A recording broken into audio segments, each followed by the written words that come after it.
80% mindset, 20% skills. Life transformation in 9 days. I truly believe that this book will do what the 10x rule did for me and help millions of people. Testimonials. I am a big believer in the 80-20 principles. Most people come to me because they want to be more successful. I always tell people 80% of success is your mindset and 20% is your skill set. It doesn't matter if I give you a step-by-step system and show you exactly how to do something. Without the proper mindset, it will never work. Lily Ma, Canadian entrepreneur, TEDx speaker, business and life coach. Lily works with and supports Evan Carmichael's business. What makes this book special is Dave is walking his talk and practicing everything he mentions in the book. This book certainly changes your outlook on life. As you go through every page, you will realize what it takes to become world-class. A simple and easy to implement formula to transform lives. Bhupinder Singh Rathore, BSR, international motivational speaker, leadership consultant, self-made multimillionaire, corporate leadership trainer, India's leading business coach, and firewalk expert.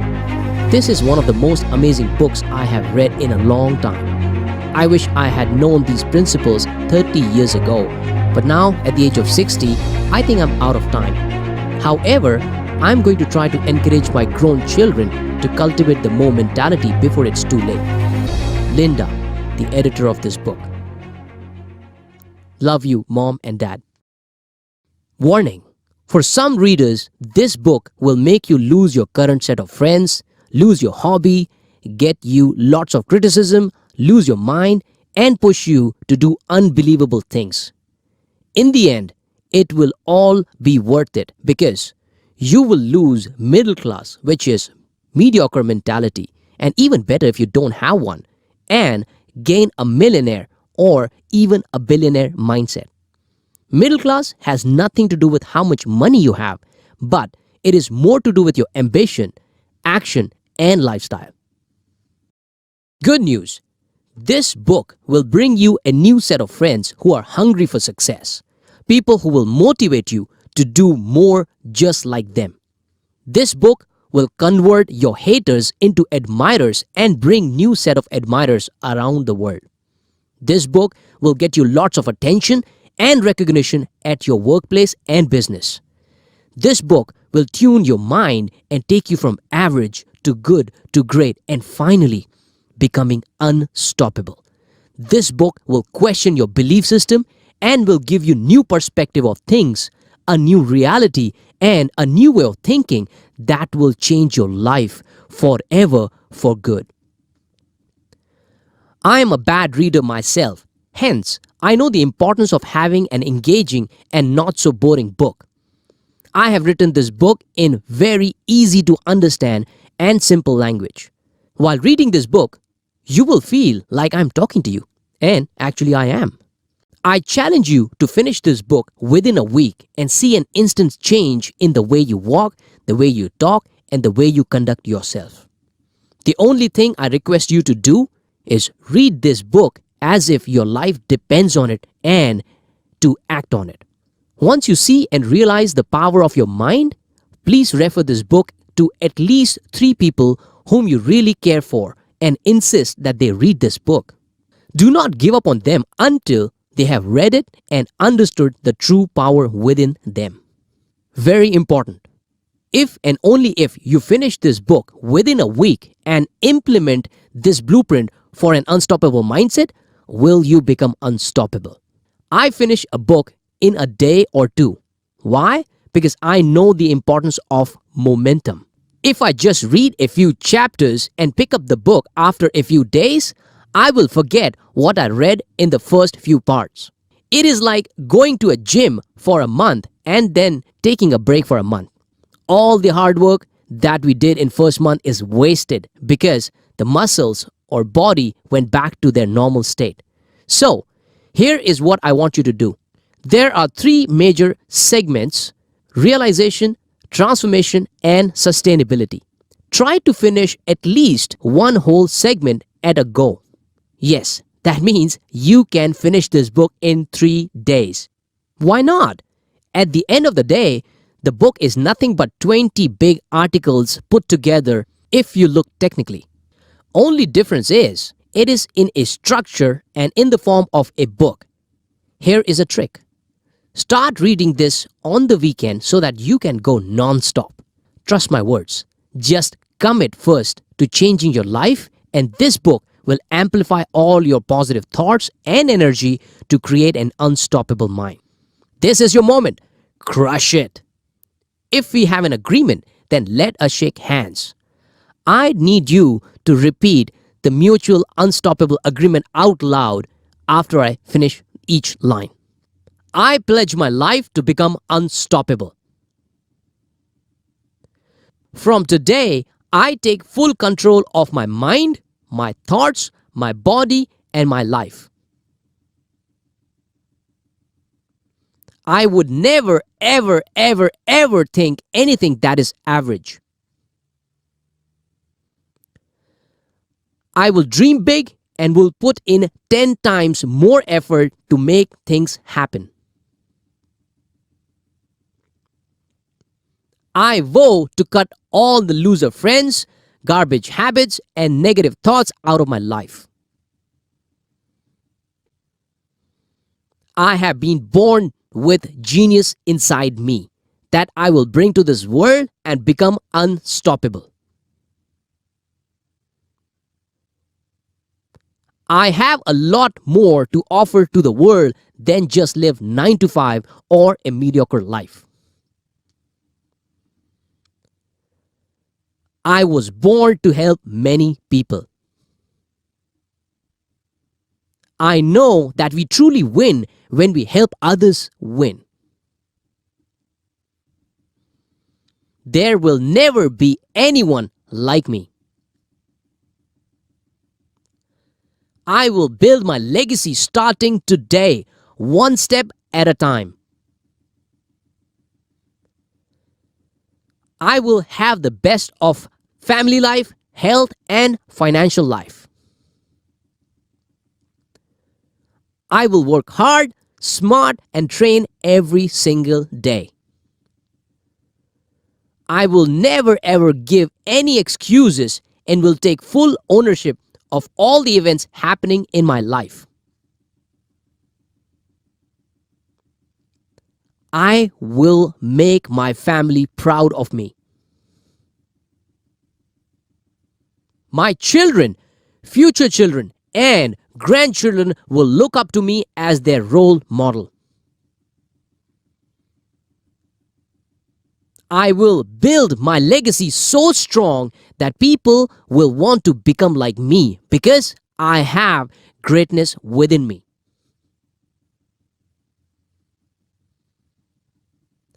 I will not just admire greatness in others, but will unleash mine. I pledge to become unstoppable. Are you ready to become unstoppable and transform your life? Then move to the next section, which is your life's new chapter. The real story of Mo and Joe. Let me share the true story of two good friends, Mo and Joe. Names have been changed. They had a lot of similarities. Both were born in sub-middle class families where their fathers had low-paying jobs. Mothers were homemakers. Both had few siblings. They were born in tier 3 cities and went to finish their graduations with average grades from their hometowns. Both started working at a very early age to support their families and pay the debts while they were in college. They had a humble background and saw their parents struggling to raise their children. Joe started working part-time at a retail showroom and Mo started working for a logistic company. They did not meet until they moved to a big metropolitan city, Mumbai, where they started working for a multinational company in the year 2004.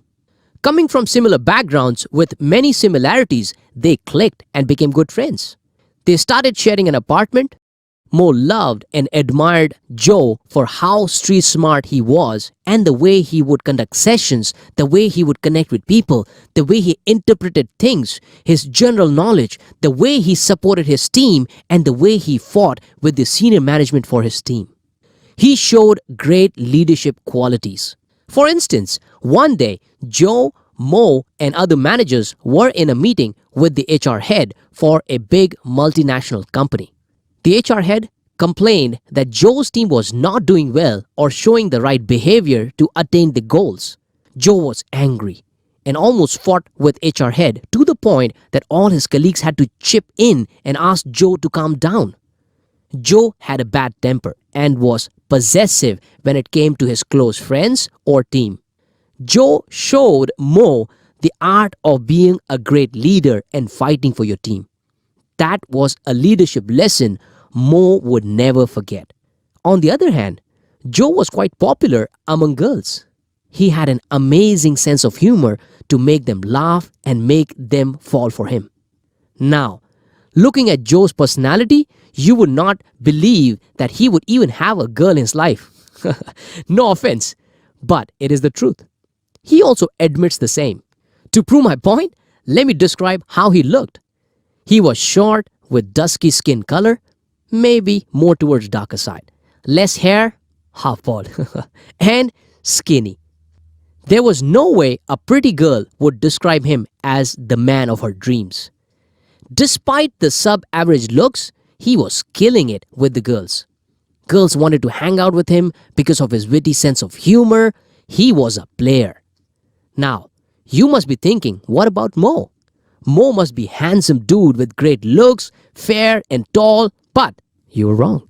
Nah, Mo was not so good looking either, except he had better height, more hair, and a similar skin tone to Joe's. Anyways, coming back to Mo's admiration for Joe, Mo secretly wanted to be like Joe, flamboyant, witty, a great speaker, possessing good general knowledge, and being an excellent leader.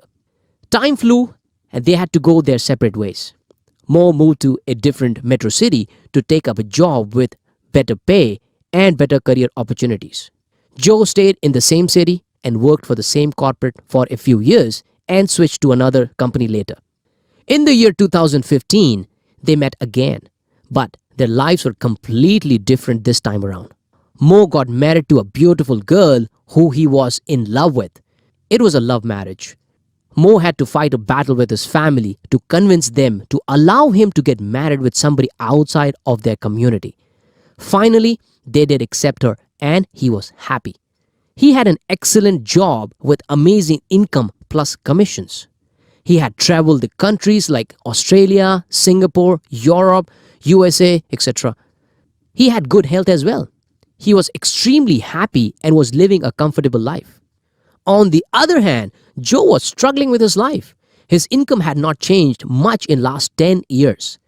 In fact, it had just increased by 20 to 30% as compared to what he was making in the year 2005.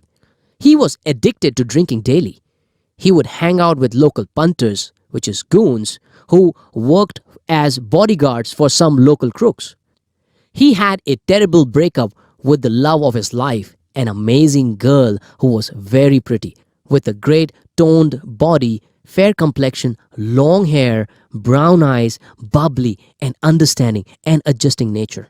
Even to date, Joe regrets his stupid mistake of flirting with other girls while in a relationship with this beautiful girl.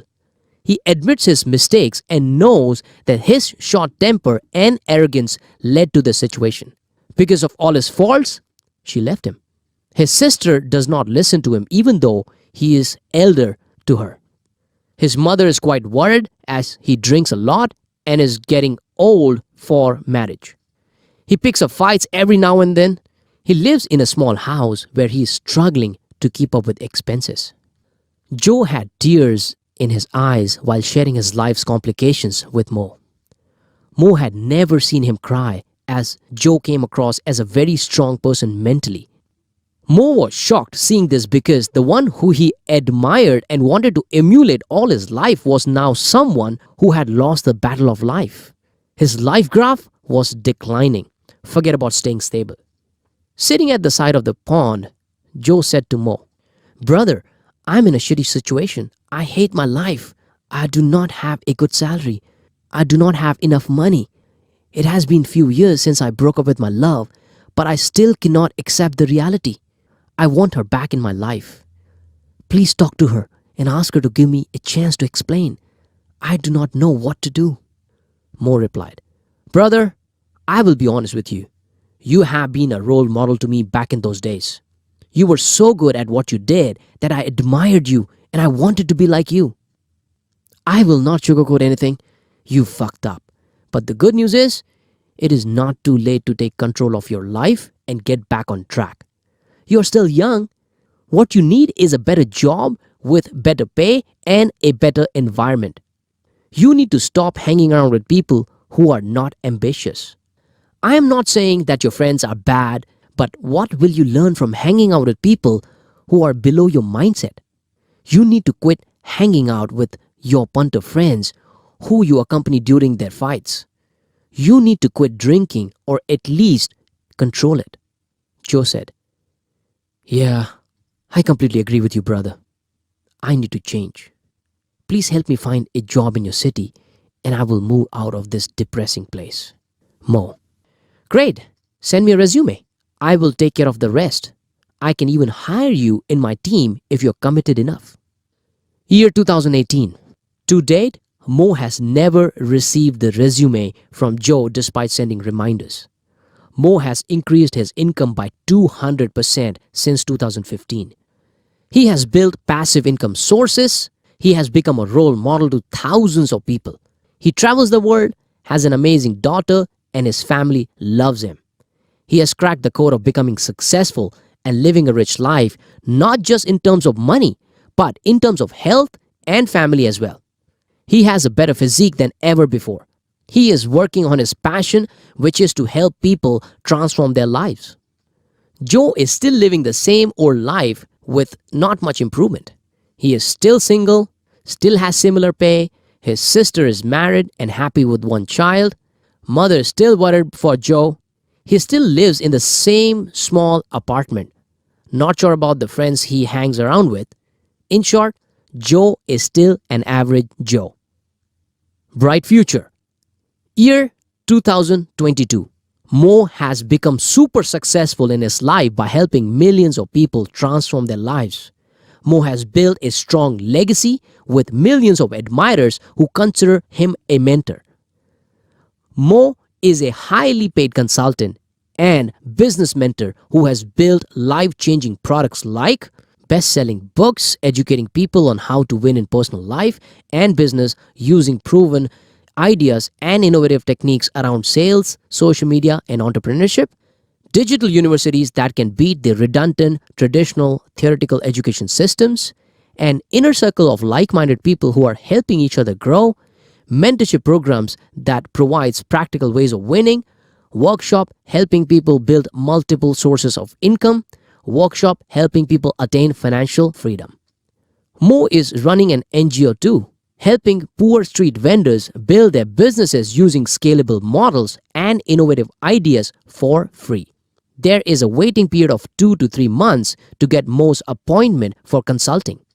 Mo and Joe are still friends, but more like social media friends who know each other but do not know each other well enough. Once a while, Joe sends a message to Mo saying, "I am so proud of you and your growth." Now, you must be wondering and judging Mo. Since Mo is transforming many lives, why is he not helping Joe transform his life? What do you think? Why not? This saying will answer your question. You cannot help someone who is not willing to help himself. Having the same exact background and skills, what made Mo grow so much whereas Joe remained average? What was the one element that was missing in Joe's life? What are the secrets to Mo's success? How can Joe live the life of his dreams? Is it money? Is it skill? Or is it the mindset that made the difference to Mo's life? How can Joe kill average Joe and build a life of abundance? Joe's story may not be everyone's story, but I can tell you this.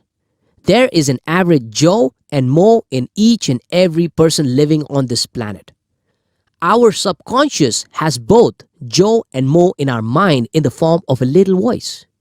Joe represents a middle class mentality, whereas Mo has a millionaire mindset. Middle class mentality has nothing to do with money. A person having $1 million in his account can have a middle class mentality, and a middle class person could have acquired a millionaire mindset as well. But what will define their financial success is how long they continue to have mindset. If a middle class mentality, which is Joe mentality person with $1 million in his bank account continues to have the same mindset, it won't take long before he goes broke. If a person living in a middle class family continues to think like a millionaire, which is Mo mindset, then he surely will find a way to make it happen and will live a rich and happy life. Joe is a little voice within us that tells us things like, relax, don't push yourself too hard, life is to enjoy, just go to work and pay the bills, save for a rainy day, do not take risk, you cannot do business, you are not so great at this, books are a waste of time, you feel bored reading books, let us watch TV instead of reading a book, don't go to the gym, you do not have time for this, self-help is crap, rich people are evil, and on and on. Mo is the voice within us that tells us exactly opposite of what Joe says. It tells you to go beyond your comfort zone. It tells you to take risk. Imagine unimaginable things. You are born to become super rich. You can do whatever you like. There is an abundance of everything. You have unlimited energy to make things happen. You have the power to change the world. Everything will fall in place. Just take the leap of faith. Mo mindset usually is very dominant during our childhood days. Remember as a kid how naughty you were, how much action you had in your life. You were unstoppable. You would never get tired. You used to think that anything was possible. You had dreams of becoming a pilot, doctor, or even super rich. So, what happened then? How did the Mo within us die as we grew up and average Joe took over our mind and body? How did Joe become so powerful, putting himself in charge over Mo and making us average? I have heard people say, Dave, I do not have time to set up a business or do something over and above at a job. I do not have time to work out. I have responsibilities and I cannot take a chance. I don't think I am meant to be super successful. This person for sure has been dominated by an average Joe, which is middle class mentality. When someone says, Dave, I am passionate about fitness and want to make career of it, this is where Mo is trying to rise. But then the following statement from Joe overpowers. But I don't have enough money. Or I don't have time to do it. And he goes back to being average Joe. Now, lots of people may not have the exact same miserable life like our friend Joe in above story had, but chances are they are still being dominated by average Joe thinking. Let me share one more story.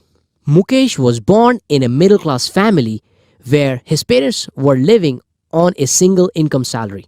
He loved his life as a kid, had big dreams, and was passionate about photography. As he grew up, his family sent him to a preschool and later school. Teachers and family told him, if you do not work hard, you will fail. If you fail, you won't get a decent job. If you do not get a decent job, you will never be able to live a happy life. So, he did study very hard, scored decent marks, and became an engineer. At the age of 25, he found a job and got into the rat race. At the age of 28, his income grew and he was satisfied with his life, although his passion was photography. At 30, he got married. At 32, the couple was blessed with a child.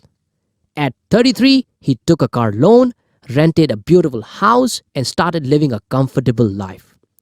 At 35, he took a home loan and realized that he was only living paycheck to paycheck with little or no savings.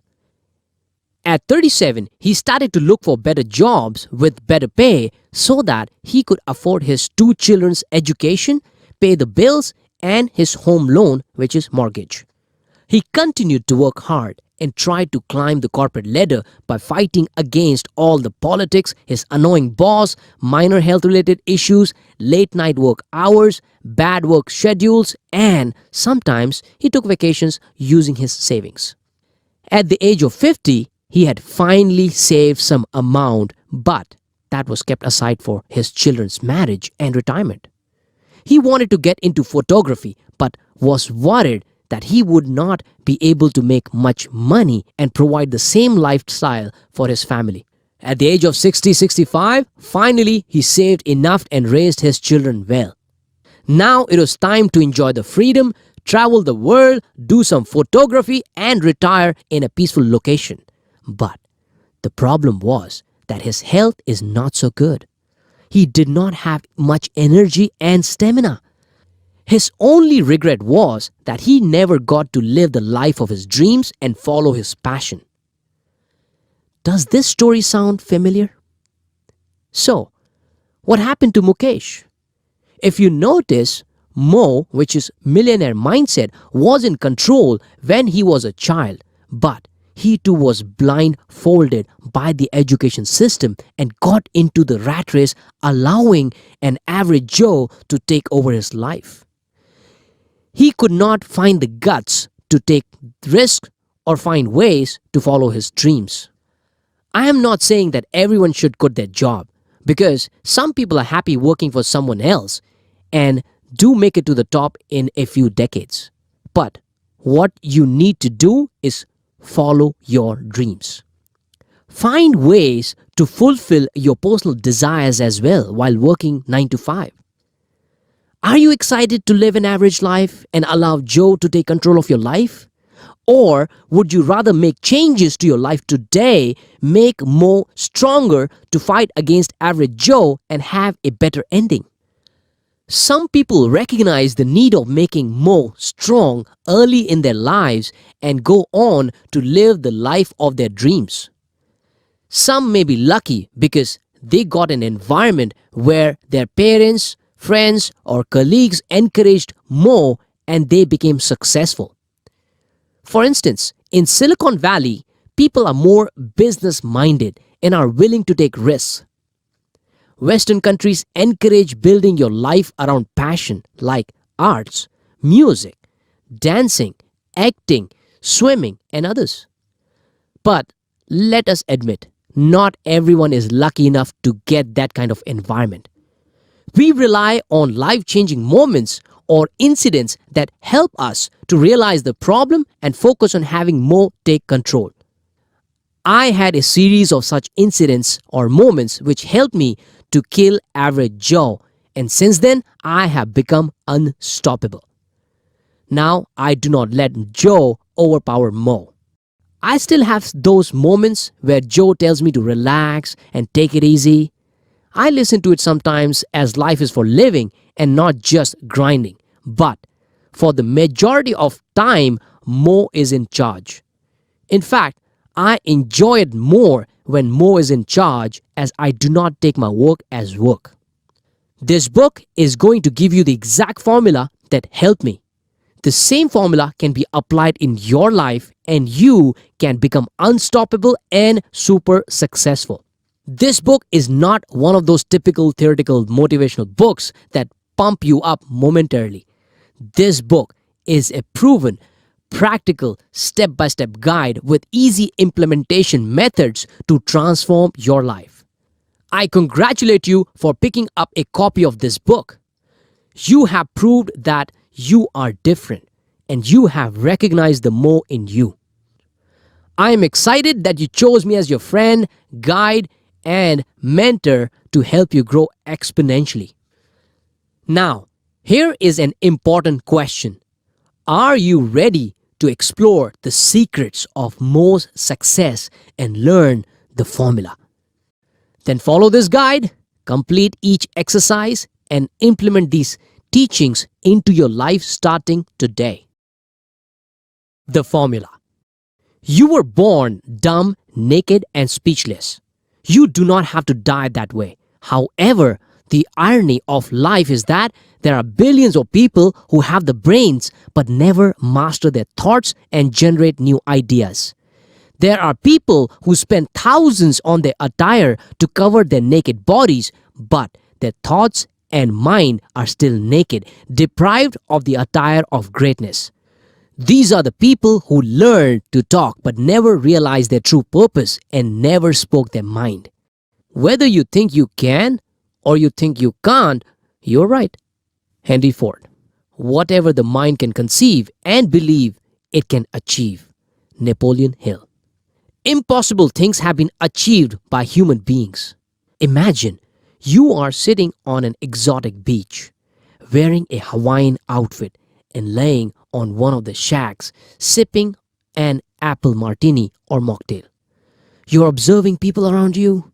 They are relaxed, especially those hot girls in bikinis and handsome guys. Your favorite music is playing in the background. You see happy couples and families, most of them super smart looking and super rich. Back home, you have a huge mansion with luxury cars and servants. You have employed hundreds of people to run your business. You have multiple sources of income. Even while you are sipping on your favorite drink, your bank balance is going up every day. You have reached a position in life where you have created indestructible wealth. There are millions of people who know you and follow you on various social media platforms. You have changed many lives. Your family is very proud of you. You just remembered an interview you gave recently where you were asked, "What is the secret of your success? How did you go from being an average Joe to a super rich and famous person?"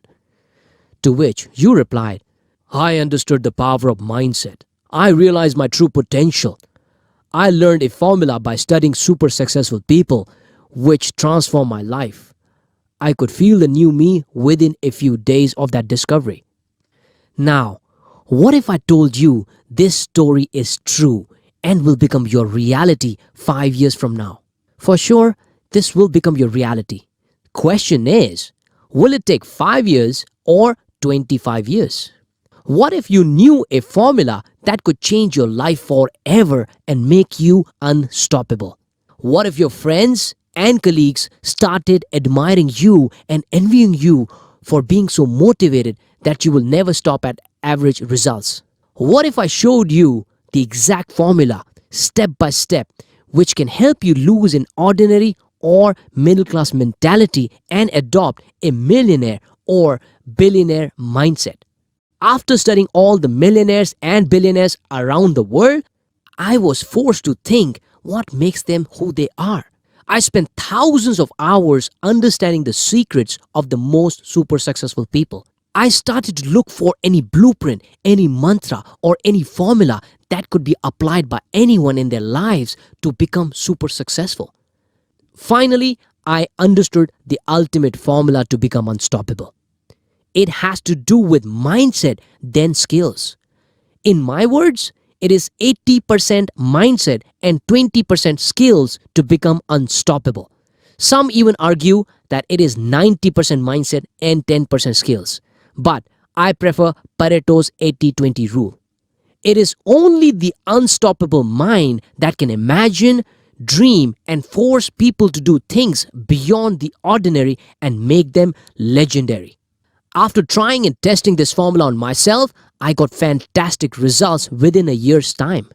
It was the same formula applied by Mo and hundreds of others. I went from someone who was in a comfort zone to becoming unstoppable and hence multiplying my income, getting thousands of followers and admirers. I bet you can do that too. Best part, it is easy if you truly apply it. I promise, if you follow what is written in this book every day diligently for next few days, you will enter a zone of top 10% in the coming years. You will become an unstoppable beast who will tear the world apart until you get what you truly deserve for yourself and your family. I'm not talking about just money.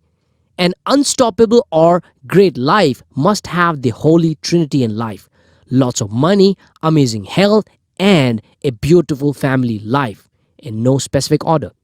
So, what do you need to become unstoppable and super successful? Let me share a real incident that took place in the southern part of India a few decades ago. There were two friends. One was an industrialist and wanted to build a water purification plant in India. He was going to invite international organizations to respond to this RFP, which is request for proposal, and POC, which is proof of concept, by testing the possibility of setting this up. It seemed the project would run into hundreds of thousands of dollars. His friend was very keen on giving it a shot, so he went to his industrialist friend and said, "Buddy, I think I can help you. I think I can set up this water purification plant for you." The industrialist responded with a broad smile. "Are you serious? How would you do that? You have no such background." He responded, "Give me some time. I will learn and show you." He went and studied water purification books and other materials for weeks. Finally, he was ready and went back to this industrialist friend and said, "I am ready. Are you ready to test it?" The test failed, and his friend started to smile and said, "This is not your area of expertise. You don't have the skill. You will never be able to do it. I better deploy the foreign company." He requested one more chance, and his friend agreed. He went back and again studied why he failed and what he had missed. Finally, he went back and said, "Are you ready?" He tried it, and guess what? It worked. He won the project and executed it at a fraction of the cost that foreign companies would have charged. This man is none other than Sadhguru, a well-known Indian spiritual leader. I saw one of the interviews where he shared this story. Now, how did he do it without any knowledge or skill? You must be thinking it was because of his will, hunger, determination, drive, motivation, obsession, etc. Yes, all of that is right. All of that can be categorized into one thing, that is mindset. To conquer the world that you seek, you need to have two things: mindset and skills. While both are important, you need to conquer the mind first so that you have the hunger within you to acquire the right skill set. If and only if you feed your mind with the right thoughts every day, will you win the 80% of the battle. The rest of the 20% will automatically be acquired if you have the right mindset. I am talking about an obsessed mind. Sachin Tendulkar was the only cricketer to score more than 100 centuries in his career. He says that going to the cricket ground is as holy as going to a temple for him. He had the obsession and the right mindset from his childhood days to develop his unbeatable cricketing skills.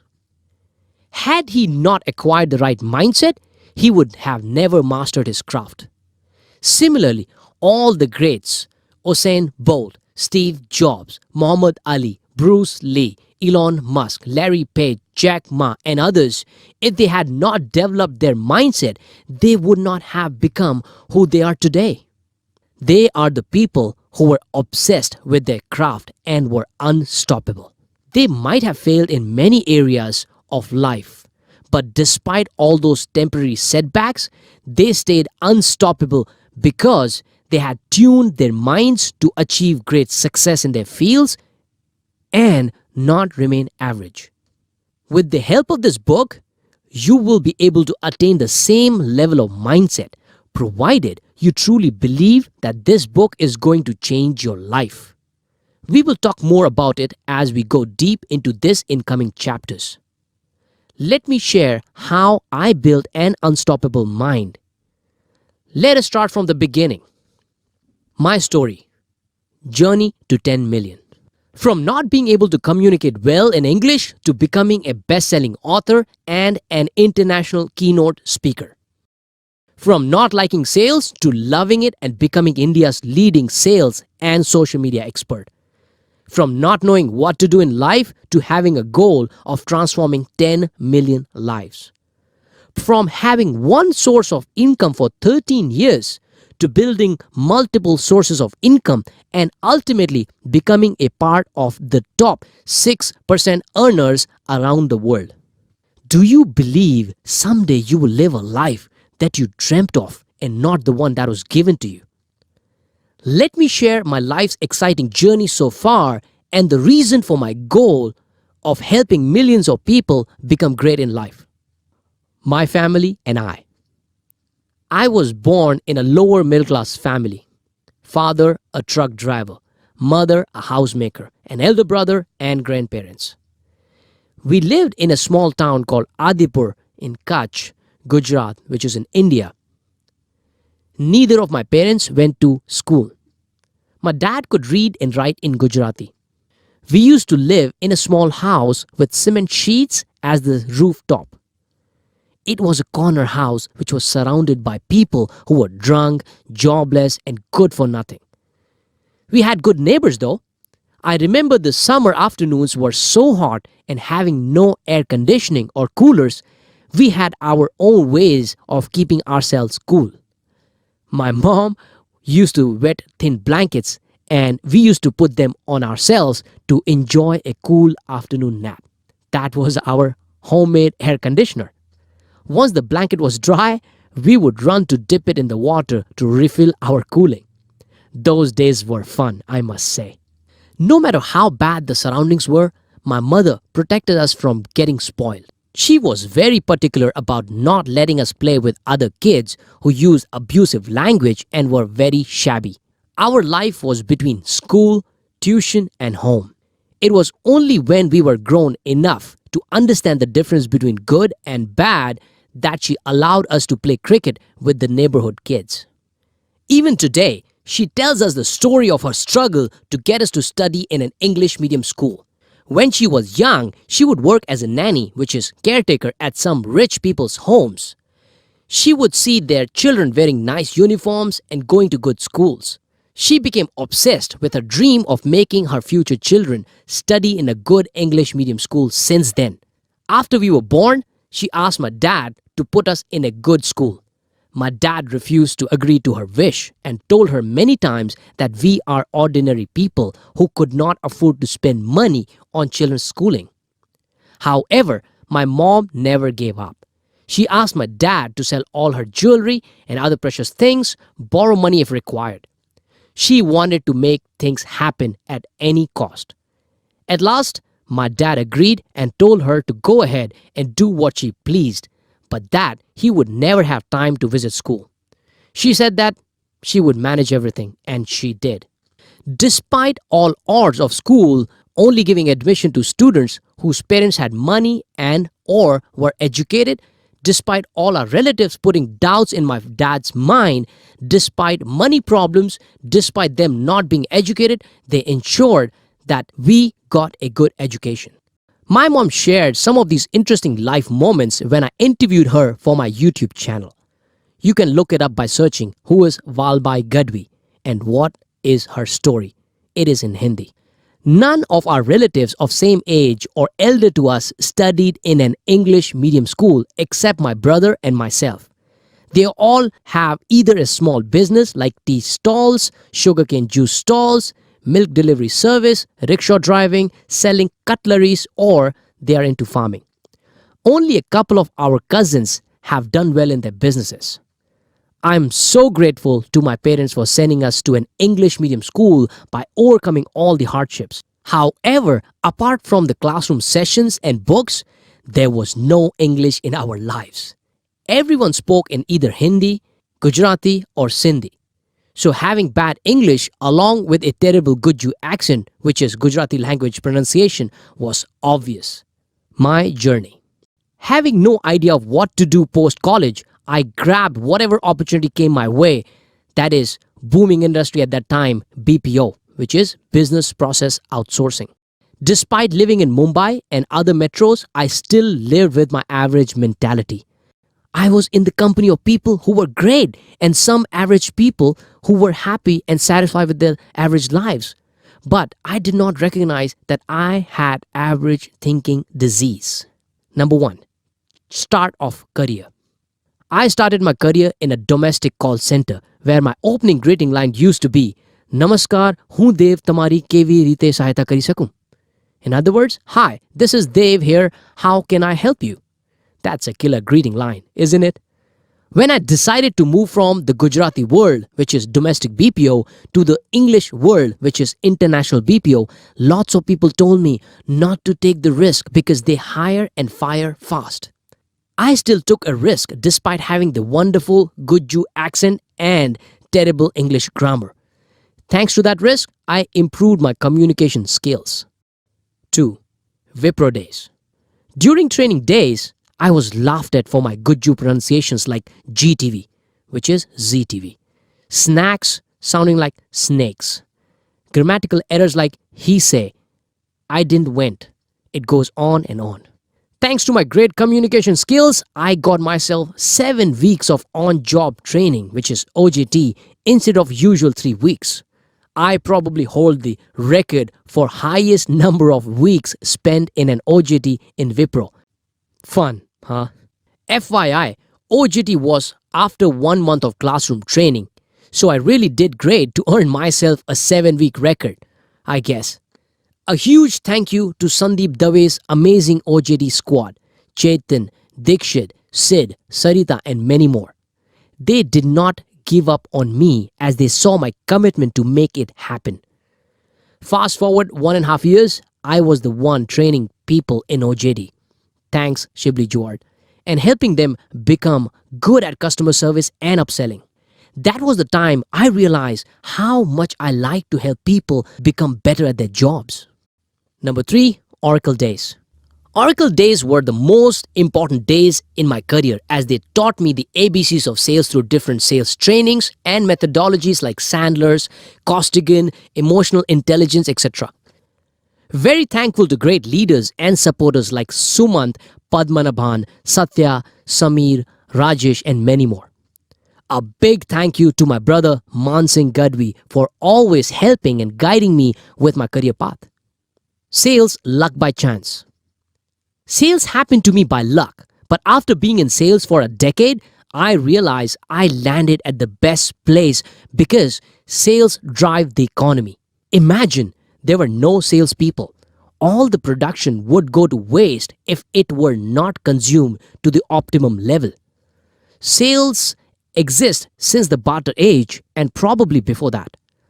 Sales folks can command and demand a greater paycheck if they produce in great quantities.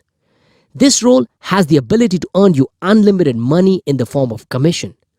Work from wherever you want, whenever you want, provided you keep the cash register ringing. Travel around the world and see some of the amazing places. There are very few jobs like sales that have so much leverage. Every successful entrepreneur is a good salesperson as well, with few exceptions from technology world. But an average salesperson will not have most of the privileges. So, this brings me to my next point. Average company, average thinking. Despite being called a good performer and a star, I realized that I never worked up to my potential and was satisfied with average output. Average performance would only get me an average life. Here I was, the victim of the average thinking disease called Average Joe. I am very confident that you too have been a victim of this disease at some point in your life. There are at least 150 to 250 million, which is 15 to 25 crore people in India alone who are not yet aware that they have this disease. An average middle-class working person is not willing to push himself or herself to do great things in life. We call ourselves professionals, but 90% of us are far from becoming one. And the reason is that we don't practice our skills enough especially in sales. Kill the average disease before you are deceased. Dave Gadvi. If you want the life that you and your family deserve, you need to come out of average Joe mentality and aim to become great. By not committing to becoming great, you are breaking your family's trust. Most of the technology companies originated in Silicon Valley. Why? Because of the tech-savvy neighborhood. Everyone eats, sleeps, dreams technology. Ideas breed more innovative ideas. I'm sure you already know the story of Google, Apple, and other giants. Some originated from a discussion over a coffee at a famous coffee shop there. Company matters. I grew up in an environment with average schooling, an average company, and average middle class life. Everyone was happy and satisfied with the average paying jobs, the average grades, the average lifestyle. Not that anyone was bad, but the truth is, everyone limited themselves to an average life. And that is the biggest mistake even I made, which cost me so many years. Why? Because no one told me that I could become great. Why? Because no one told me to work so hard till people call you crazy until I could live a rich life.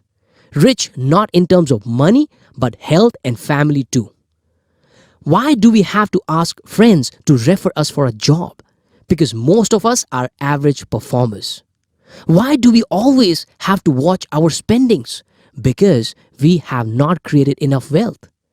Why don't we have great health? Because we don't eat right and work out. Why do we always worry about expenses? Why not focus on how we can multiply our income? Schools don't teach you to have a dream, be passionate, stay motivated, and more. You must realize yourself someday, and the sooner the better. Average company breeds average thinking. We will discuss the solution in detail in coming chapters. Why Mission 10 Million? Post starting a YouTube channel, keynote speeches to help individuals and businesses, writing articles on LinkedIn, helping poor street vendors via Care Nation initiatives. I had a lot of people asking me about my goal of helping 10 million people and why I was doing this. Not counting the rest of the world, just in India, there are 267 million people falling in middle class category. Coming chapters will cover my journey so far, the why behind Mission 10 Million, and the secret of getting rid of average mentality, finding your life's purpose to becoming unstoppable and keeping the fire burning. I wasted precious decades of my life working and getting by, thinking I was doing well as compared to my friends and other colleagues. Little did I know about success, winning, or making it big. I did not have anyone who could teach me how to treat success as my duty, my responsibility, and my obligation. I only found out through Uncle G. I was enlightened and woken up from my mediocre sleep through a 440-volt shock in the name of the 10x rule by Grant Cardone. Just like millions of others, I hated reading books. I still do, but I found a hack which I will share in the coming chapters. After I became aware of what I had been missing in my life, I realized that there are millions like me who need to explore the power of an unstoppable mind. Hence, I decided to experiment on myself, and then later, I would bring the same success formula to people who wanted to succeed. As of today, I am on track of becoming financially free, building my own legacy by helping many people across the globe, having multiple streams of income, living the 10x life with great health and family. I am part of the top 6% population in terms of total annual earnings. I have been speaking at premier events, doing keynote speeches, coaching and training small businesses and solo entrepreneurs, helping them with their sales and social media strategies, conducting workshops like Passion That Pays, helping many to become financially free by building the amazing mindset to win. I also have my NGO Care Nation that is busy helping street warriors and hence inspiring others to do the same. I am India's only passionpreneur on a mission to inspire and empower 10 million people. Goal may have increased by now. Why 10 million? According to NCAER, India's middle class population would be 267 million in 2016. Further ahead, by 2025 and 26, the number of middle class households in India is likely to more than double from the 2015-16 levels to 113.8 million household or 547 million individuals. 70% of the 267 million people, that is 186 million, have the average disease, and I know for sure that I have a cure. So, helping 10 million to begin with is not a bad goal to have. Would you agree? 3-step formula to become unstoppable. Number 1, realization. Number 2, transformation. Number 3, sustainability. Chapter 2. Step 1. Realization. Going back to our story of Joe, what was missing in his life? He did not realize what he was missing. He did not know his own potential. He told Mo that he wanted to change, but he was far from self-realization. It wasn't like he really needed to change his life. He may have understood the importance of living a better life, but he did not realize how his average Joe mindset and life was impacting his family as well. How could he improve something that he did not even know needed improvement? How could he fix something that he was not aware as broken? How could he attain success when he was not aware of the areas he needed to excel in? How would he find time to learn new things if he did not realize the importance of learning every day? I'm sure you have seen or heard success stories of people who transform their lives due to some incidents. There are millions of real people who have not been listed in any news or magazines, but they have become successful in their own ways. They all had some incidents that triggered them to do more and give more to the world. In other words, more overpowering Joe. For instance, there was a brigadier who served in the Indian Army for 35 years. The day he helped school children and received 800 thank you notes, he found his life's purpose and became unstoppable. He realized the power of giving and having purpose in life. In short, Mo overpowered Joe at the age of 60 plus. One more time. There are people like John who saw a poor beggar on the street and decided to serve them in the coming years. There are people like Shiv who saw a Varun Pruthi video on a social media channel and realized that they don't need money to help others. They just embarked on the journey. There are people like my friend Vishnu Mohan who felt good when working out and realized that they really love fitness and became unstoppable. Realization is the first step to becoming unstoppable. Realize that you have been born with some gifts that can change the world around you. Realize that you may not have used 100% of your potential. Realize that you may be living life just for the sake of living with no real purpose and goals. Realize that there are millions of people who you can inspire with your actions.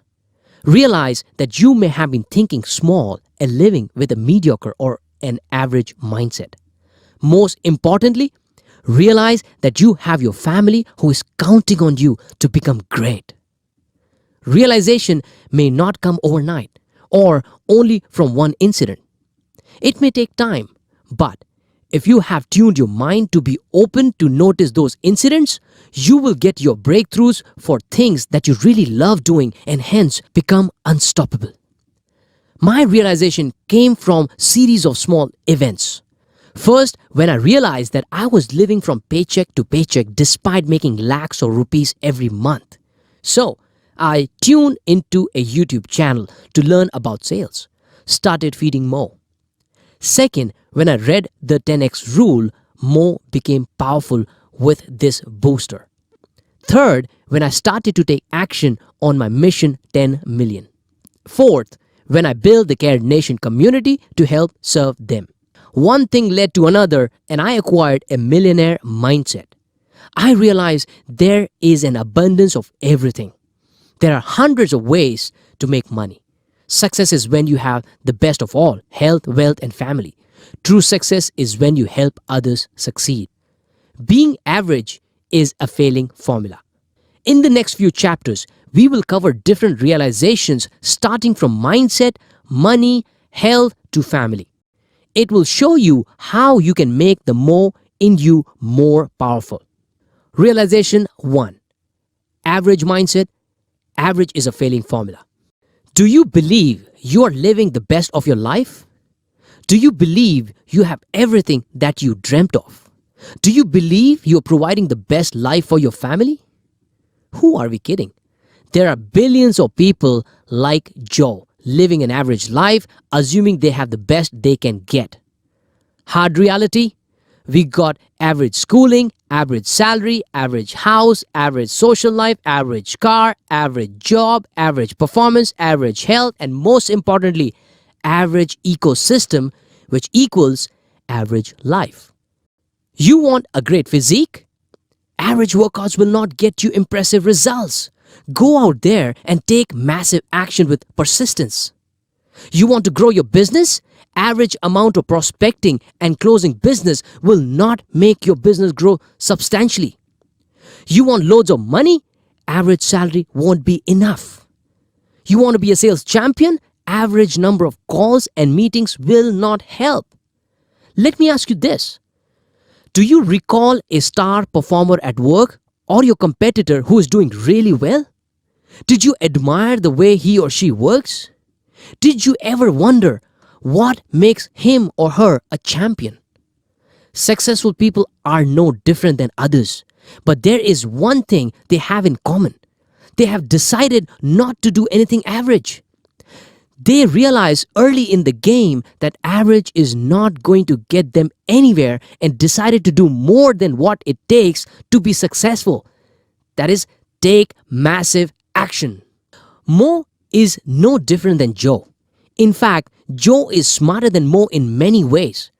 The big challenge is Joe is caught up in an average life and he is comfortable being average. Now, he can choose to remain average and happy, but if you're someone like me, you would agree, why not be extraordinary and be happy? There are 4 categories of people around us. Category number 1, losers. People who always see negative in everything and put in the least amount of effort or no effort at all. They are least bothered about what is happening around them. They will only crib and complain about how the world is. They will say something like, man, the job market is so tough. I hate my job. My business sucks. My boss sucks. He doesn't know what he's doing. Loser. I could have been more successful if it wasn't for the company or manager or friend or family or a particular situation. All my colleagues are losers. Money is not everything. Money will not make you happy. Category 2. Comforters. These are the people who get comfortable in life and put in minimal efforts to stay afloat. These people just focus on hitting targets. Even if they fall short, it does not bother them. Be it in job, business or health. They will set a goal of losing 5 kgs but will settle even if they reduce weight by 2 kgs. They will prefer going for movies, hanging out with friends, relaxing on the couch over the weekend instead of reading a book or watching educational videos.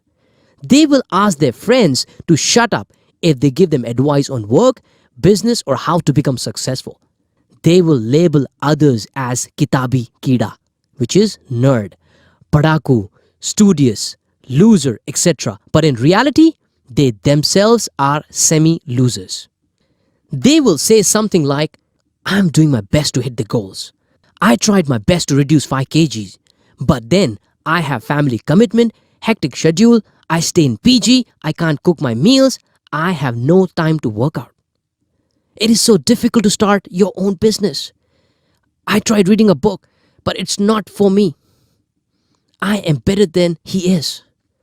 Comforters try to console themselves by telling themselves that they are doing good or that they are better than others.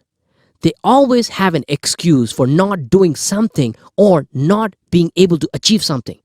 They're happy with what they have. Category 3. Averagers. These are the people who do what they are supposed to do, sometimes creating small success, meeting their goals, or keeping bosses happy. They work hard or pretend to be working hard when it is required for the company or doing what is required for business. They could be on the top 5 performers list. They may read a book once a while if their friends suggest, or they may watch some motivational video, but that drive soon fades away and they go back to their average lives. They have many pending books to read. They buy books but don't finish them. They would say something like, I am doing good at work. I met my targets. Yes, I read that book, but I'm not yet finished. We'll finish it soon. That soon never comes. I can't take that risk. I have so much responsibility. Getting into a business is hard. I want to start something on my own, but I do not know how. I went to the gym for 3 months, but then got busy. I know the value of money and how important it is. I know the value of hard work. I saw how my dad used to work hard. Category 4. Unstoppables. These are the people who take massive action. They create remarkable success very often. Winning is a habit for them. They are addicted to success. They are looked upon by others as extraordinary humans. They are the people who work extra hours and know how to work smart. Management loves them because they are highly productive. They are the people who have started their own businesses and committed to making it big someday. They read books very often, go to seminars, hang out with leaders, have big goals, will be well known for something great, their family loves them, but sometimes they're too busy with work. They inspire others to come out of their comfort zone. They become a benchmark for people around them. People tell them things like, slow down, your goals are unrealistic, you're crazy, you're studious, etc. This is what they say. I want to make things happen. I have a mission. I will do it. I will not stop till I get there. I know nothing comes easy in life. I love doing this. Now, Joe in our story can be categorized in either the losers or comforters categories. People like Joe would never even pick up a book like this because they do not even have the realization and do not feel the need to change. People around them would have already told them that they are either losers or comforters. But do you know which is the most dangerous category to be in? It is not losers and comforters. It is averagers indeed. Why? Because it is very hard to identify averagers. They are people who are doing fairly well at their jobs and somehow getting by. They meet their targets, sometimes miss them, but mostly do what is asked of them. An averager is a comforter in disguise. They do realize that they are not working up to their potential and yet continue to convince themselves that they are doing well. But in reality, it is just hurting them in a long run. They will feel the pain when the economy goes bad or some unfortunate incident happens and they do not have enough money to handle it, so they rely on loans. I was definitely not in the losers or comforters category, but in the averagers category for more than 33 years. Indeed, you too are not in a losers or comforters category because you picked this book. But did you check if you have any of the averagers symptoms? When the economy gets difficult and people are cut off from their jobs or businesses, it is losers, comforters and averagers who are in the danger zone because the winners would have stacked up the wealth for themselves and will easily weather the shock. Exercise. Write the names of your colleagues or friends and categorize them into 4 categories given above. Cross out the friends who are in losers categories and stop hanging around them. For comforters category, inspire them with your growth. Make sure they notice your growth and push their limits as well. Gift this book to averages and make sure they read it. This will be the best thing you can do for them as a friend. Spend as much time as possible with unstoppables. If you do not have them on your list, then this is the time to find them. Where can you find them? You will find out in the coming chapter called Ecosystem. Reason why people fall for average. Everyone has a dream to live a better life and to earn loads of money, have a good house, wonderful family life, and more. But the reality is, only 10 to 20% of people get ahead of the game and get what they dreamt of, and the rest of 80 to 90% of people fall into the trap of living an average life, worrying about the mortgage and saving for a rainy day. Just like me, you may have been brought up in an average family in terms of financially, with an average education and in the company of average thinkers. So when you started to get small successes, you became comfortable and decided to take it easy. I know this is not intentional, but people get comfortable with life and stop growing. They don't want to take risks. They don't invest in improving their skills. They stop putting in massive efforts to create success for themselves. Who pays the price? The whole family.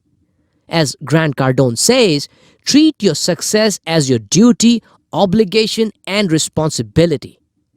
Make success an ethical thing. Be successful for your family who is counting on you.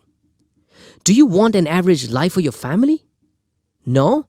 Then realize that average is a failing formula. You need to be at the top because it's the average and bottom that are overcrowded. Average is the reward for mediocrity. From childhood, the majority of people have been asking you to get a job, get married, not to take risks, go easy, and on and on. The people who have no dreams for themselves will ask you not to have yours too. They will ask you to limit yourselves to the boundaries that they have made for themselves. Innocent us, we fall for that trap and don't go out building our wings to fly. How many of us were taught in school or by our family to go out and take risks or do our own thing? 90% of the time, people around us, especially our loved ones, will ask us to stay safe and not to take risks. Take a risk, especially when you are young. Get into a business. You will fail many times, but you will learn a major lesson of your life. You will be able to live the life you deserve on your own terms. Realization 2. Purpose. Definition of purpose. The reason for which something is done or created or for which something exists. The purpose of life is not to be happy. It is to be useful, to be honorable, to be compassionate, to have it make some difference that you have lived and lived well. Ralph Waldo Emerson. Definiteness of purpose is the starting point of all achievement. W. Clement Stone. In the early 80s, one man walked into a coffee store and was mesmerized by the aroma of coffee, the smell, the smooth taste of the burnt beans. That day, he decided to dedicate his life to bringing this joy to the people around the world. He quit his high-paying job and started working in a coffee shop as head of marketing. A few years later, that company became multi-billion-dollar business known as Starbucks, and the man is none other than Howard Schultz. Why did he risk his steady income to take a pay cut and work for a small boutique coffee shop even when his family asked him to focus on work?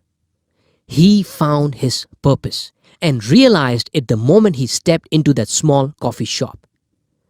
We all need to have a keen observation of things that we really love to truly find our purpose. On the day of meeting the Lord, what if you discovered that the life you lived was all wrong? You were sent to this earth for a specific purpose. You were given the gift that you never discovered. You sacrificed your dreams to live paycheck to paycheck. How would you feel? Why do you have to wait for the day of realization when it is too late? Why not find that special purpose, special gift today? Why not dedicate the next few weeks or months discovering that special purpose? It took me many years to realize and find my life's purpose. I had been living with no real purpose, just getting by. I was going to work, getting promotions, getting better pay, and relaxing. It was only when I stumbled upon a book called The 10X Rule by Grant Cardone that I realized that I was not working up to my potential and was just getting by. I was being selfish. My belief of me being good at my work was shattered, and I realized that I could do much more than what I was doing. After reading that book, I started following Grant Cardone and the things he preaches religiously. I made up my mind that I had been average. I never worked up to my potential, and millions like me were still living in same frame of mind. Just getting by, relaxing, and feeling that they are doing well, but in reality, they were losing out on the most important time of their lives. Since I was awoken from my average dream, I decided to make this my life's purpose, to help people realize that average is a failing formula. Helping 10 million people is difficult, but hey, there is no fun if the goal is too small, right? There is no bigger drive than helping others and making a difference to their lives. A big goal will make sure that your fire keeps burning. As you get going and take small baby steps, you will start feeling good because you have started making a difference to other person's life. You will become important and you will be recognized for that. Now, that is what will act as a drug, and you will keep pushing yourself every single day. There's a chemical called dopamine that is released in our brains when we help someone. It is highly addictive chemical which is produced while having sex, gambling, doing drugs, consuming alcohol, etc. The Care Nation initiative to help street vendors and underprivileged kids is my dose of dopamine. I am documenting all those videos on my YouTube channel to help people get the same dose of dopamine, because the fun part of a kind act is that it not only triggers dopamine in the brain of the person performing it, but also someone who's watching the act of kindness. It is beautifully explained by Simon Sinek in one of his videos. Realize that we were all born to be great, but most of us decided to go against nature and never realized our purpose. It is time to start thinking and realizing your true purpose. You need to leave your legacy behind. A legacy so strong that millions and billions of people will remember you for what you did for them. So, how will you find your purpose and build your legacy? Start with finding your why. Find your why. The two most important days in your life are the day you were born and the day you discover why. Mark Twain. Why do you go to work every day? Why are you doing what you are doing? What is the meaning of your life? Why were you even born? What is the one thing that you want people to remember you for? How many times have you asked yourself these questions? These are not philosophical or rhetorical questions. These are the questions that will make you realize what you stand for. What is the meaning of your life? What drives you? And much more. Going back to our original story, what if Joe had realized that he was born to make people happy because he had a great sense of humor and he was kind at heart? What if he had discovered his purpose and had become a good stand-up comedian like Russell Peters, Kapil Sharma, or Louis C.K.? What if he had figured out the way to reach the top and millions of people would have enjoyed his acts on TV and social media? What if he had made a lot of money and then started his own institute to help other comedians groom their skills? What if he became the most popular stand-up comedian in the history of comedians and left a legacy by spreading laughter and happiness among millions of people? Does this all sound possible? Maybe not for you or me because we are not into stand-up, but it would have become real to Joe if that was his life's purpose, and that is what would have made a difference to his life by giving it meaning. Had he found his purpose and understood his why, he would have realized his true power and would have never required external forces to tell him to update his resume or read a book or quit hanging around with loser friends or work on improving his personal relationships.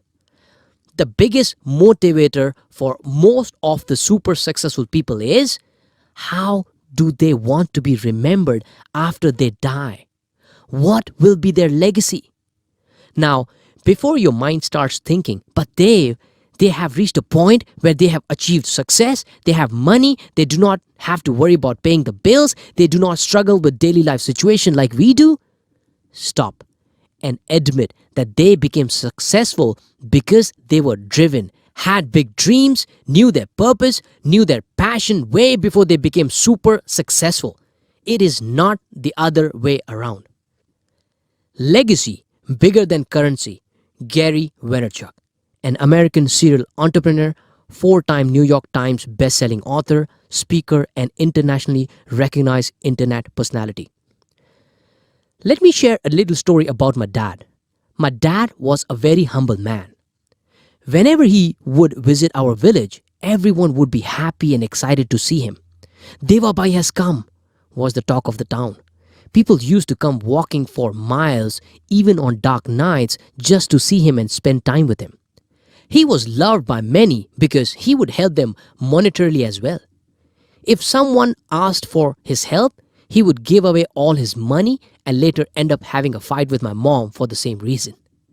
This got repeated several times and he never changed. He would say to my mom, "It is just money. God will give us more. That poor guy needed it badly." He died at the age of 55. With his kind acts and his good deeds, he left his legacy behind, even though it is small and only known to our relatives. He did what he could with what he had. You and I, we are born with amazing abilities and gifts. We must just recognize the same and become masters at it. Once you do that, teach others to become a master as well, and you have created your own legacy. Your legacy doesn't always have to be like legacy of Mahatma Gandhi, Mother Teresa, or other great souls. You can have your own small legacy. Ask yourself, how do I want my family to remember me? How do I want my kids to remember me? How do I want friends to remember me? How do I want my organization or employees to remember me? How many lives do I want to impact in my lifetime? My first mission is to inspire and empower 10 million people. If I help them become masters of their lives and shift their minds from a middle class to a millionaire mindset, do you think I would have created my legacy better than 90% of the people? Do you think I would have also made money while doing that? While money is not my goal and will never be, money will follow you if you solve millions of problems. We all have been gifted with some abilities that can be mastered, and they will help us build our legacy.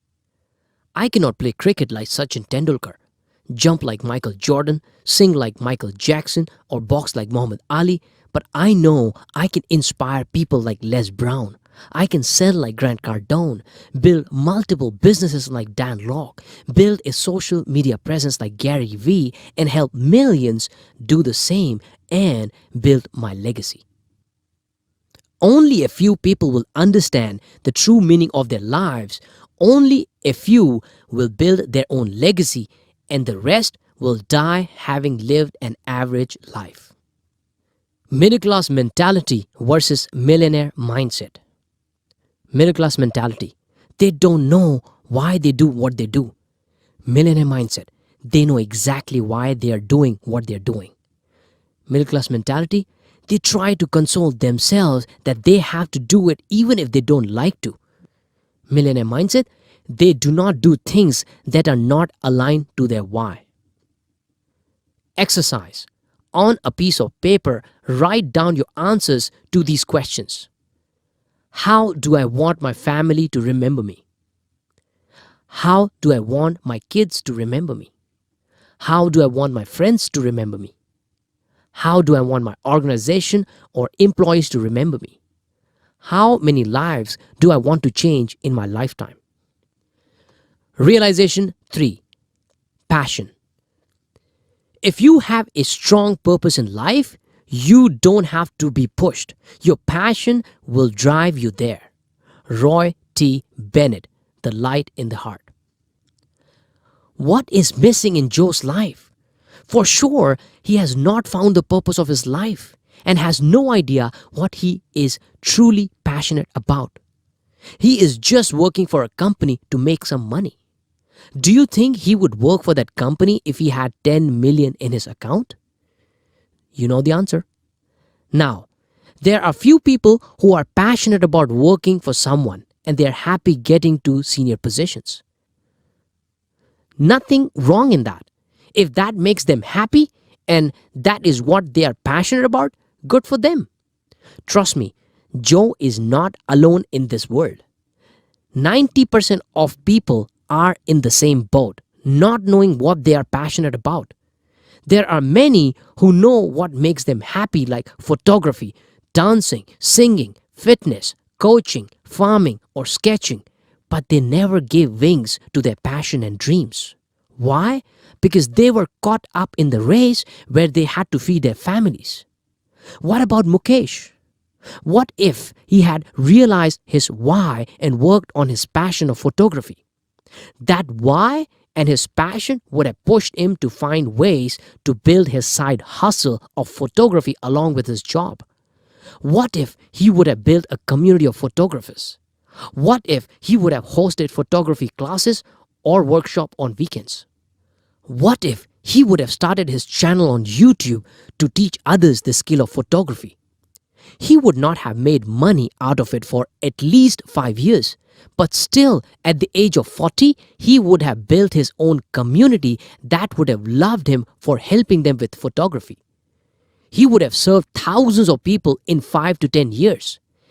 The day he decided to encash those relationships by launching his online course or books or photo gallery, he would have gotten enough income to support his family and gone into photography full time. He would have built his legacy in photography and become known to thousands of people. Thank God, I was able to come out of that race a few years ago, and now I'm teaching others to follow their passion and dreams as well. Feel free to attend my workshop or check out the recorded ones if it helps. Let us look at the top 1,000 people in the world. I don't need to name them as you already know who they are. All of them.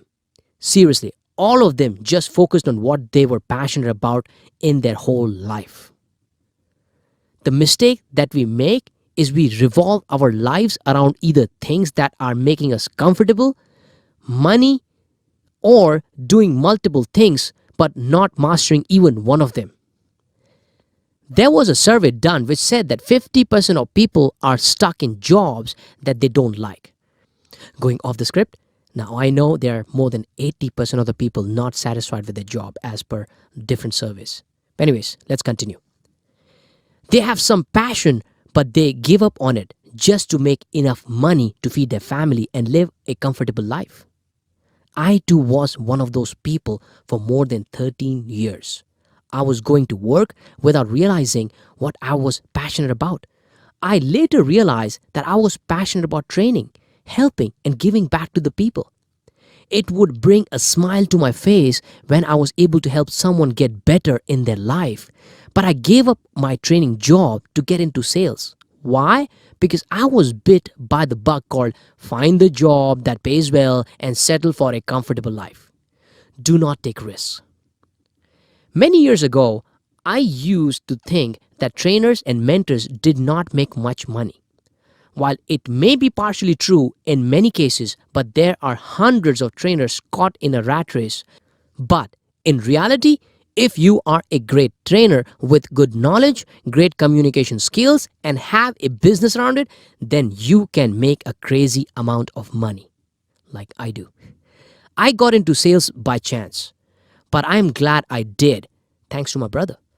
After being in sales for more than 15 years, I realized that it made me even more powerful as a professional because imagine a hands-on sales professional who not only can train people but transform them into becoming great sales professionals. Sales is vital for any businessman as well, especially solo entrepreneurs.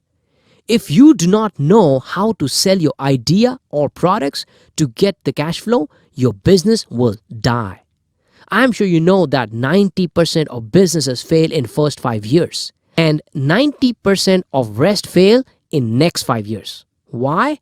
There could be many reasons, but common ones are lack of focus on serving the customer, lack of sales knowledge, lack of people management skills, no cash flow, or no proper systems or processes in place. I know it for sure that 90% of the salespeople do not even spend time and money developing their sales skills proactively. Only when they're asked by their employer to attend some training session will they attend it. I know it because I was in that 90%.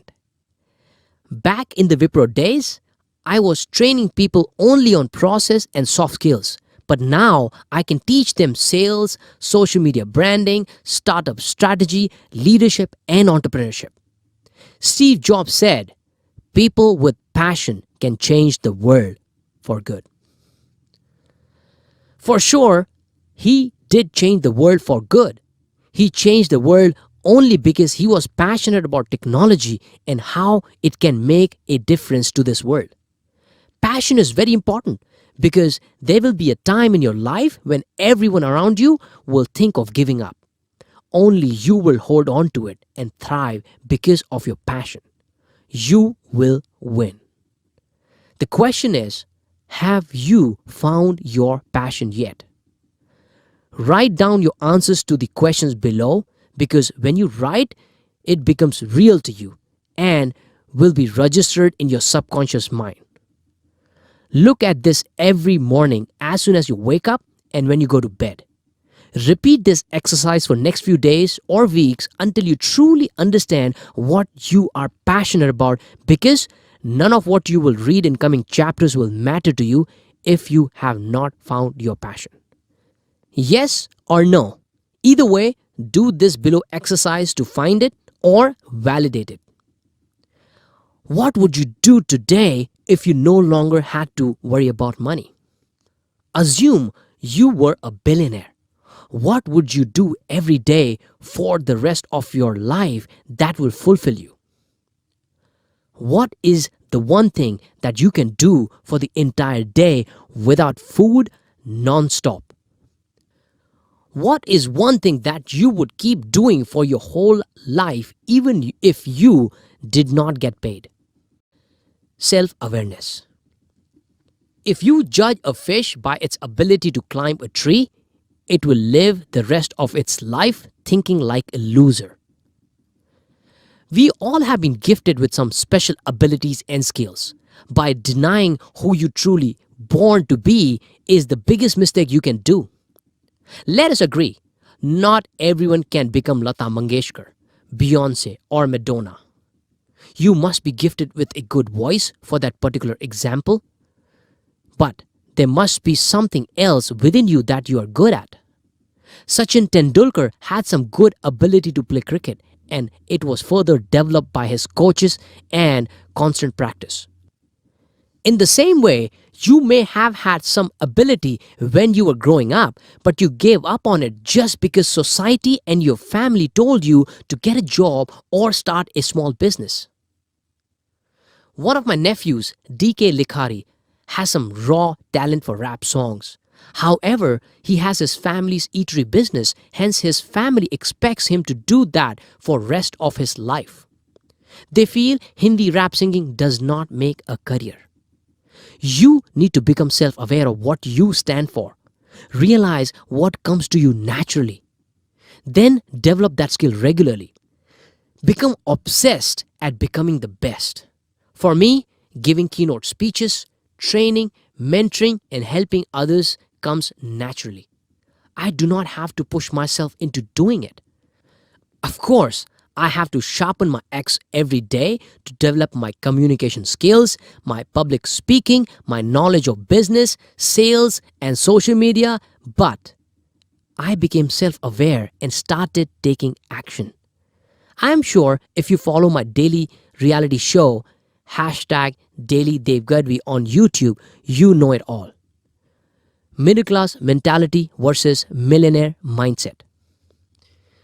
Middle class mentality. They live their whole life without realizing their passion. Millionaire mindset. They know what they are passionate about. Middle class mentality. They live their life working on things just for money and never get to live their passion. Millionaire mindset. They work only on what they are passionate about. Middle class mentality. They live an average, boring, mediocre life. Millionaire mindset.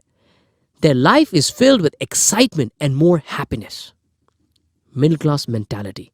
They do not excel in their craft. Millionaire mindset. They are the master of their craft because they are passionate about it. Exercise.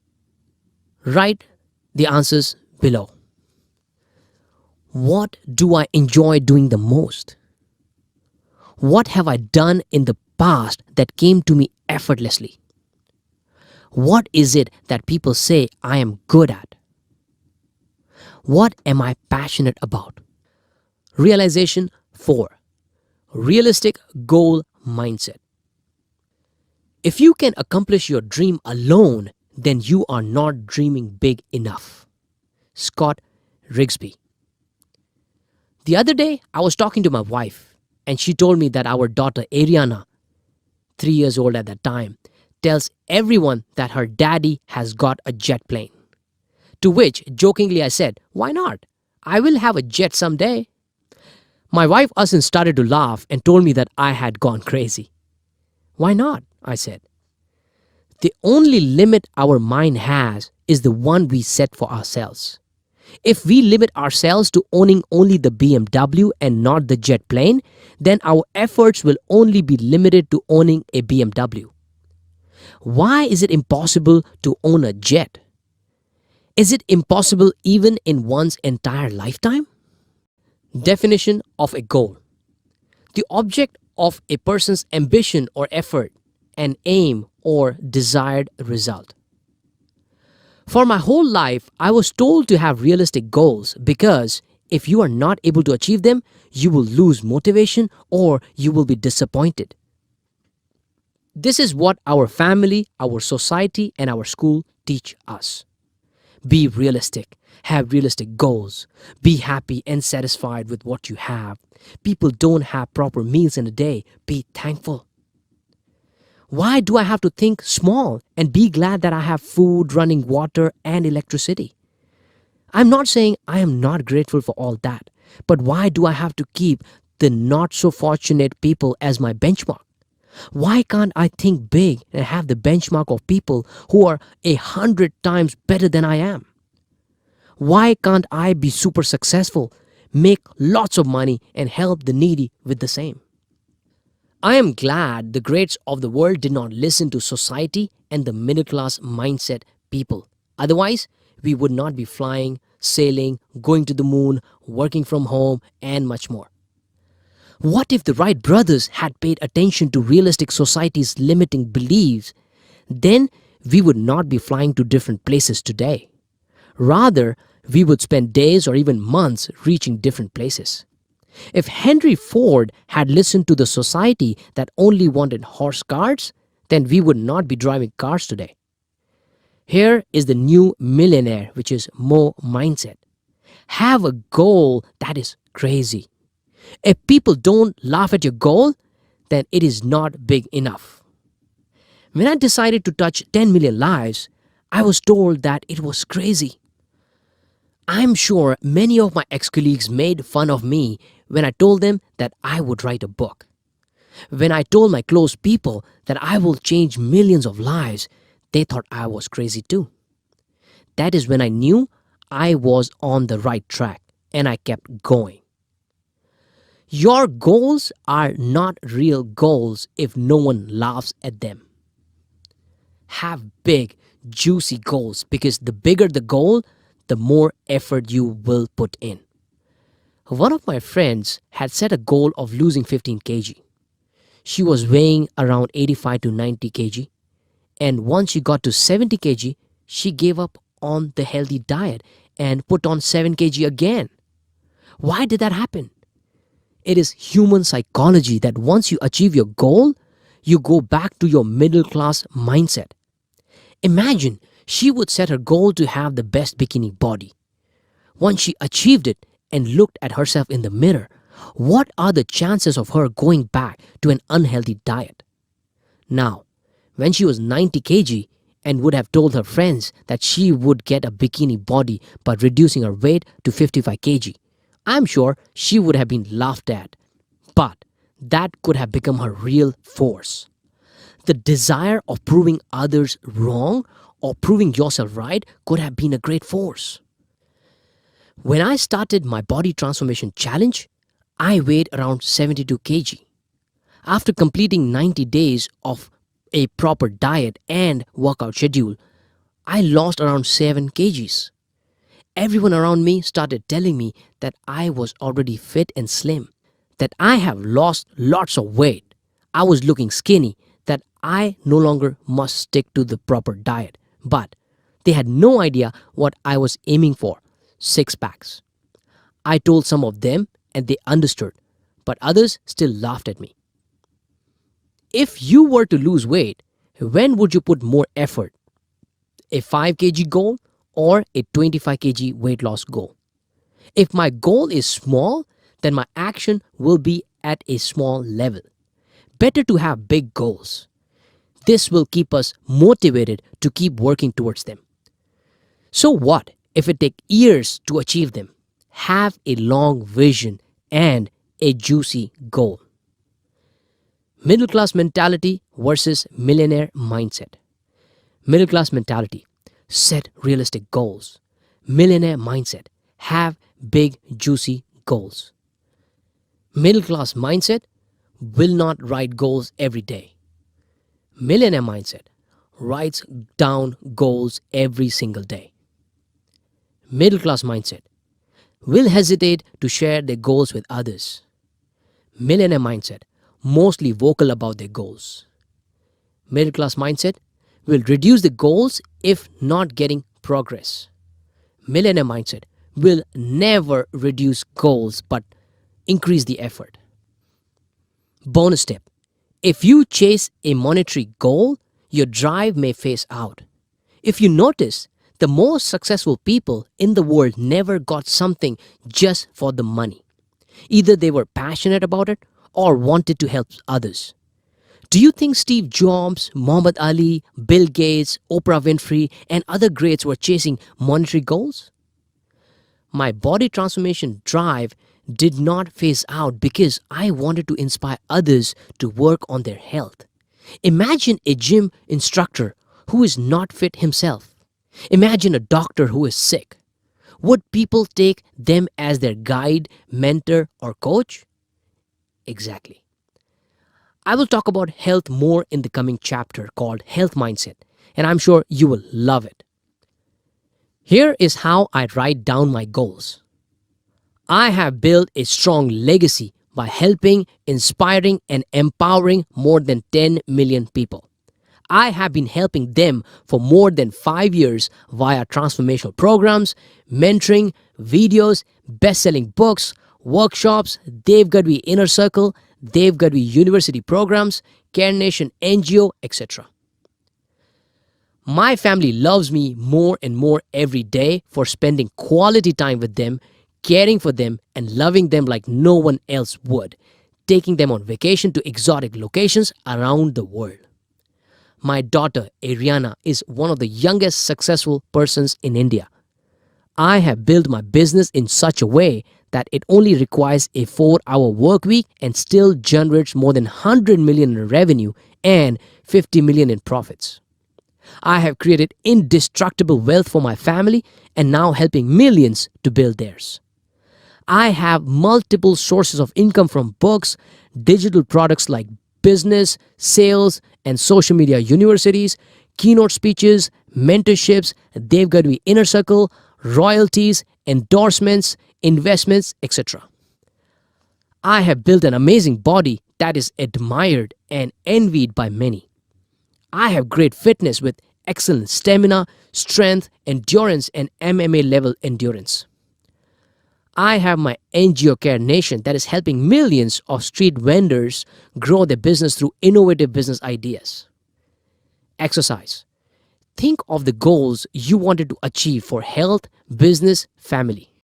Multiply that 5x or 10x. Write it down every morning and every night. Write your goals as if you are living them. In other words, present tense. Look at your goals and visualize them first thing in the morning so that they will register in your subconscious mind and they will become real to you. Share your goals with all the people. Some will appreciate them and some will try to demotivate you. Either way, you will push yourself to make them happy or prove them wrong. Realization 5. Abundance. 50 plus years ago, there was a time when aluminum was called a rare metal. It used to come in the form of bauxite, but there was no process to purify it. Only when the process called electrolysis was found, aluminum became available in abundance. In the same way, there are people with a middle-class mindset who think there is a shortage of money and success because they have never seen the other side of the world where there's abundance of knowledge and secrets to make lots of money. Here's how middle-class mentality versus millionaire mindset would think. Middle-class mentality, there is shortage of money. Millionaire mindset, money is everywhere. Middle-class mentality, there is a shortage of good people. Millionaire mindset, good people are everywhere. Middle-class mentality, no one is hiring. Millionaire mindset, there are lots of jobs. I just need to work hard to find one even if I need to start for free. Middle-class mentality, there are very few opportunities to work with big brands. Millionaire mindset, there are plenty of opportunities provided I develop my knowledge and skills. Never think that there is less money, lack of resources, or that there is limited success. Just look around. Are there not people making billions of dollars? Do you see the crores of rupees spent on some events? Crores of rupees spent on infrastructure and more? Start believing that there is enough of what you need out there and just get your share. Realization 6. Money mindset. You cannot get rich thinking poor. Grant Cardone. I come from a not so well-to-do family where my father was working as a truck driver for a transportation company. Since my family had borrowed money, I had to send money back home every month.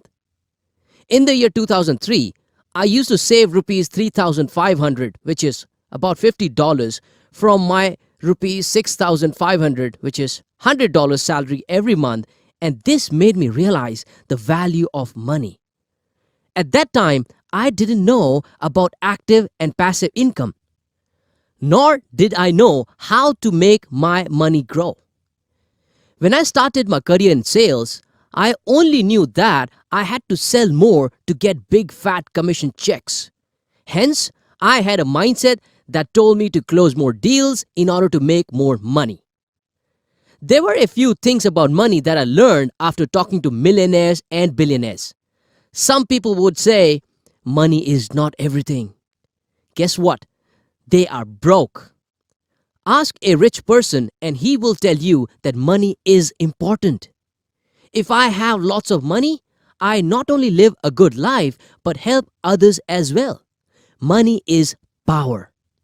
People told me that money is power and gives you freedom to choose what you want to do with your life. Hence, I started looking for ways to get rich. I studied millionaires like Robert Kiyosaki, Grant Cardone, Gary Vaynerchuk, and Dan Lok.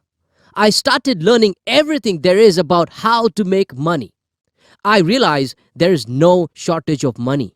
Rather, there is a shortage of knowledge of how to make money. There is a shortage of people who know how to make money. There is a shortage of people who know how to be resourceful. There is a shortage of people who can exchange their skills, information, and knowledge against money. I encourage you to attend one of my workshops called Passion That Pays, where I teach passionpreneurs how can they build multiple sources of income by exchanging their knowledge and skills. Look around you. You will find plenty of people who buy expensive properties, go on luxury vacation, wear luxurious brands, and who have money flowing from them like water from a waterfall. These people are self-made millionaires and billionaires who think that money is available in abundance in exchange for their skills, knowledge, and experience. They know that money is simply exchanged from one hand to another by leveraging their skills and knowledge to solve other people's problems. I used to be the person who used to spend hours watching Prison Break and Game of Thrones until I realized it doesn't help me make more money. I am most happy when I'm getting better at what I do that will make me super rich. For people who are thinking money is not important in life, please unfollow me. We will never work together. Money is like your hot and beautiful girlfriend who only gets attracted to and stays with the person who pays the most attention to her. Dave Gadvi. I discovered an income quadrant based on how we can make money. This is inspired by Robert Kiyosaki.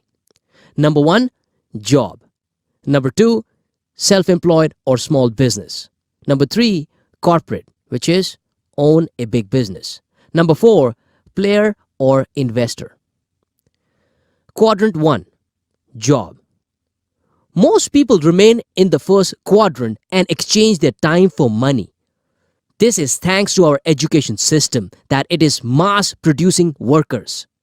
People in this quadrant live on a single stream of income for their entire life and never become super rich. They save money their whole life and spend it on major events like marriages, medical emergency, owning a house and car, and saving for retirement. They do not spend money on self-education and have no idea how to make money from passive income. Occasionally, they do invest in stocks, funds, or property, but do not make a lot of money from it. Let us take an example of Martin, who is an advocate and works for a company on salary. Martin could be making good money but hates his job, or making less money and hate his job, or making good money and love his job, or making less money and love his job, or just working for money. It is high time for him to change his mindset if he hates what he is doing or if he is just working for money. Quadrant 2, self-employed or small business. Martin took a risk and found the courage to switch from a job to becoming his own boss by starting his small business. He could have a couple of people working for him, but he does most of the work, including prospecting, marketing, accounting, execution, consulting, etc. In short, he has become a slave to his own business. If this doesn't work as planned, he will go back to quadrant 1. Martin starts to enjoy working like this. After a year's struggle, as he starts seeing money coming in, he does not have to report to anyone and he works very hard every day. But 90% of businesses fail in first 5 years due to lack of process, people, funds, systems, etc. Income stops if they go on a break. This is because Martin starts to think of himself more than adding value to others and solving their problems.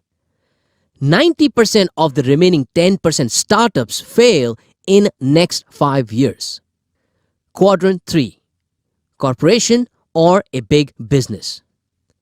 This is where Martin makes his wealth and enters the top earners group. This is where Martin has all the systems, processes, and people in place. The business is serving a lot of people with the best products at affordable prices or serving selective people with premium products at high prices.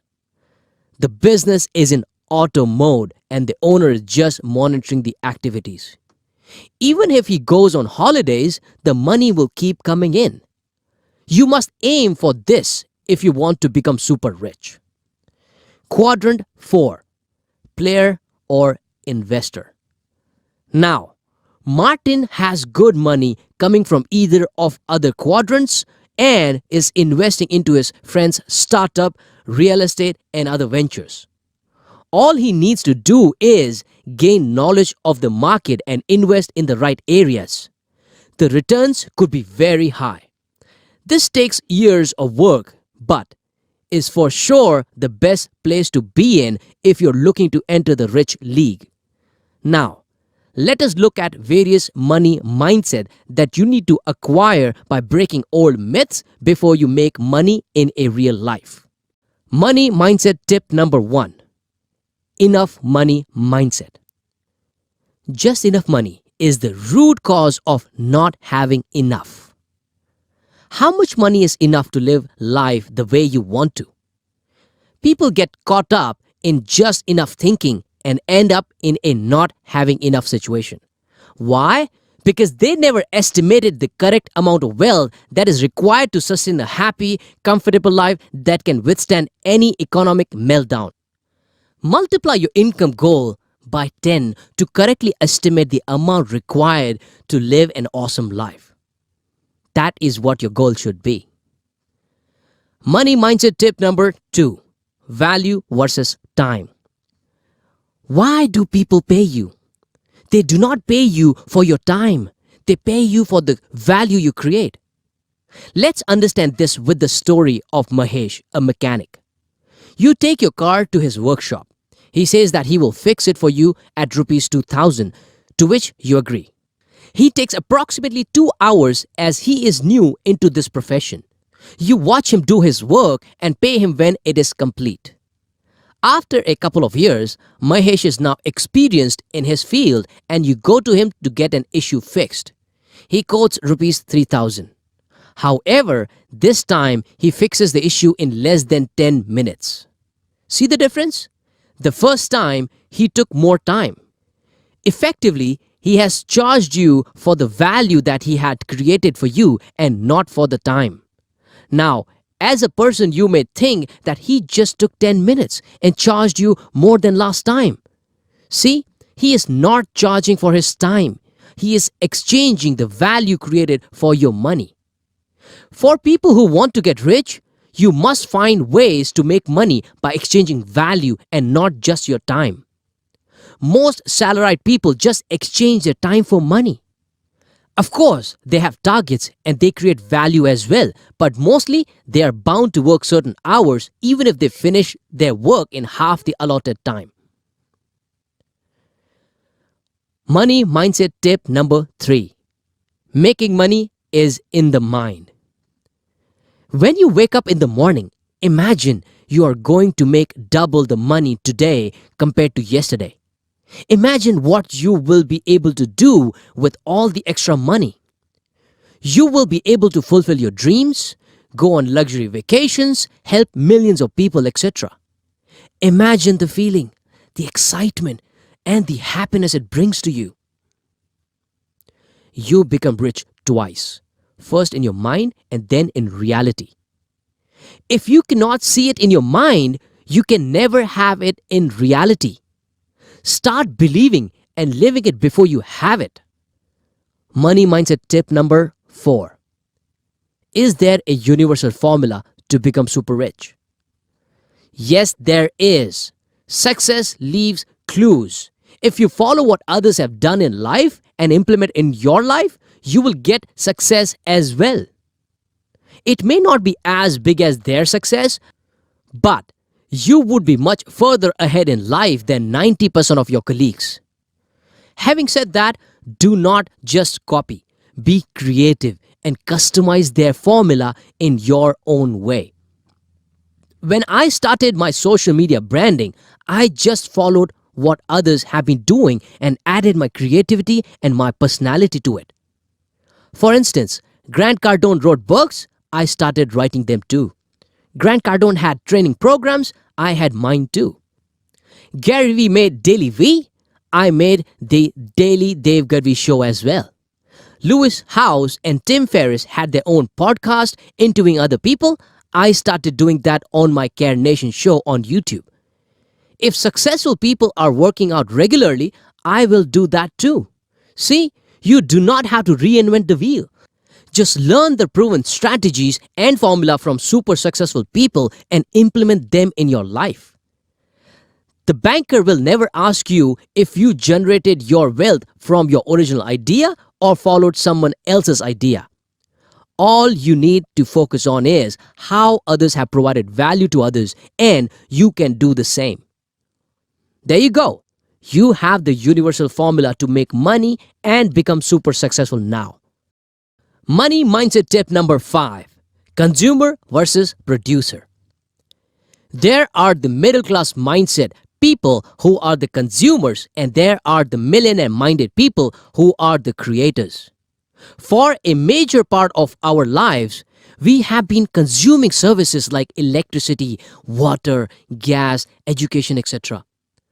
Hop on to the other side in which you are the creator of services like these that can add value to people's lives. Only the top 10% of people harness the power of being the creator, and hence they become super rich. Start thinking of ways to create things that can add value to others. Even if it is as small as free content on social media, like the way I started.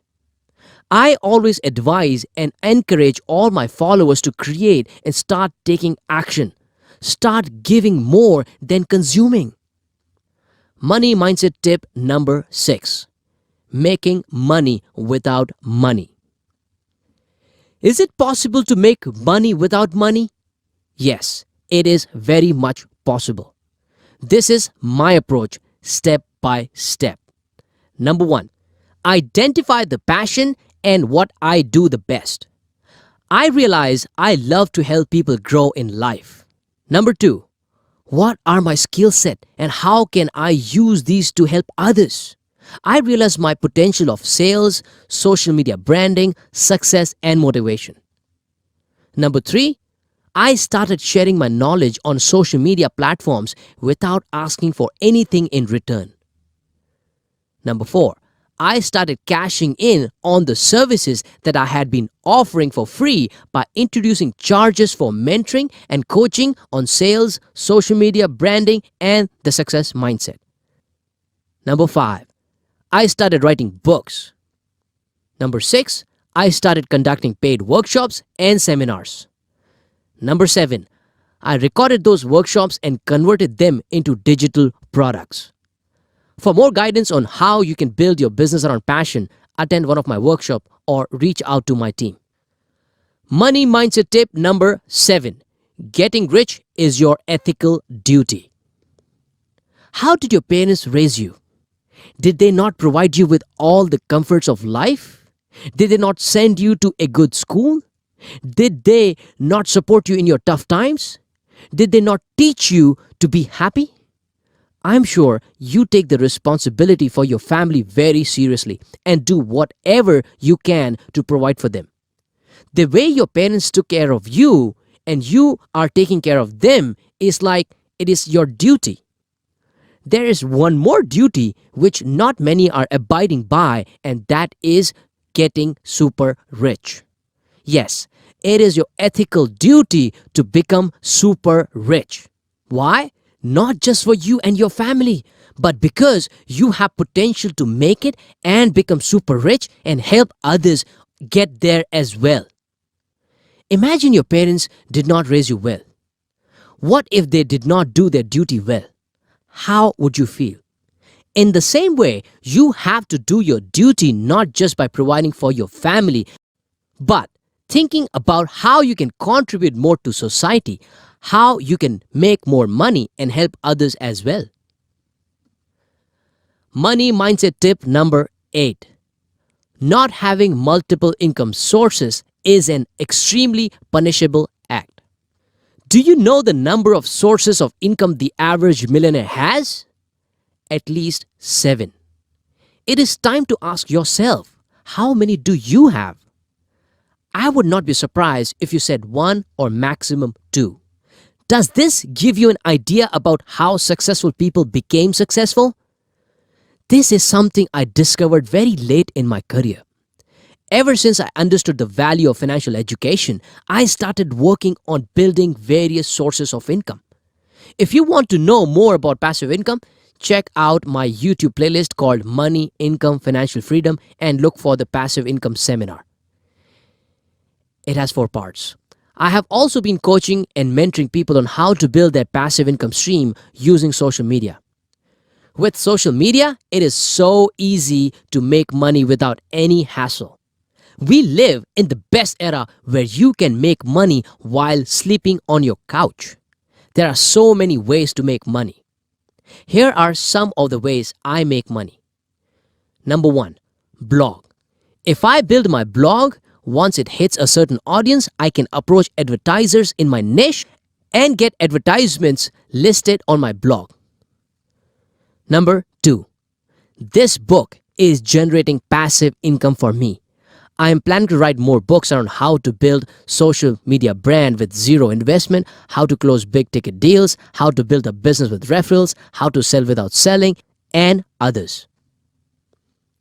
Identify the area that you can write a book on and get started.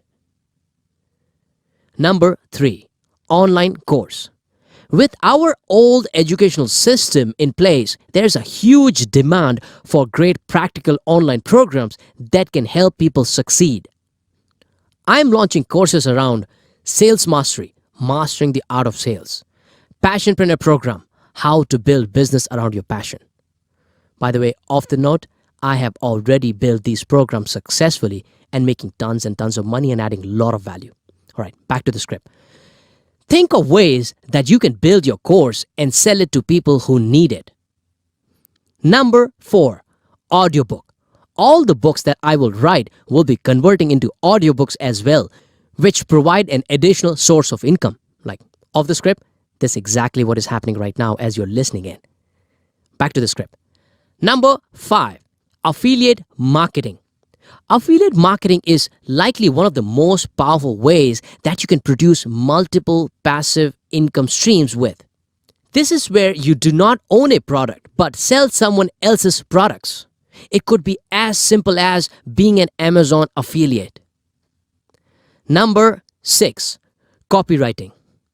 I can become a copywriter and help small businesses run their advertising campaigns, email campaigns, marketing campaigns, etc. Number 8, real estate. I can invest in some property to earn rentals or hold property till it appreciates and sell it off. Number 9, other digital products. As I did already, I recorded my past workshops and made them into digital products. Workshops like Master the Art of Cold Calling, Passion That Pays, and Passionpreneur Mastermind, etc. You can do the same and build your products with it to 90% profit margins. Number 10, royalties and endorsements. Once I build my strong brand, I can endorse it to other accessory manufacturers or entrepreneurs to use my name for their business, like what other brands are doing. Number 11, YouTube. People are making good money out of YouTube as well. I too have monetized my channel. It takes time to build the subscribers as it is a long-term game. Number 12. Stocks and bonds. This is self-explanatory, so I will not go in detail, but be sure to choose stocks carefully. Number 13. Invest in joint ventures. I can invest in my friend's business or even partner with someone to make additional income. Number 14. Uber or Ola driver. Invest in Uber or Ola and have a driver for your car. You can even drive the car part-time. There are hundreds of other ways to build multiple streams of income. But I think you get my point. Do not be a fool and rely only on one active source of income. Money mindset tip number 9. Financial freedom. 70 to 80% of people do not have lots of savings at their disposal, nor do they have any idea how to multiply them. I was a part of this majority for a very long time. To become financially free, you need to acquire financial confidence, which comes from knowing what is to be done. It comes from knowing that you will be able to find money even if you lose your primary income stream. Make money. This is the first stage and the most important stage. Figure out how to increase your income sources so that you can have better savings and multiply them. So, here is what I did to get closer to financial freedom. I focused on how I could increase my income sources. I started to ask myself, how can I have multiple sources of income? Can I get a raise at work? Can I close more deals to make more commission? Can I do something part-time or on weekends to earn more? Can I help someone make more money and have my share? Can I build multiple sources of passive income by writing a book, conducting a seminar, coaching, or mentoring someone, etc.? Save money. Slowly and steadily, my income started to rise, and I reached a stage where I had savings. It is a myth that you should save only for a rainy day. A penny saved is a penny earned. A penny is still a penny, so don't worry about baby money. What you should be focusing on is save to invest and not save to save. Money in the bank gets bored and soon gets spent. Multiply money. The best thing to do is find different vehicles or channels where you can invest this money. Can you invest in properties? Can you invest in bonds? Can you invest in your friend's business? Can you start your own business with that money? I suggest taking the help of a mentor, not a preacher who just is working for salary, but a person who is good at it. But make sure to reinvest the money on your own knowledge and skills because that is the investment which will give you multiple returns guaranteed. Money mindset and financial education is a very vast subject and most needed in our education system. Money mindset tip number 10. You will not make money if you're only focusing on money. Anyone who made it big was never into it just for the money. I agree, money is important, but if you enter something focusing only on money and it is not something that you like, love, or to serve others, you will fail. The best you will get is average results. Oprah did not become who she is because she wanted to only make money. Money is not a motivator for her. Steve Jobs was a multi-millionaire just a few years into business.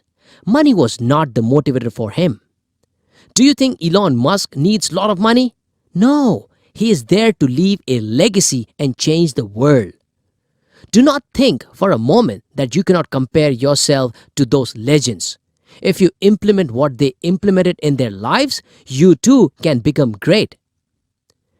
Middle class mentality versus millionaire mindset.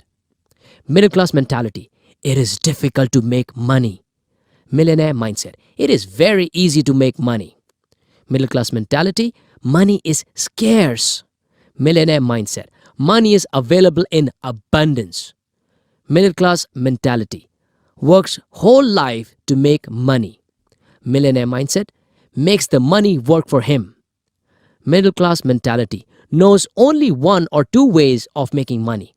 Millionaire mindset knows multiple ways to make money. Middle class mentality does not have passive income sources. Millionaire mindset has lots of passive income sources. Middle class mentality thinks money is evil. Millionaire mindset loves money because he knows money is power. Middle class mentality consoles himself that he has enough to live comfortably. Millionaire mindset, he is happy that he has lots of money and has power to make a greater impact. I recommend that you read a book called FU Money by an amazing person, Dan Lok.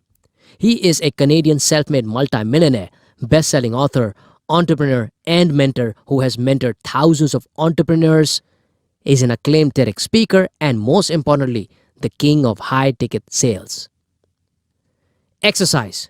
What is your ideal version of being rich?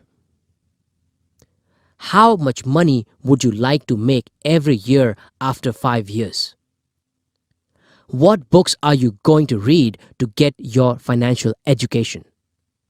What action will you take to ensure you make, keep, and multiply income? How many income streams do you have at present and how many you will add in 5 years? How will you generate your passive income streams? Realization number 7. Health mindset. Health is wealth, but very few truly understand it and only a handful practice it. Dave Gadwi. How would you like it if you had all the money in the world, but you could not travel or eat what you want or do much physical activity, even have an intimate relationship because of bad health? This is the most critical chapter in the whole book. Big goals need big action. Big action needs endless energy, and endless energy comes only when you are healthy. I asked a question in one of my seminars. Have you wondered why most of the super successful people have great health and are fit? With few exceptions, of course, especially in India. One person replied, if I was rich like them, then I would also have time to work out and stay fit. See, this is the loser middle class mindset talk. Someone trying to justify their failure of not having a good physique or fitness because of lack of or not enough money. Most rich people were fit and then became rich, not the other way around. One of the girls in my seminar got offended and said, fat is not unhealthy. I do 100 squats. Seriously? Come on. The person who is trying to demean the value of fitness and stays fat tells me that they don't value health. Now, before you start judging me, I understand there will be a few cases of thyroid problems and complicated medical reasons. That is one way of looking at life, and the other way is do what one of my friends Khushbu Sharma did. She had thyroid problems and at the age of 26, she committed to getting in shape. No points for guessing what she could achieve. She lost 20 kgs in few months with a proper diet and workouts. Anybody can have a great health and look young for a very long time, provided you commit to adopting a healthy lifestyle. The day you commit to becoming the best version of yourself and stick to the plan, you will get what you want in life. Here is what middle-class mindset people would think about health. I am so busy, I do not have time to work out. Life is too short to live, so I eat what I want. I am already in shape. I can't stick to a diet. I have thyroid problems. I tried, but it did not suit me. I am married and have kids, so no time. I will try the tablets or other shortcuts to get in shape. Why is it important to have great health? In the previous chapter, we have found our purpose, set big juicy goals, and understood the money-making formulas. For all that, You will require a lot of action, which requires a lot of energy. Only when you are healthy and fit can you have endless energy to go on for 16 to 18 hours a day. Just look at people like Grant Cardone and Gary Vaynerchuk. They work 18 hours a day like crazy and still have so much of energy. Why? Because they are fit. Grant, even in his 50s, has an amazing body. Here is the solution. Health mindset number 1. Set unrealistic goals but have the right benchmarks. As discussed in the earlier chapter, having a big goal is important. But what is more important is your commitment to transform yourself. How hungry are you to get back in shape? What would it mean to have an amazing physique? What would it mean when people would admire your six packs? How would you like it when your son or daughter feels proud of you? How would it feel when people think that you are your daughter's or son's sibling? It all sounds wonderful, I know. So, start with writing your goals down and visualize them every day. I recommend that you read a book, The School of Greatness by Lewis Howes, where he explains how you can start setting goals. It is an informative book not just for health but overall success mindset. He asks us to stand in front of the mirror naked and look at the whole body. Appreciate and admire all the good things you like about your body. For example, you like your shoulders, biceps, chest, legs, etc. It is a psychological thing that if we just keep hating our body and do not tell ourselves that we have something to be happy about, then you may not even start your journey to becoming fit. So, do that. Identify things that you need to work on like belly, curves, butt, etc. Start working on it. Health mindset number 2. Find the right coach. I always wanted to have great body shape with abs. Who wouldn't? But I never truly committed to it. I went on and off to the gym. I'm sure you have been there as well in your life. The day when I hired my personal health mentor, I realized the importance of having a coach. I had no idea how the diet was so much more important than workouts or sleep. I will talk about diet in coming chapters. He made me realize that the way to health and fitness consists of 70% diet, 15% workout, and 15% proper sleep. I may be able to get to optimum health on my own as well, but it will be too late by the time I achieve it. I want the best of health right now and do not mind paying the experts to reduce many years to a few months. So, find the right coach who is passionate about fitness and not just focused on making money from the profession. Do not try to save money and go to the local gym and try to do something that will hamper you, like the wrong way of doing the exercise, eating things without fully understanding the diet, or lifting heavy weights without guidance. I highly recommend Vishnu as fitness is his passion. Reach out to me for his contact details. Health mindset number 3. Stick to the diet. I was really amazed when I went to Europe for the first time. I hardly saw any fat European. On the contrary, when I visited the US for the first time, it was the opposite. Most of them were obese. Have you wondered why? I think you know the answer. It is because of their diets. Where Europeans have healthy diets, which includes a lot of veggies, boiled foods, lean meats, etc., Americans eat lots of fried and junk food. For fitness, 70% is diet. So before you start working out, I need you to understand your diet. I am not an expert, but I understand that our diet should contain basically good fats, carbs, protein, and fibers. Of course, we need all the vitamins, but that will be coming out of those foods. Here is the myth I believed in. I thought that all fats were bad fats. Hence, I avoided ghee, butter, and cheese as well. I know what you might be thinking right now. You may be avoiding them too. But guess what? They are healthy fats and your body needs healthy fats. Almonds, ghee, curd, cheese, and butter are all healthy fats, but do not consume them in large quantities or eat them without a proper diet plan from expert like Vishnu Mohan. Some people go on a crash course and adopt a liquid diet.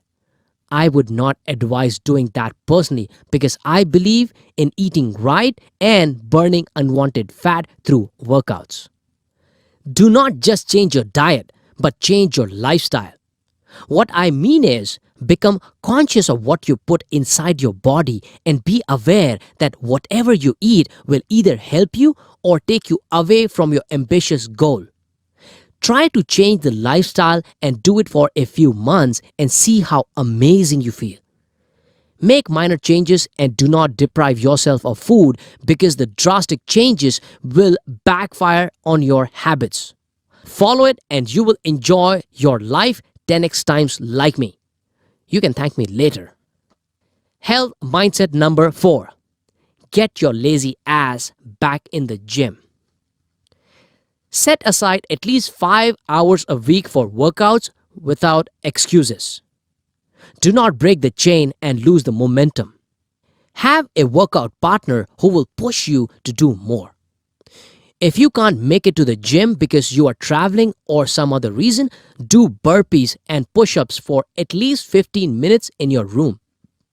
Get the blood flowing and heartbeat racing. Have customized workout plans for the whole month and add some variations. Reach out to a coach or a mentor. Middle class mentality versus millionaire mindset.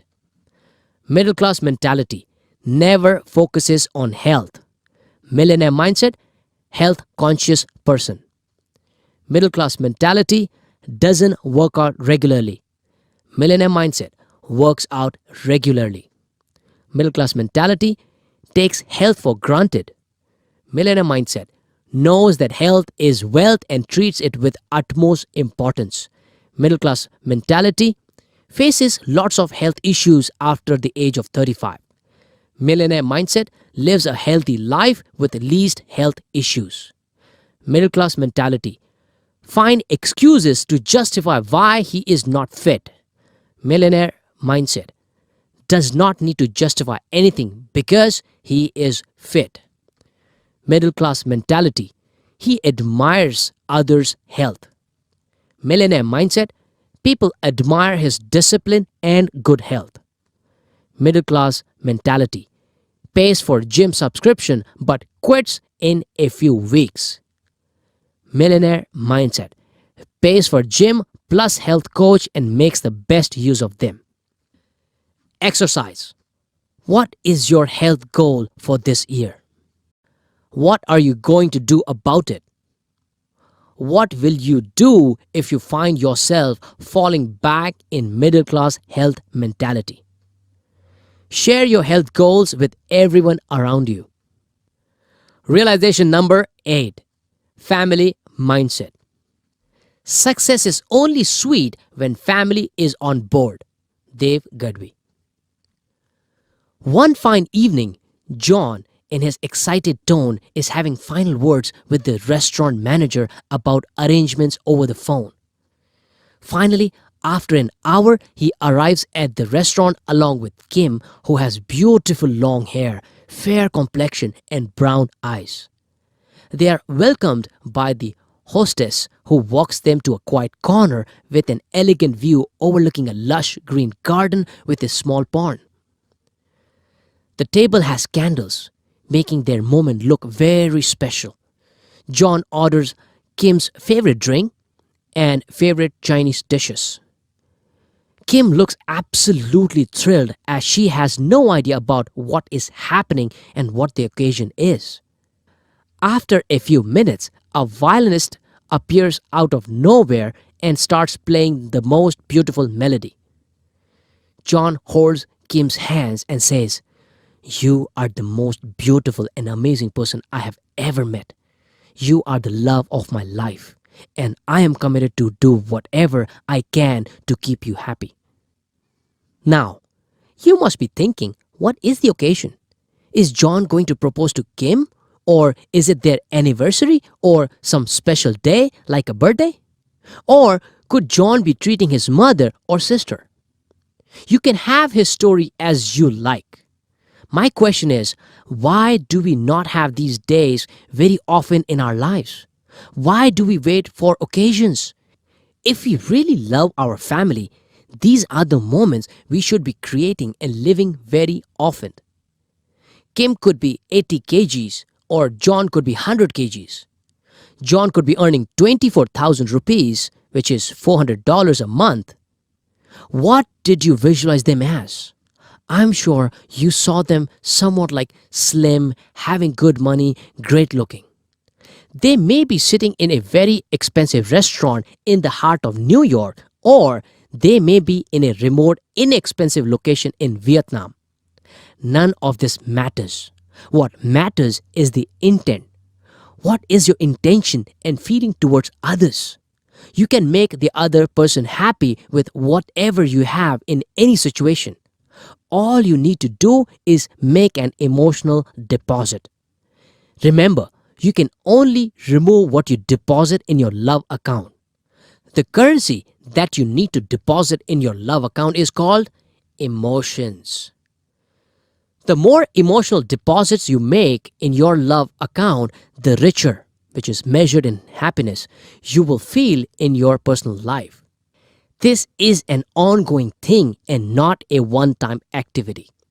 Initially, when I started on my journey to inspire and empower 10 million people, I fully immersed myself into my mission. I became crazy busy creating content to help me reach more people. I would be glued to my cell phone all the time. This created friction between me and my family.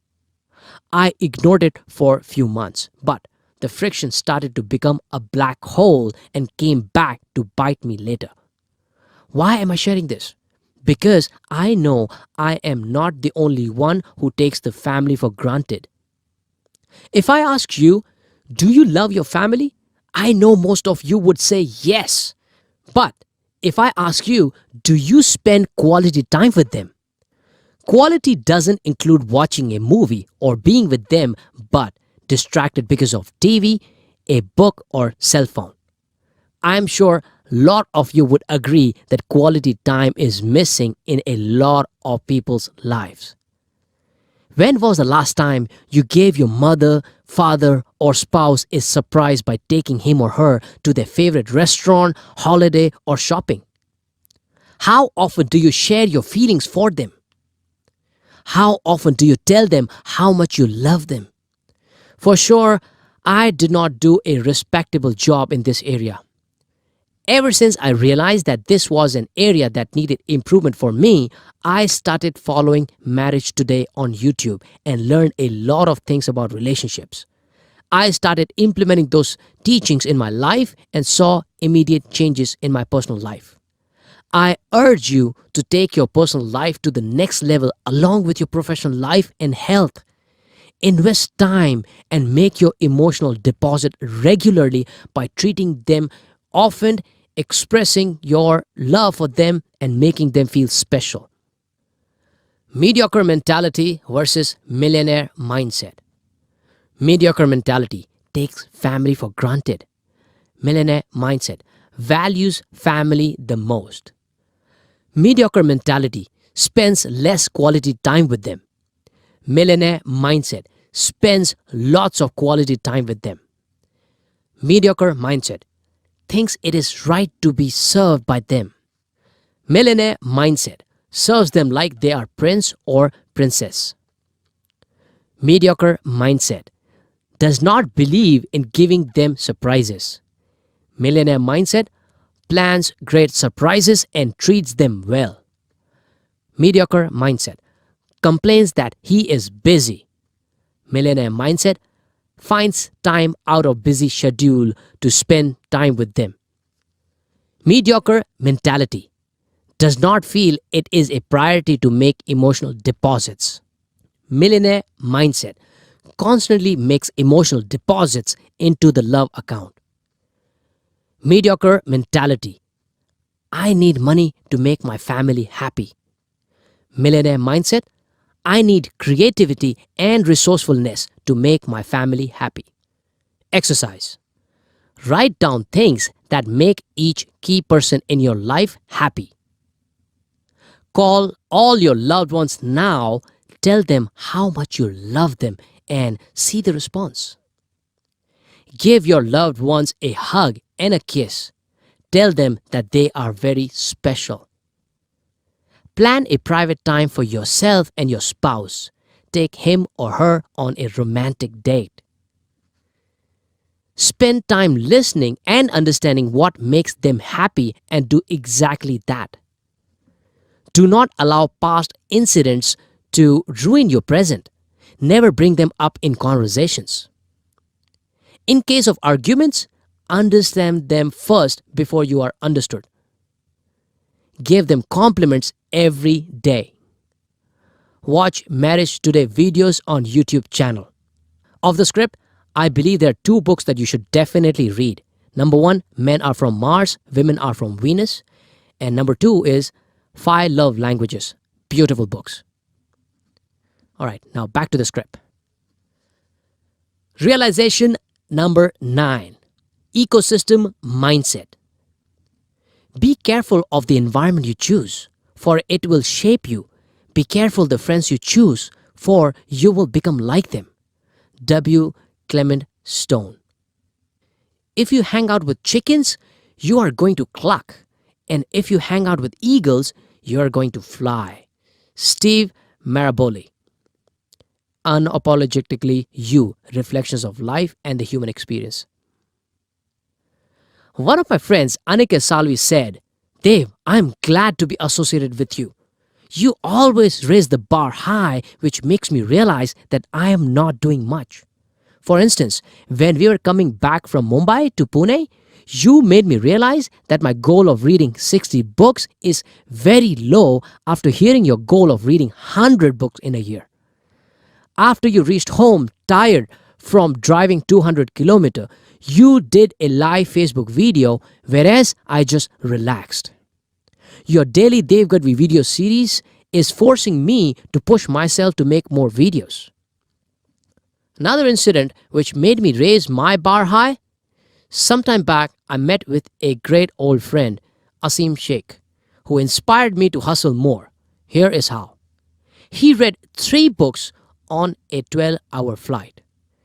Despite him traveling and driving many kilometers the whole day, he had dinner with me and later had a business meeting at 10 p.m. He wakes up in the morning at 5 a.m. and listens to podcasts while driving. He reads at least 6 books in a month. He has invested lakhs in self-development. He attended Tony Robbins' 3-day event and mentioned that Tony goes on non-stop delivering content while standing for 16 hours straight at the age of 57. These are the type of people we need to surround ourselves with. People who make you feel that you are not hustling hard enough. People who always raise the bar so that you push yourself. People who pump you to run through the walls. Imagine you hang out with people who value fitness and work out every day. You will automatically feel like doing the same. Find a group of people who are health conscious or convince your current set of friends to start working out. Best thing to do is gift them this book and transform their middle class mindset into a millionaire mindset. I also have built a community of Care Nation that was built based on my one word, care. The book that helped me to do deep soul searching and find the word was Your One Word by Evan Carmichael. Evan is an amazing person, entrepreneur, best-selling author, award-winning speaker, YouTube sensation with 1 million plus subscribers and an entrepreneur coach. He is a very humble person. Care Nation is the force that pushes me to stay motivated because I'm obligated to share motivational sales tips, social media tips, and entrepreneur tips with them every day.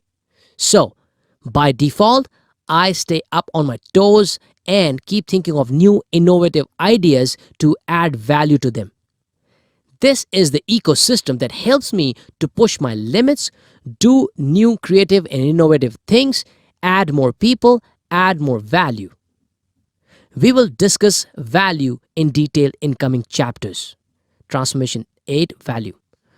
Now, off the script, if you want to be part of Care Nation, it has been renamed as Passionpreneurs. So if you want to be added, send a message. You will have the contact detail at the end of the book.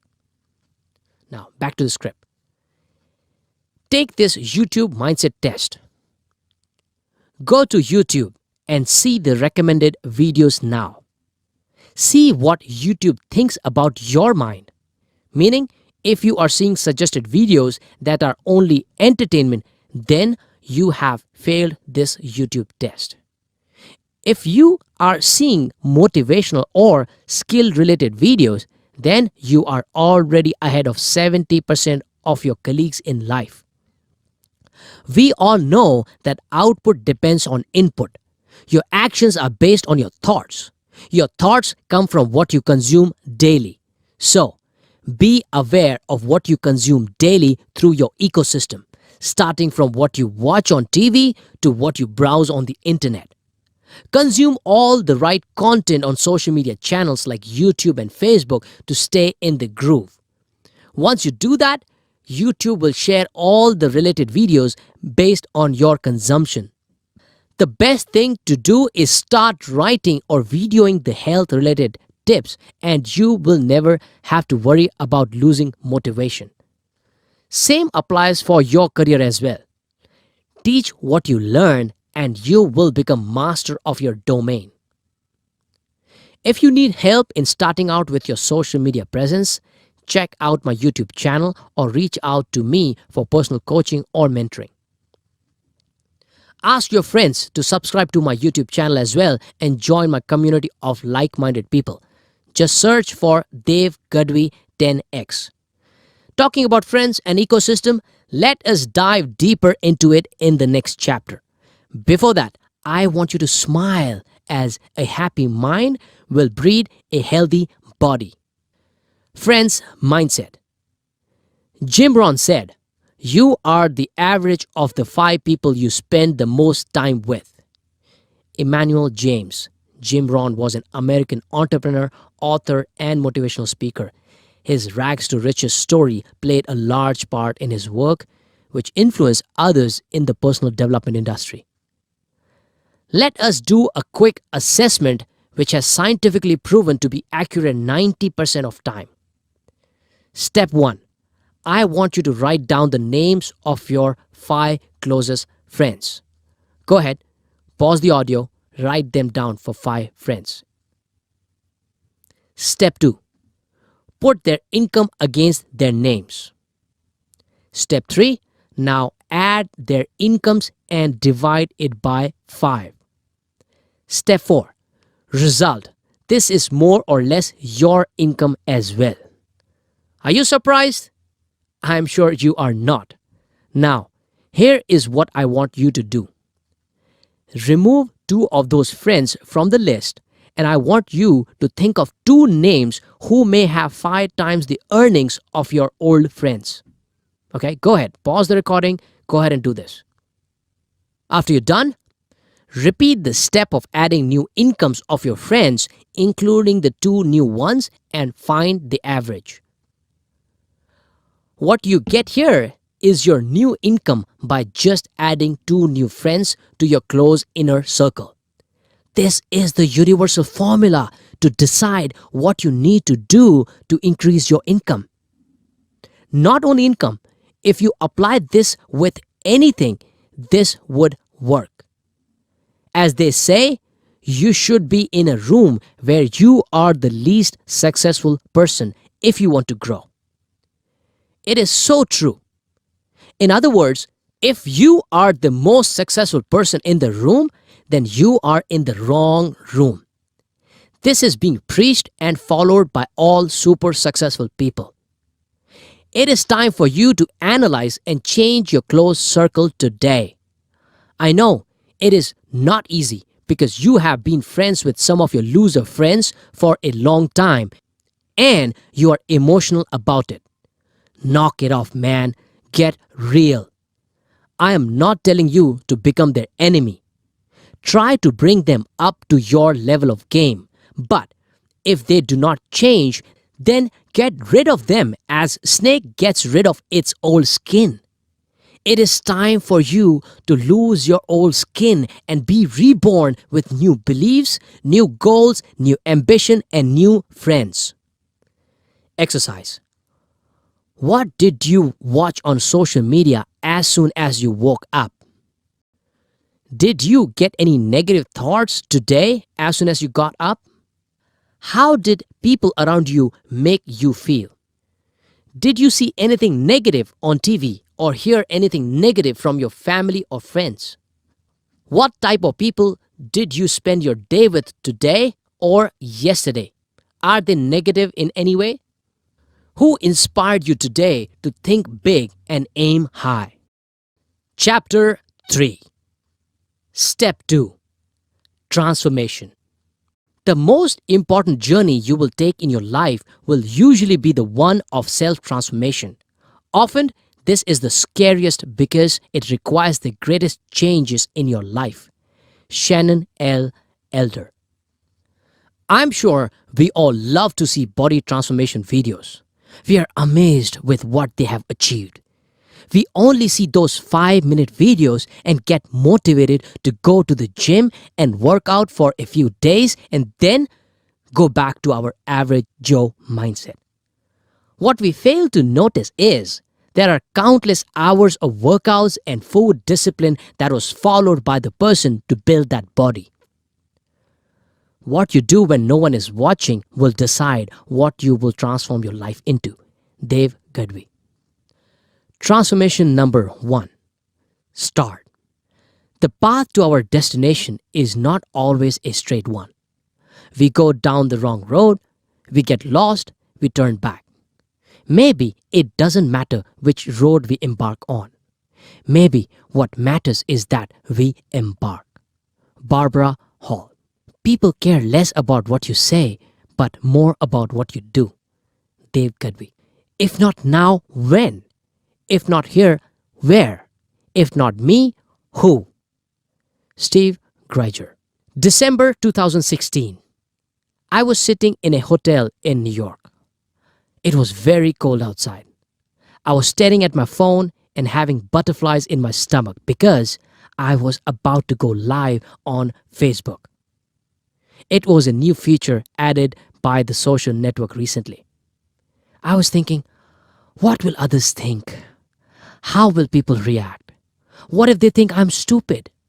What if I forget what I am going to say next? I would not be able to edit anything. What if they will say that I am not qualified to talk about success and mindset? Finally, after 5 minutes of negative thoughts, I took a deep breath and said, "It's okay. Let me do it."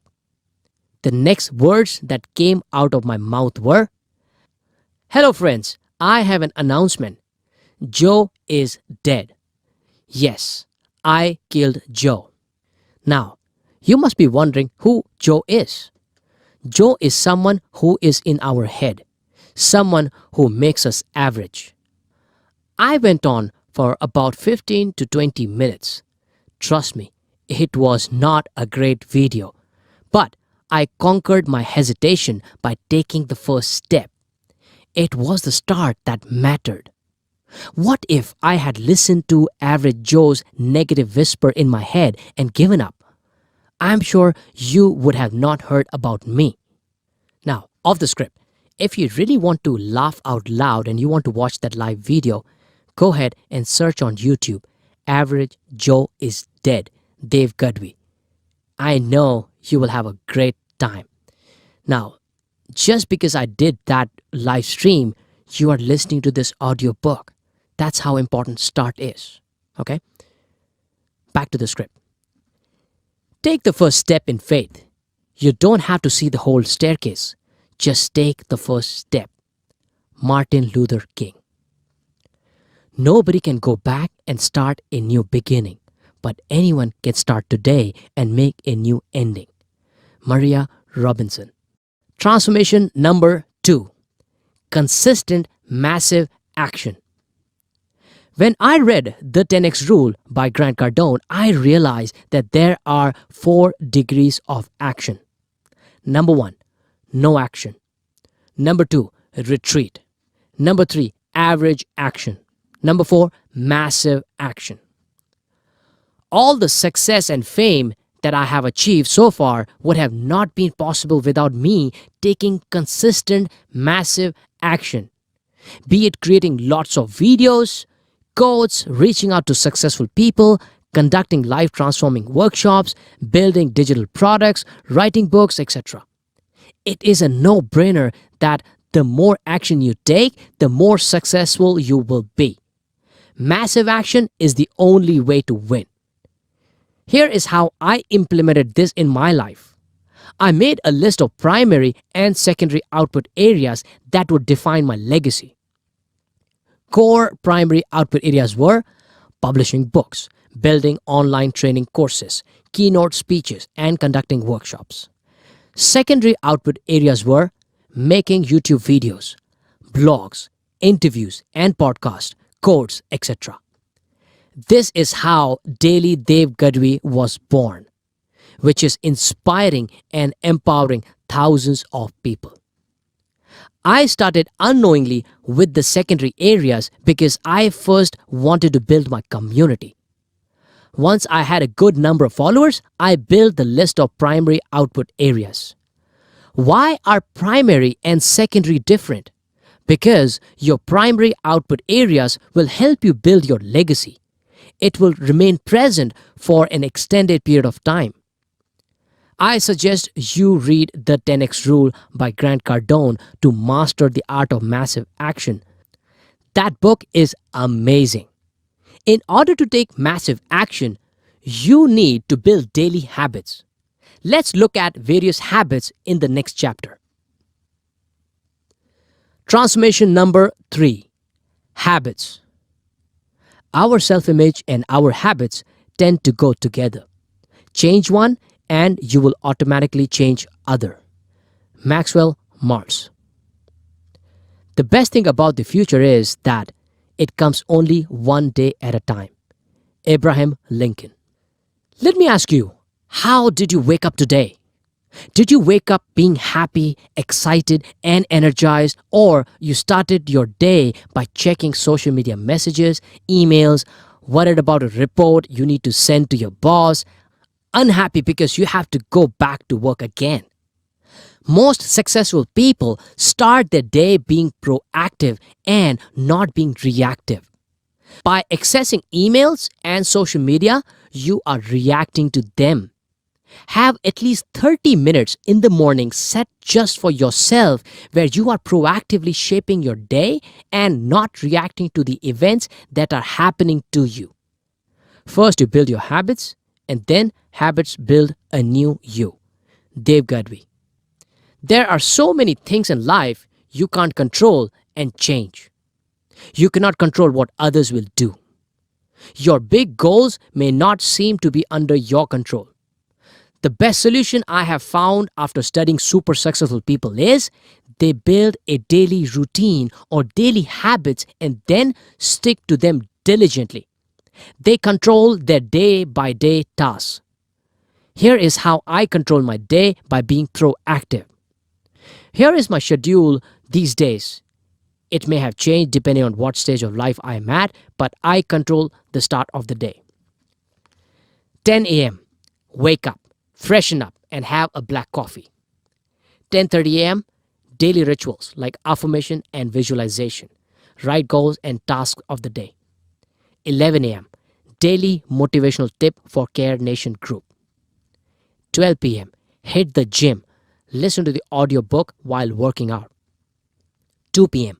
Cook a healthy meal while listening to the audiobook. 3 p.m. Freshen up, dress up, shoot a video. 3:30 p.m. Have lunch, reply to social media messages. 4 p.m. Drive to office while listening to an audiobook.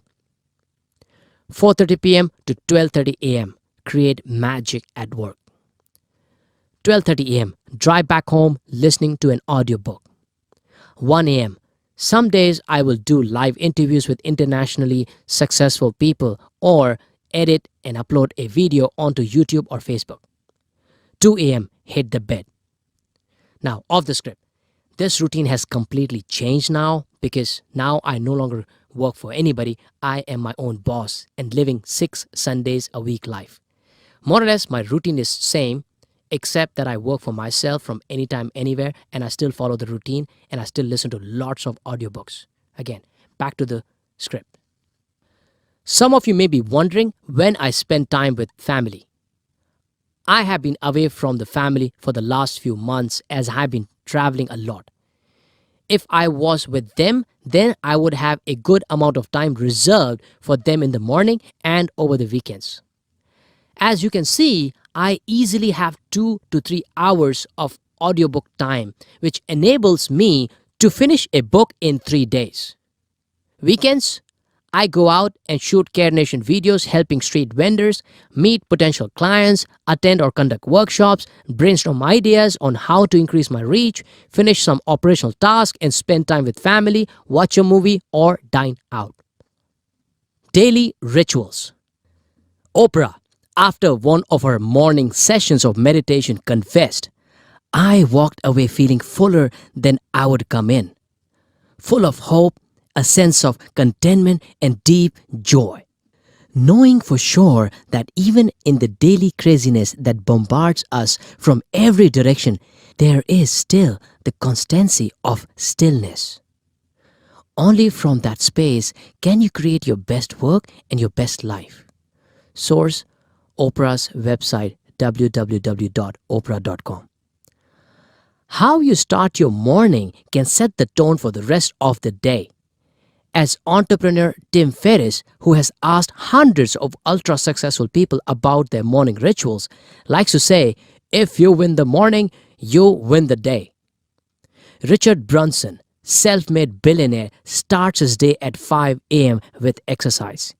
He finishes his workout right away, either playing tennis, biking, going for a run, or kite surfing. Exercise, he claims, boosts his productivity significantly. Then I eat breakfast and spend time with my family, he writes on his blog. Exercise and family time put me in a great mind frame before getting down to business. Oprah, Richard Branson, Tim Ferriss, Tony Robbins, and many other successful people all have some sort of morning ritual.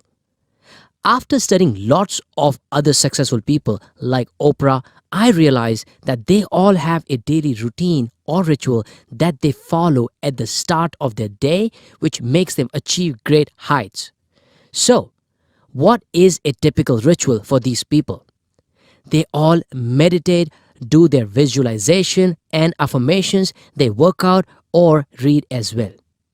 Here is what I have been doing ever since I was exposed to this magical way of starting my day on a super high note. I start my day with an acronym called SAVERS from the book The Miracle Morning by Hal Elrod. So let's break it down. S stands for silence. Jack Dorsey, founder of Twitter, does meditation in the morning followed by jogging. Ellen DeGeneres, host of the very popular show Ellen, said that the quiet and personal time gives her the energy to carry out her busy schedule for entertainment. Lots of successful people meditate, which is recommended. It may or may not work for you, but have you ever tried giving it a shot? Here is how I start my day. As soon as I wake up, I just close my eyes and observe silence to prepare my mind for an amazing day. Follow it up with affirmations and visualization. A stands for affirmations. You cannot go higher than your self-image. Anonymous. Definition. A positive affirmation is simply a short statement that you say to yourself and repeat in order to get your subconscious mind reprogrammed and thinking along an empowering train of thought. Your subconscious mind is like a sponge. It soaks up what you feed it. No matter how big your affirmations are, it is something that you want in your life. You can do it with your eyes open or closed, your choice. Use affirmation statements for an abundance of money, health, family, etc. I mix the affirmations and gratitude statements together and chant as soon as I wake up. I am a millionaire. I have unbelievable power to change many lives. I am a money magnet. I have unlimited energy. I love being confident. I'm always taking action. I have the power to lift other souls. I love people around me. I attract wealth naturally. I am free and live life full of love. Creative ideas flow to me naturally. My family and friends love me. I am confident and people admire my confidence. Now, off the script. Of late, I have changed my affirmations, and as you evolve in this journey, you also will change your affirmations. So, right now, I start my day by saying, I am a legend. I have transformed billions of lives, which is my new goal, to transform billions of lives. So, you can change and you can upgrade as you move along. So, now, back to the script. You can write your affirmations and read them in the morning or watch some videos on affirmations on YouTube. Let us do a small exercise. Repeat after me and say it loud. I am a millionaire. I am a millionaire. I am a millionaire. I have unlimited energy. I have unlimited energy. I have unlimited energy. Make sure the statements are positives and not negative. For instance, instead of I do not want to be fat or I am not fat, use I am fit. Start statements with I am. Use present tense. Avoid statements like I will be a millionaire. Instead, use statements like I am a millionaire. These days, I'm listening to Dan Locke's affirmation video followed by visualization. V stands for visualization and imagination. Imagination is more important than knowledge. For while knowledge defines all we currently know and understand, imagination points to all we might yet discover and create. Albert Einstein. If you want to reach a goal, you must see the reaching in your own mind before you actually arrive at your goal. Zig Ziglar. As you think, so shall you become. Bruce Lee. What is visualization? It is a technique which you practice alone, imagining your ideal life. You create the self-image of the life that you want to live, the body that you want, family life that you want, the financial situation that you want. Similar to affirmation, visualization impacts your subconscious mind to achieve what you want. You must believe that you are already living the ideal life you want. Why visualization? This technique has been proven to be one of the most effective techniques for people who want to achieve unbelievable things. All super successful people are following some sort of visualization. Dreaming is not enough. You have to go a step further and use your imagination to visualize with intent. Forget everything you have ever been taught and believe it will happen just as you imagined it. That is the secret. That is the mystery of life. Christine Anderson. To accomplish great things, we must first dream, then visualize, then plan, believe, act. Alfred A. Montepert. I visualize myself being on a huge stage inspiring thousands of people. The audience is chanting my name. I visualize myself as a top business expert helping 10 million people build their life and business around their passion. I see myself having a six-pack and having MMA level fitness. I imagine my family loving me and me loving back in return and treating them with lots of quality time, traveling to exotic locations and doing fun activities. I go into very specifics on seeing the vacations as I'm on super amazing villas with luxury cars, jet planes, etc. Some of the to-dos have a very specific vision. Calm yourself down. Breathe consciously. Be consistent. Live that future in the present and believe it. This exercise alone has had a significant impact on my life. Remember the life we created for you at the beginning of the book, where you were laying on the shack at the beach, sipping your favorite drink and listening to your favorite music? Key takeaway? Make it as real as possible. Do this exercise for 5 to 10 minutes and you are done. Exercise. Let us paint your future and imagine it now. What kind of life are you living 5 years from now? What kind of car are you driving? How are you making your money? How are you spending time on your dreams? How are you enjoying your family time? How is your body and fitness level? Don't just see. You have to believe in the sense of touching, smelling, feeling, hearing, etc. For example, you are touching the car and feeling it. You are feeling the fresh morning breeze on your face while sitting on the beach and enjoying your favorite drink. You are cuddling with your kids and family. Some men see things as they are and ask why. I dream things that never were and ask why not. Robert Kennedy. Expand your thinking and believe the unbelievable till it becomes reality.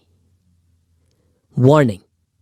If you don't do it every day, then it will not work. If you do it for a few days and skip it for a week, then you won't get the benefits. Do it whatever you can, any time of the day, whether it is afternoon or evening. It may take 2 or 3 weeks before you start seeing the results. I personally never miss it. Come on, we all can find at least 5 minutes to do it. Finish this exercise before moving on to next section. E stands for exercise. Bill Gates works out every morning and watches videos while working out. That way, health and mind both are prepared for the day. Howard Schultz, CEO of Starbucks, wakes up at 4:30 a.m. in the morning to walk with his 3 dogs and does the workout as well. A healthy mind rests only in a healthy body. What is the point of wealth if you are not able to enjoy it? We already covered the health mindset in the previous section. Feel free to go back and read it again. A workout can be anything and not necessarily a typical gym workout or running. Here is what you can do: walking, running, playing a sport, swimming, Zumba, hiking, rock climbing, yoga, cycling, and others. Anything that raises your heartbeat and increases your blood circulation is a good way to start your day. Now, do not ask if sex is included. R stands for read. Ask a self-made billionaire and one of the richest persons, Warren Buffett, about his mantra for success. I'm sure reading would be one of the top three. According to one interview, he said he spends about 80% of his time reading and learning new things. That is why he is one of the most successful people on this planet and is for sure in the 1% club. Reading can build your motivation, inspiration, and knowledge, which can help you join the ranks of other high-accomplishing morning reader entrepreneurs such as Warren Buffett, Bill Gates, and Starbucks CEO Howard Schultz. An average millionaire or a CEO reads 60 books in a year. For sure, they know the secrets to success. I have set a goal for myself of reading more than 100 books in a year. Here is my hack. An average book has 8 to 10 hours of audio clips. I listen to the audiobook while traveling, working out, cooking, etc. If I want, I can finish an audiobook in 2 or 3 days. Is it good? I finished the book E-Myth Revisited in just 1.5 days and some books just in a day. We will deep dive into this in coming chapters. Books, your fuel to stay unstoppable. Now, off the script. This target I set in 2017 and till date, every year I have read more than 100 books, which is I have read as in listen to 100 books. So, you got to do the same. All right, back to the script. S stands for scribble. Scribble refers to writing your goals. Benjamin Franklin used to wake up at 4 a.m. every day and he would write things down that he needed to achieve that day. He would ask himself, what good should I do today? Most successful people start their day by writing their thoughts, business ideas, or blogs. This also includes writing your own book. I believe everyone should write a book. Everyone has a story to tell. Everyone has multiple books in them. Those books should come to reality. We already covered the goals aspect in chapter Realization 4, Realistic Goal Mindset. Middle class mentality versus millionaire mindset. Middle class mentality. I can't seem to stick to daily rituals. Millionaire mindset. I know I have to stick to it anyhow. Middle class mentality. They are reactive to daily activities. Millionaire mindset. They are proactive and control their days starting with daily activities. Transformation number 4. Commitment. I am no different. I am just more committed to my purpose than others are. Dave Gadwi. The only thing that will decide whether you achieve what you want or not is commitment. Dave Gadwi. A lot of people may call it hunger or burning desire as mentioned in all-time best-selling book Think and Grow Rich. I use the term commitment.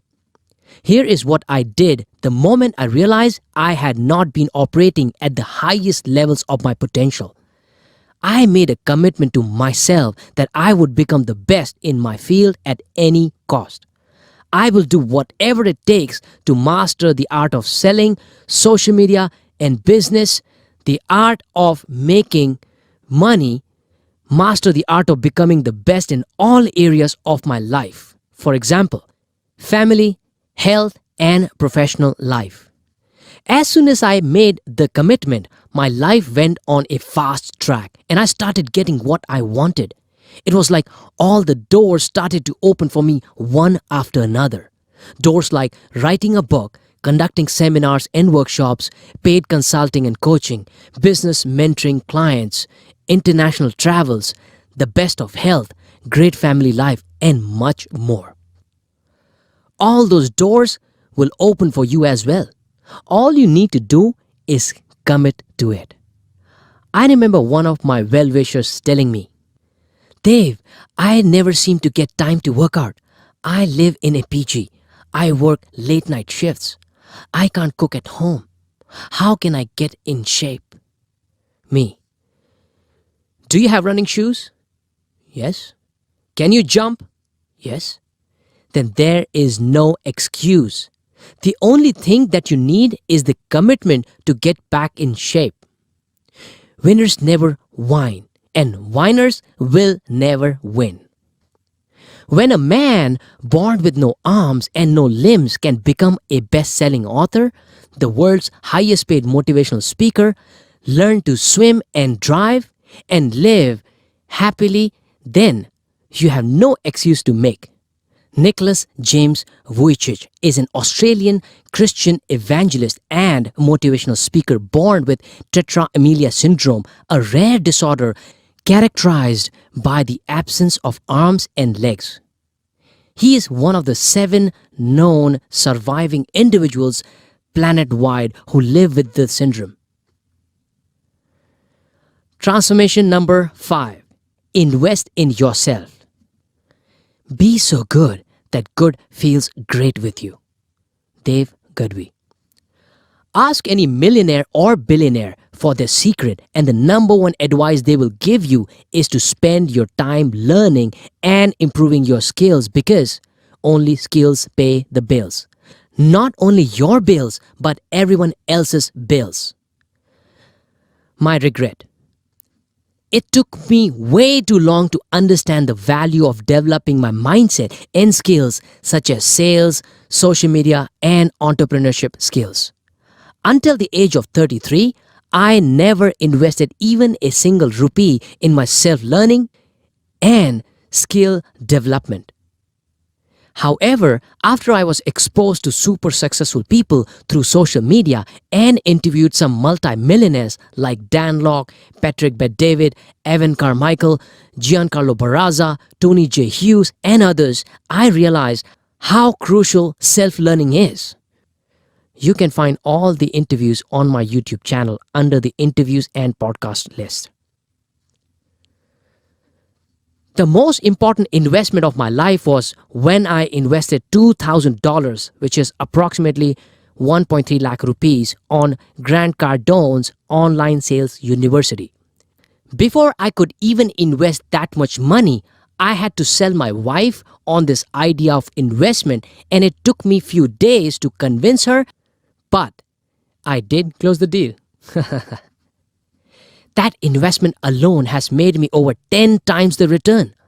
My first paid workshop, Master the Art of Cold Calling, made me 25,000 rupees, which is $450 in 3 hours, with 90% profits in advance bookings.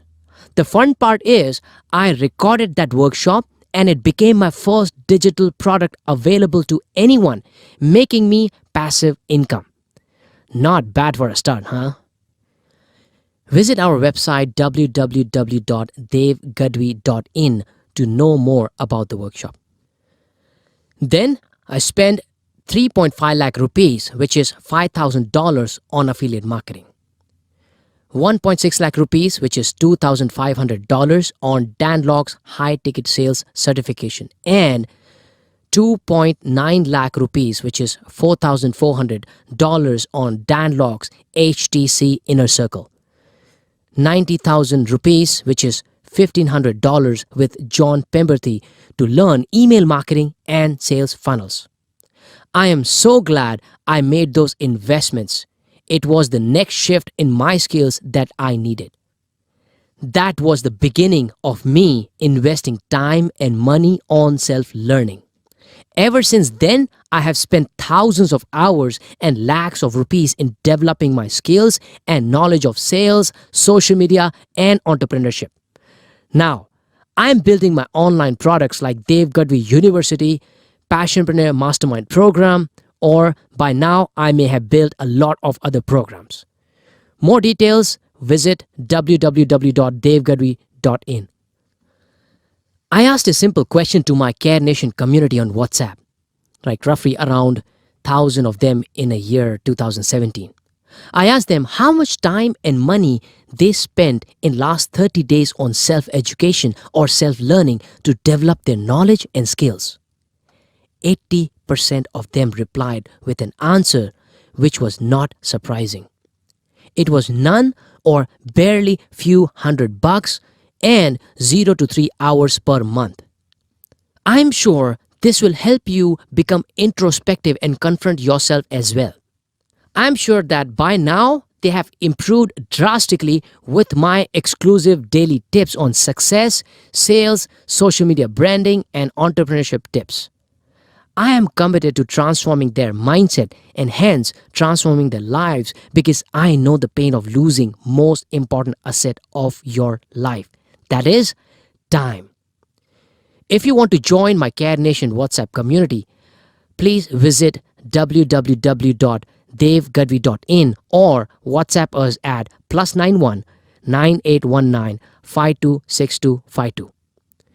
Off the script, the Care Nation has been converted to Passionpreneurs Group. Back to the script. Here's the sad part.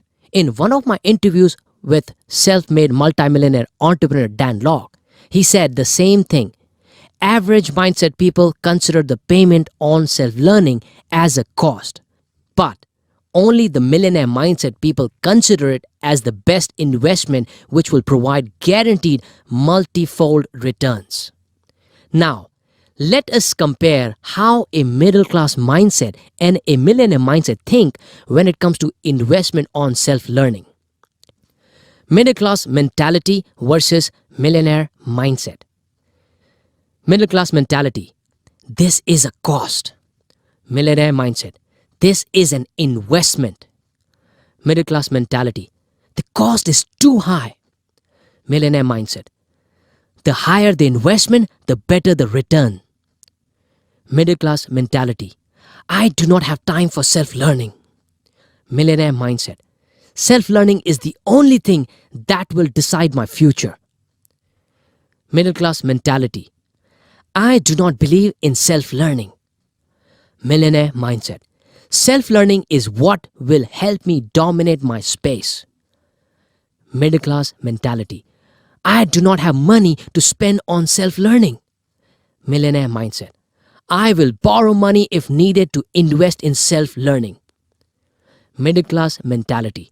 I will only use what is available for free. Millionaire mindset.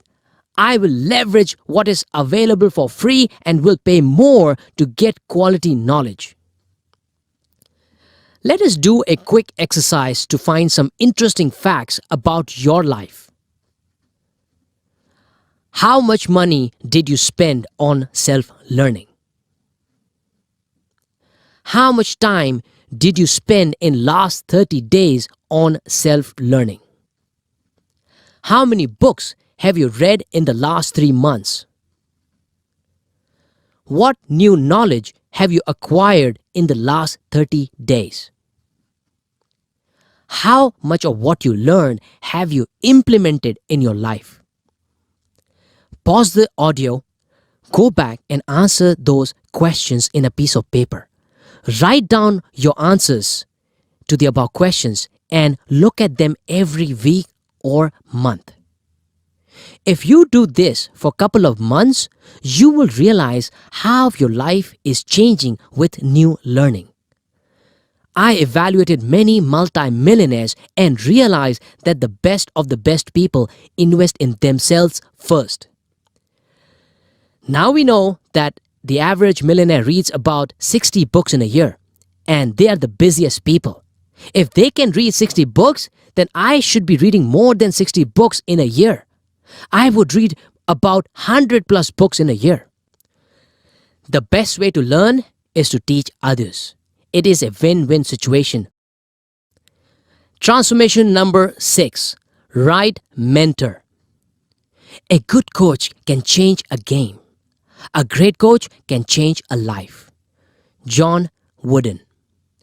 When I started my journey of transforming my life first and then changing others' lives, it took me time to realize that it would take me years to get to my goals. So, what could I do to reduce the time? I studied super successful people and realized that each person had a mentor or a coach in their lives. For Bill Gates, it is Warren Buffett. For Sachin Tendulkar, it was Ramakant Achrekar. For Michael Jordan, it was Tim Grover. For Dan Lok, it was Alan and Dan Pena. What did these mentors do for their mentees? They helped them to become masters of their craft in the shortest possible time. Do not hire an advisor, meaning don't hire someone who has not done what you are looking to get done. Who is the right mentor?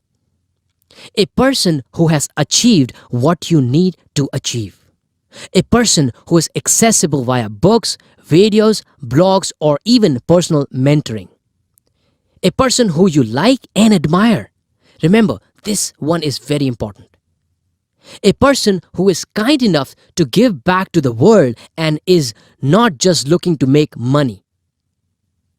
How to find right mentor and become a mentee. Google the mentor, YouTube search, ask your friends. Study everything about the person. Approach him or her by telling him or her what you admire about him.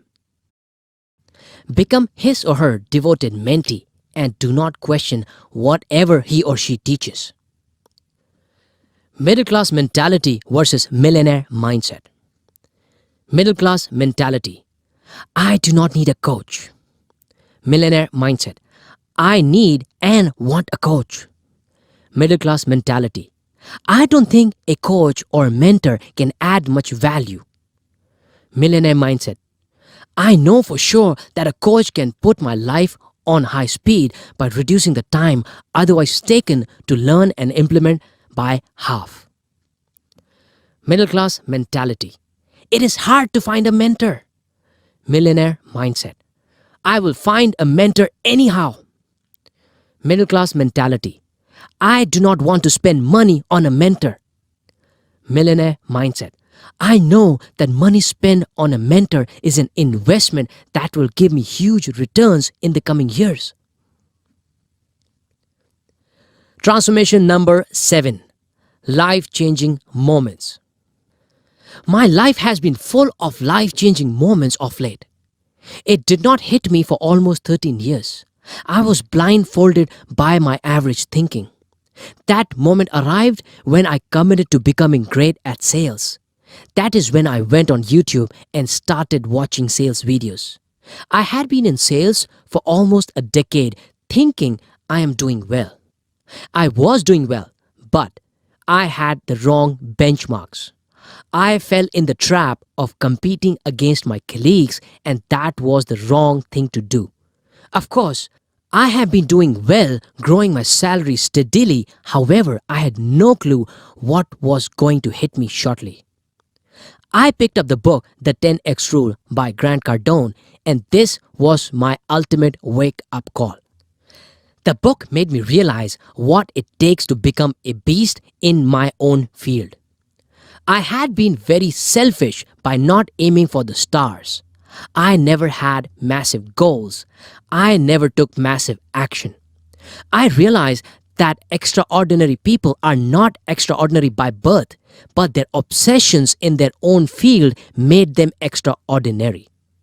All the great people like Muhammad Ali, Steve Jobs, Mark Zuckerberg, Jack Ma, and many others became obsessed and hence achieved greatness. They had their own transformation moments, but I think they had it very early in their lives and were destined to become the greatest. We too are born with extraordinary capabilities. However, we fail to realize life-changing moments despite them occurring in our lives. We do not realize that we have potential far beyond what anyone can imagine. This book will be a life-changing moment for many. The day you realize that you have been born with a bigger purpose in life and you are not here to just earn money and make babies, you will be surprised to see what you can achieve. You can leave a bigger legacy than anyone can expect. The key is to commit first and allow yourself to think beyond the 9 to 5 job, daily Monday life, baby money, and small thinking. Transformation number 8. Value. One of the most important things I learned from all super successful people is that if you want to go a long way in your personal and professional life, you need to learn how to add value to others. Be it your co-worker, your customer, your boss, your partner, your wife, family, and more. One of my well-wishers asked me, "Dave, how do you stay so charged up every day?" I replied, "I have found my passion, and I know the value of serving others. How can I not be charged if I am motivating others to go after their dreams? How can I not master sales when I'm going to teach others how to sell? How can I not be hyperactive on social media when I'm going to help others with their social media branding? How can I not be fit when I have to inspire others to be fit?" I constantly think of innovative ideas on engaging and serving my followers through various platforms like social media videos, blogs, quotes, workshops, coaching and mentoring, etc. You should also be constantly thinking, how can I help someone? How can I add value to someone? The more you give, the more you will get. If not today, then some other day. But sooner or later, your value will be recognized and you will reap the benefits of your value. Off the script, I did this for more than 2 years. And that is the only reason why I built a crore plus business of coaching and mentoring, whereas all the other trainers and coaches are still struggling. I followed this rule and it paid me big time. I call it a social capital or social currency. Again, back to the script. I understand that value is subjective and will differ from person to person. But you do not have to worry about quantifying it. People will tell you. Imagine you solve problems for 1 million people and have added value to them. You are already a millionaire. Imagine you solve $1 million problem. You are again a millionaire. With my Care Nation initiative, I am looking to solve problems for at least 10 million people and someday billions of people. Everyone has the ability to add value to others, no matter how low you are in the food chain. I will go deep into this in the chapter Power of Giving. Middle class mentality versus millionaire mindset. Middle class mentality. They only ask for help and support. Millionaire mindset. They just give back to the world and take only a fraction back. Middle class mentality. They don't know how to add value to others. Millionaire mindset. They will find something to give back to others. Middle class mentality. They are receivers. Millionaire mindset. They are givers. Middle class mentality. They are always worried about how much can they get from others. Millionaire mindset. Always focus on how much can they give or how much value they can add to others. Exercise. List things that you are good at. List people who would benefit from your skills. Reach out to those people and offer to help them for free. Build a community of people who are ready to help. Transformation number 9. Risk. If you are not scared, then you are not growing. If you're not growing, then what the hell are you doing anyway? I realized that whenever I took risks, even when I was feeling uncomfortable, it paid off really well. I remember when I was moving from the domestic BPO to an international BPO. Everyone told me that the international BPO was tough. They fire people fast. I was worried and still took the risk even though my English was terrible. It paid off big time because my English really improved because of that risk. When I invested in my first sales training program with Grant Cardone, I took a risk not knowing how much I would make out of that. It paid off. When I invested in affiliate marketing, I lost the money because it wasn't my interest. But I still learned a lot about myself. I realized that I am not a person who can sit behind the computer and make my living. I am someone who wants to be in front of people, on stage, and become known. When I invested in self-publishing this book, I had no idea how I was going to complete it because I only had few articles written by that time. I was still a terrible writer. I still am, I think, but I still took the risk, and now you are listening to this audiobook. When I invested in Dan Locke's high ticket closer program, it was a crucial time because I needed money to invest in book publishing, workshop, etc. I took leap of faith again and invested in it. When I invested in John Pemberthy's automatic marketing program, I understood everything about sales funnels and email marketing, and now you are part of my automatic marketing system. Take calculated risk, but put yourself in uncomfortable situations and trust your gut. Middle class mentality versus millionaire mindset. Middle class mentality.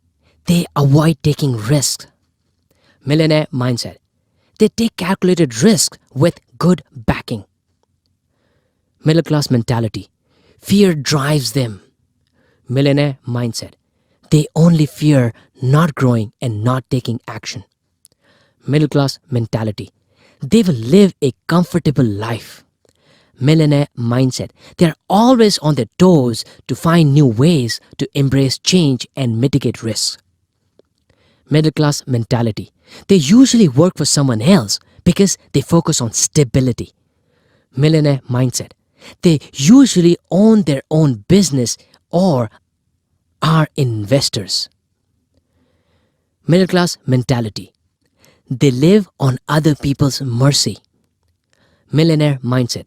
They rely on their own hard work, knowledge, skills, network, and mentor. Chapter 4. Step 3. Sustainability.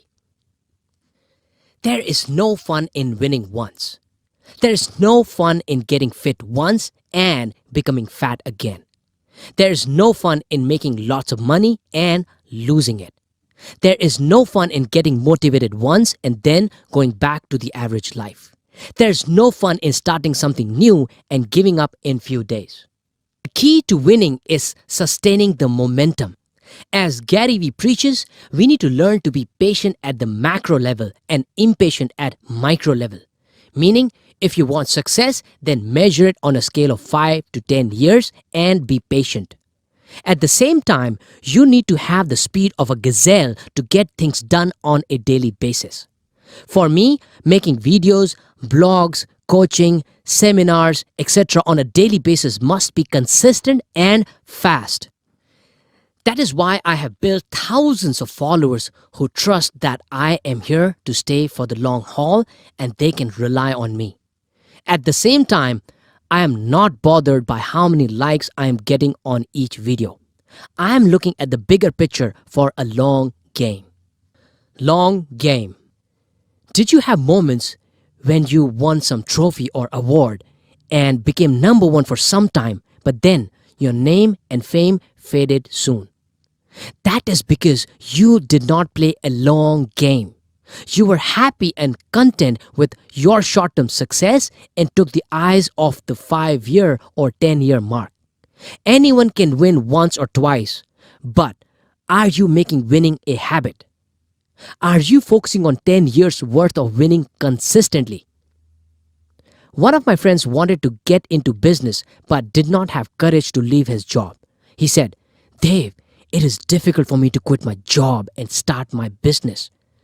I am making 2 lakh rupees, which is 3,200 per month. And if I start my business, I will not be able to even make 1 lakh in next 6 months."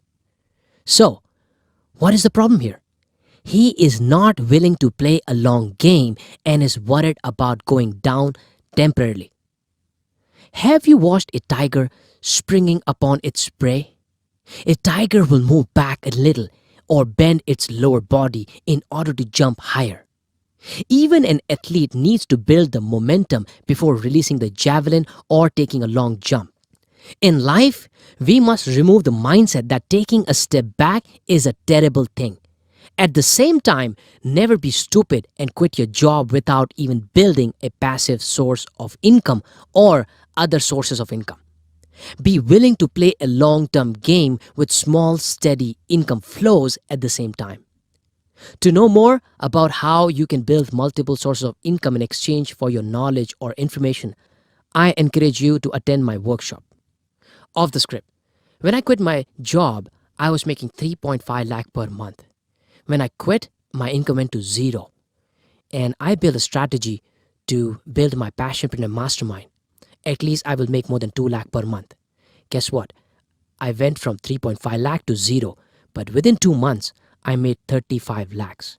Now I'm sharing this not to brag about myself, but I'm telling you, it is okay to take a cut if you have a long vision in mind, long goals in mind, because I was playing a long game. Anyways, let's go back to the script. Here are a few things to consider when planning your long-term strategy. Sustainability number 1. Power of giving. Nobody cares how much you know until they know how much you care. Teddy Roosevelt. You can accomplish anything you want in life if you help enough other people get what they want. Zig Ziglar. Do all the good you can, by all the means you can, in all the ways you can, in all the places you can, at all the times you can, for all the people you can, as long as ever you can. John Wesley. You will learn by listening to or watching others, and you will learn more when you implement what you learned. But you will learn the most when you teach others. Dave Gadvi. I saw my life changing when I started studying millionaires and billionaires. But the paramount shift did not happen until I started to give back to the world on what I was learning. When I started, I had no idea how powerful it was to give back to others. I started to become a master at the subject that I started teaching, which is passive income, sales, business, social media, and success mindset. Not only did I become better at what I was doing, but it started to feed into my hustle. It felt so good when people started appreciating my efforts. I started getting amazing messages on various social media platforms. Some of the compliments I started getting were, Dave, I want to become like you. Dave, how do you manage your time? Do you even sleep? Dave, you have changed my life. Dave, I'm your biggest fan. These compliments gave me a sense of fulfillment, a dose of dopamine, and happiness which no money can buy. This is the biggest secret of my drive. This is how my hustle has gone to the next level. This is what motivates me to coach people at 3 a.m. even when it was for free. This thing alone can change your life. Some part of your mind, which is average Joe, must be saying, Dave, I do not know what I can give back to the world. Dave, I am not good at it. So how can I give back? Dave, I am an introvert. Guess what? You do not have to be an expert or perfect to give back to others. Do you think I was good at things I taught at the beginning? No, I was learning and sharing with the world. If you share with the world saying that you know it all and you are the expert, people will see that you are not successful yet and it will backfire. Rather, be open and modest that you are sharing your experience and your learning with others while documenting your journey. I'll jump off the script quickly. I am a big believer in documentation, and I am who I am today because of that one single thing. If you go to my YouTube channel, you will see all the weird things I have documented. Me just climbing my house when I forgot the keys to it, or documenting me talking to strangers. I've done all sort of things. So this is one tip that you should definitely do. Document your journey. And I've documented everything the day when I quit my job also. So go ahead and check out my YouTube channel if you want to learn more. All right, now back to the script. People say give to get, but I say give and forget. Dave Gadwi. I share with the motive of inspiring others, helping others, and not getting anything in return. Having said that, do I do everything free? No. I, just like everyone, I need money as well to live the comfortable life, to reinvest in my business, to improve my quality of service, improve my products, etc. The more money I have, the more I can give. But my prime motive is to give and forget.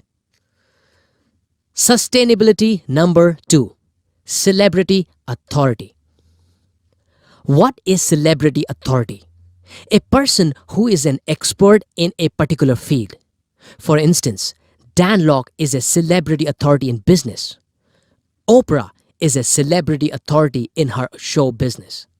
Steve Jobs was celebrity authority in the tech world. If you want to grow in life and business, you need to become a celebrity authority in your field.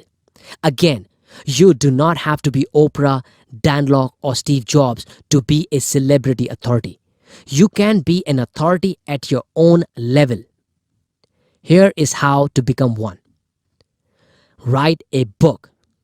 Imagine you are handing over your book to someone instead of your visiting card. What would be your impression on that person?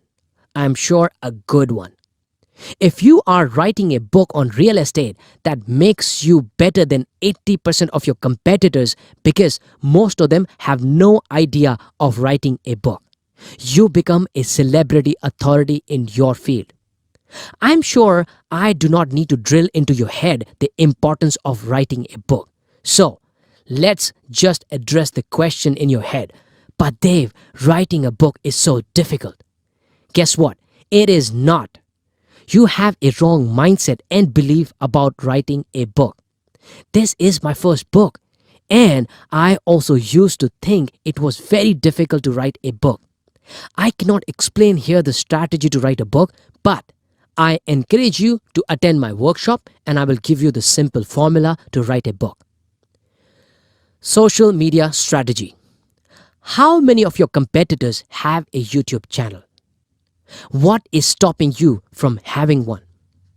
Whether you are a coach, trainer, real estate broker, fitness expert, small businessman, singer, writer, etc., no matter what you do, it is important that you give back to the world and let the world know you as a celebrity in your field. I get lots of business opportunities, speaking engagements, mentoring opportunities, etc. from my YouTube channel alone. I started my channel in the year 2016 and grew from 0 to 5,000 subscribers within 1 year and to 15,000 within 1.5 years. And as of today, which is April 2019, it has gone more than 53,000 subscribers. How? Giving back to the world. Media. This is something I have not yet mastered, but I know that moment you are on television, newspaper, or radio, you set yourself up for massive success and you will truly become unstoppable. By this, I do not mean you spend money on ads. What I mean is they cover your story or you write for them. Watch out for this. I will soon be dominating these platforms as well in coming few years. Now, off the script for the moment. So far, I have already spoken at TEDx and Josh Talks. This is nothing but the media, the platform that I have leveraged. Yet to explore the television, but I know for sure I will be on television soon. All right, let's go back to the script. Sustainability number 3. How to keep the fire burning. Some of my friends ask me about the way to keep the fire burning because in a long run, we often lose track of our goals, lose motivation, and start to take it easy. The way I do it? Number 1, focus on the bigger purpose of your life. If that purpose has some part of making others' lives better, then it's even a bigger drive. Don't just think that I need to get motivated just for today or this week. Temporary motivation will phase out. The bigger purpose for me is to help 10 million people, and it constantly pushes me to keep moving. I may not notice change within a week or a month, but for sure I will start seeing results in coming years. And off the script, I already have seen great results. Back to the script.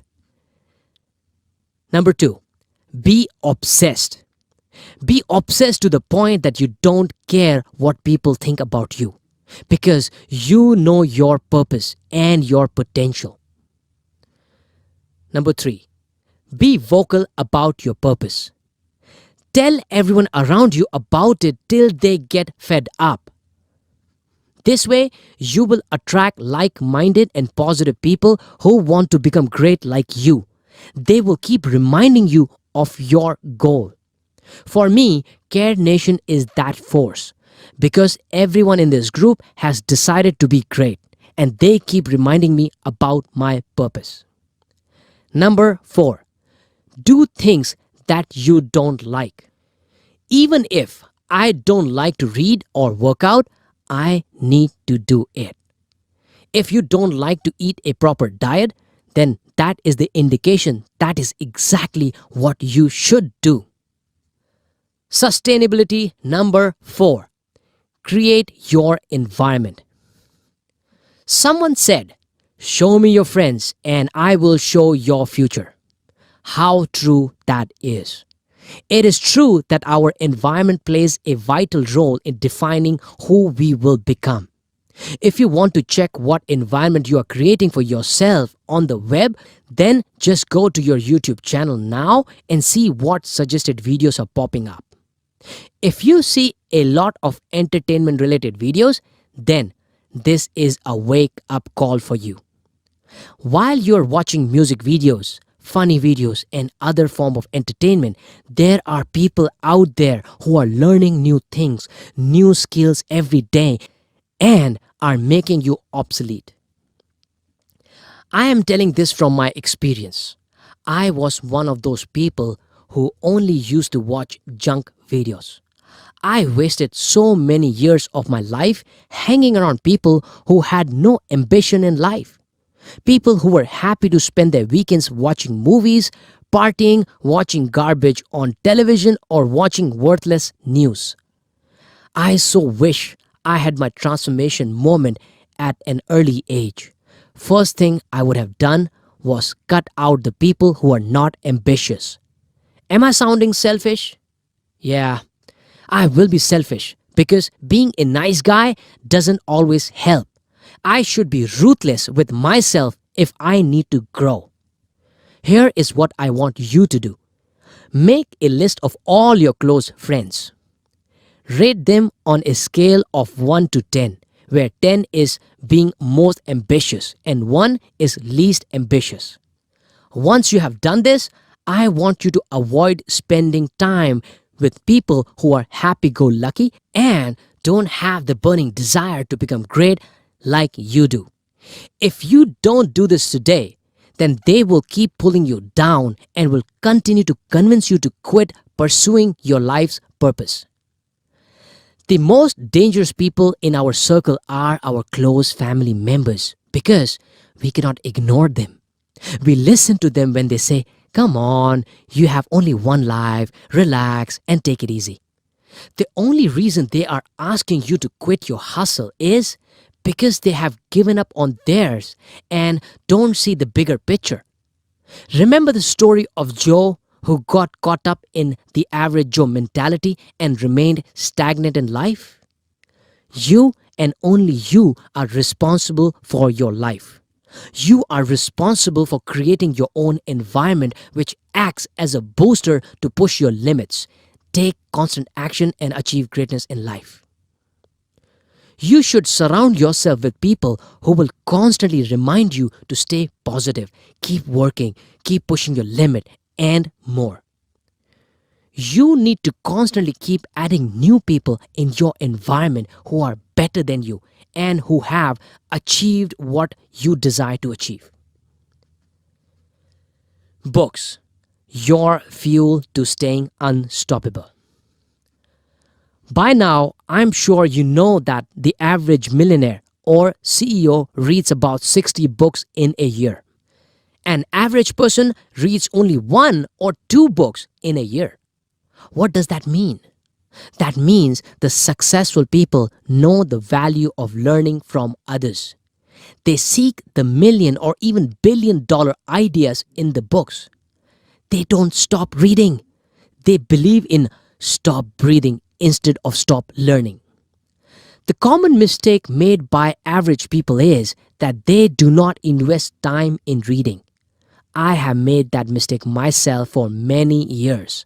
I was a person who would hate reading books until I stumbled upon the fact about reading 60 books a year.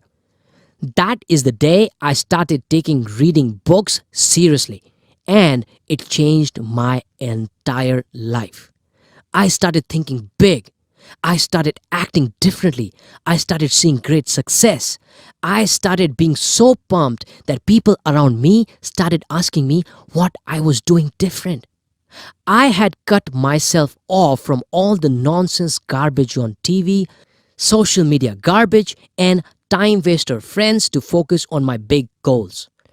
I started following the people who were winners in life, people who were masters of their craft, which I too wanted to become a master in. If there was a silver bullet, then this is it. Make it a point to read at least 15 minutes a day or at least 10 pages. Trust me, it is going to change your life forever.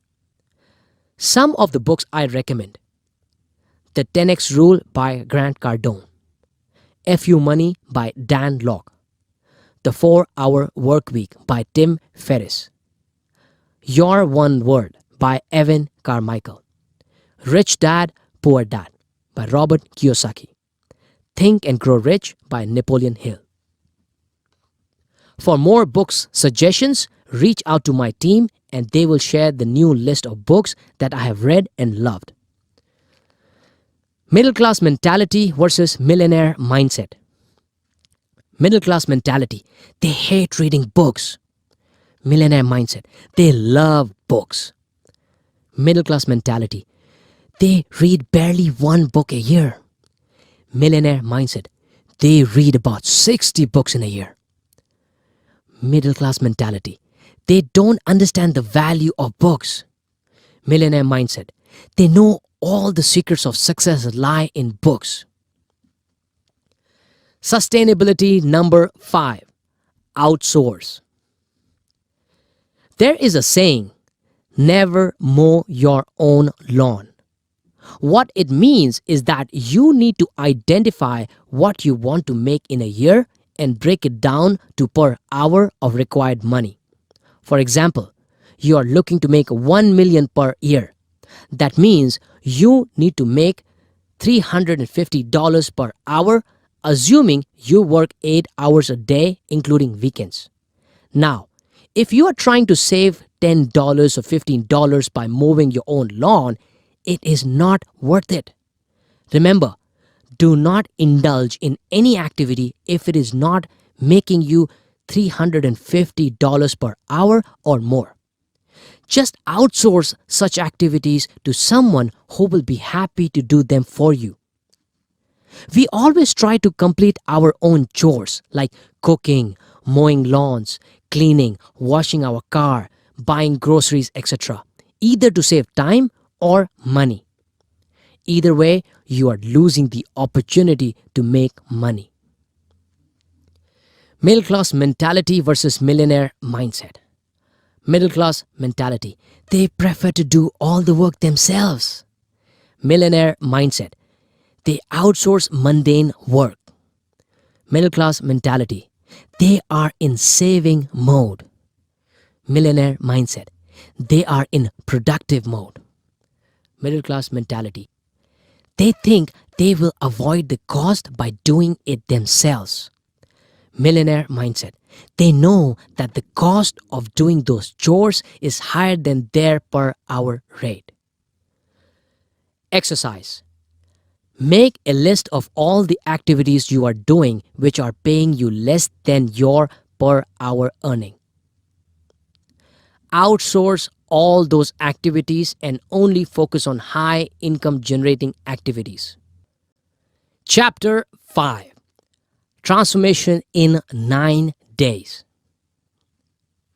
I'm sure this is the most awaited chapter. If you are one of those people who look at the index and flip directly to an interesting chapter, then I have bad news for you. You will not benefit from what I am going to share in this chapter and will get confused. So, do me a favor. Go back and finish all the previous chapters in their exact order. I will be waiting for you here. If you have completed all the chapters and reached here, then congratulations! I am going to share a secret shortcut with you that will help you to transform your life in 9 days. We, as human beings, have evolved a lot since our origins. Going from living in the wild, eating raw meat, to discovering fire and farming, to living in communities, to industrial age, and now living in a high-tech world. We have found so many hacks to transform ourselves instantly. Today we can fly, swim across the 7 seas, transport ourselves at the speed of a bullet. We have found formulas like anti-aging, artificial beautification like plastic surgeries, magic pills like Viagra, abortion pills, etc. But the discoveries that have happened in the last 2 decades have just taken our transformation to an unbelievable level. Can you imagine a formula that will make us almost immortal? Meaning, scientists have found a formula that will not only stop our cells from aging, but will reverse aging, improve DNA repair, which means we will never die of aging. An article published in March 2017 on www.sciencedaily.com shared this revolutionary discovery made by researchers and scientists. Source: University of New South Wales. The scientists identified that the metabolite NAD+, which is naturally present in every cell of our body, has a key role as a regulator in protein-to-protein interactions that control DNA repair. This is the closest we are to a safe and effective anti-aging drug that's perhaps only 3 to 5 years away from being on the market if the trials go well, says Sinclair, who maintains a lab at UNSW in Sydney. This is the biggest transformation of humankind in our medical history. Similarly, there is a magic pill called Pilule Magique Folle that has been discovered by a French company called Personne Stupide, which supercharges our brains with the ability to store 99% of the knowledge and complete most complex tasks with ease in few days. NASA has even tested the same pill on mentally challenged people, and it transformed them in 9 days. Who would not want to have this pill to transform their own life? Bad news is, this pill is really costly. It costs millions of dollars and only the super rich can afford it. It will be available for ordinary people in next 5 years. Guess what? You do not have to wait for 5 years. Would you want to get this magic pill? If your answer is yes, and you are a person who believes in this bullshit magic pill, then congratulations. Now I know one more person who falls for all get-rich-quick schemes sold by fraud advertisers, so-called gurus and coaches. The first discovery about anti-aging is real though. By the way, look up the English meaning of Pilule Magique Folle and Personne Stupide. Yeah, you can smile now. Of the script, it is crazy magic pill and stupid person. All right, now you can smile. All right, let's go back to the script. Maybe in future, who knows? I had one of my old friends who lives in Muscat ping me the other day after watching my body transformation video. She said, "Dave, good to see you getting fitter. I would love to get fit as well. I am a working mom with 2 kids. I have no time for workouts and cannot stick to a diet. Can you tell me how can I reduce my weight and get back in shape?"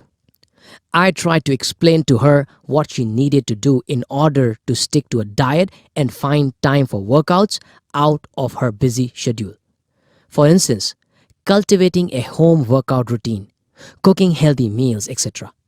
"But Dave, I have heard of pills that helps you to reduce weight without workouts and diets. Can you suggest any such pills?"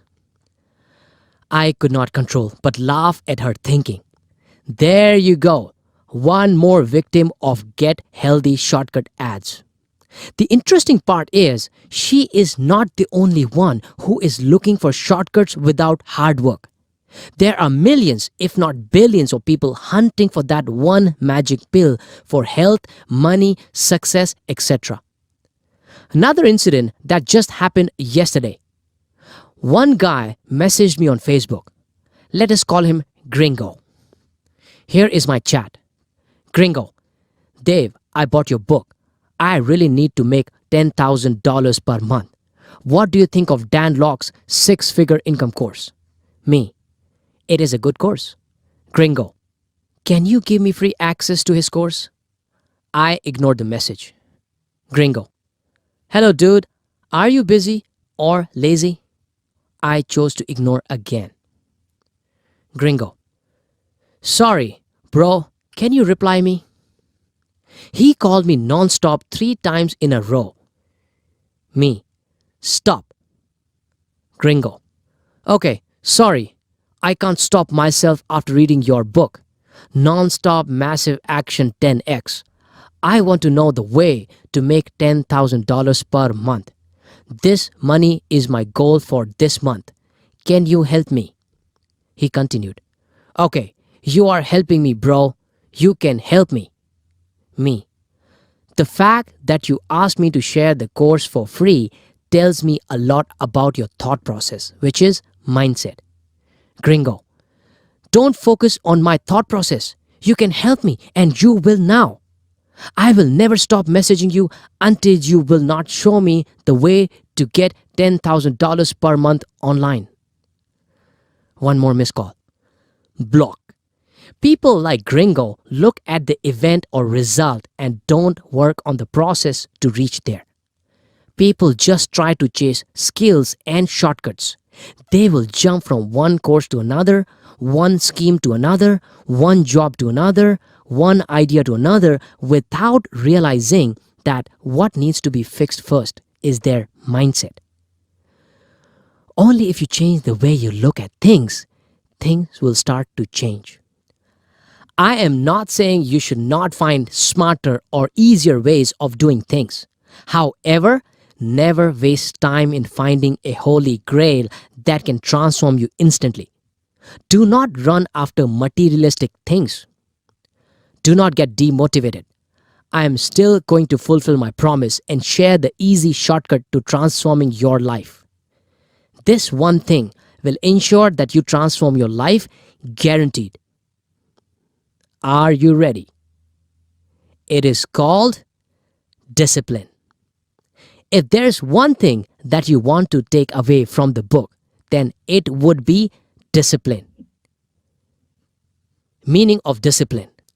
The practice of training people to obey rules or a code of behavior using punishment to correct disobedience. Discipline is the bridge between goals and accomplishment. Jim Rohn. A disciplined mind leads to happiness and an undisciplined mind leads to suffering. Dalai Lama 14. Here are some myths about discipline. It is difficult to live a disciplined life. If I follow a fixed routine, my life will become miserable. I will become a slave to my routine. Honestly, I'm telling you from my first hand experience, it is absolutely the opposite. You will start to enjoy your life more if you have discipline. Why? Because you will become a better version of yourself. Because you will attain gradual success and people will soon start to notice the change. Because you will feel more productive every day. Because you will feel more fulfilled when you finish your daily rituals. Because you will control your day and eventually life and not the other way around. Daily, people focus on motivation, inspiration, hustle, knowledge, etc. But discipline is the most undervalued quality. Only masters know the value of discipline. Imagine Arnold Schwarzenegger not working out in the gym every day with discipline. Do you think he would have become 5-time Mr. Universe, 7-time Mr. Olympia, one of the highest paid movie stars, and even become a governor? Imagine Muhammad Ali not following his strict daily workout and practice routine. Do you think he would become the greatest? Imagine Sachin Tendulkar not doing net practice every day. Do you think he would have set records in the game of cricket? Imagine Usain Bolt not spending hundreds of hours running. Do you think he would be the fastest man on earth today?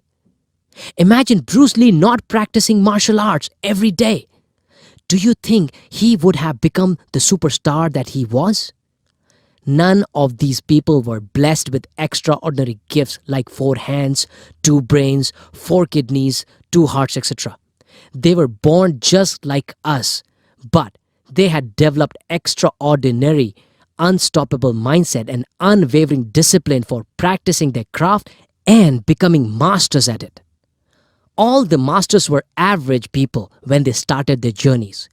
Discipline was the most important element out of all their qualities which led them to greatness. Going back to our Mo and Joe story, Mo lived a disciplined life and got what he wanted, whereas Joe did not care about discipline. Result? Average life.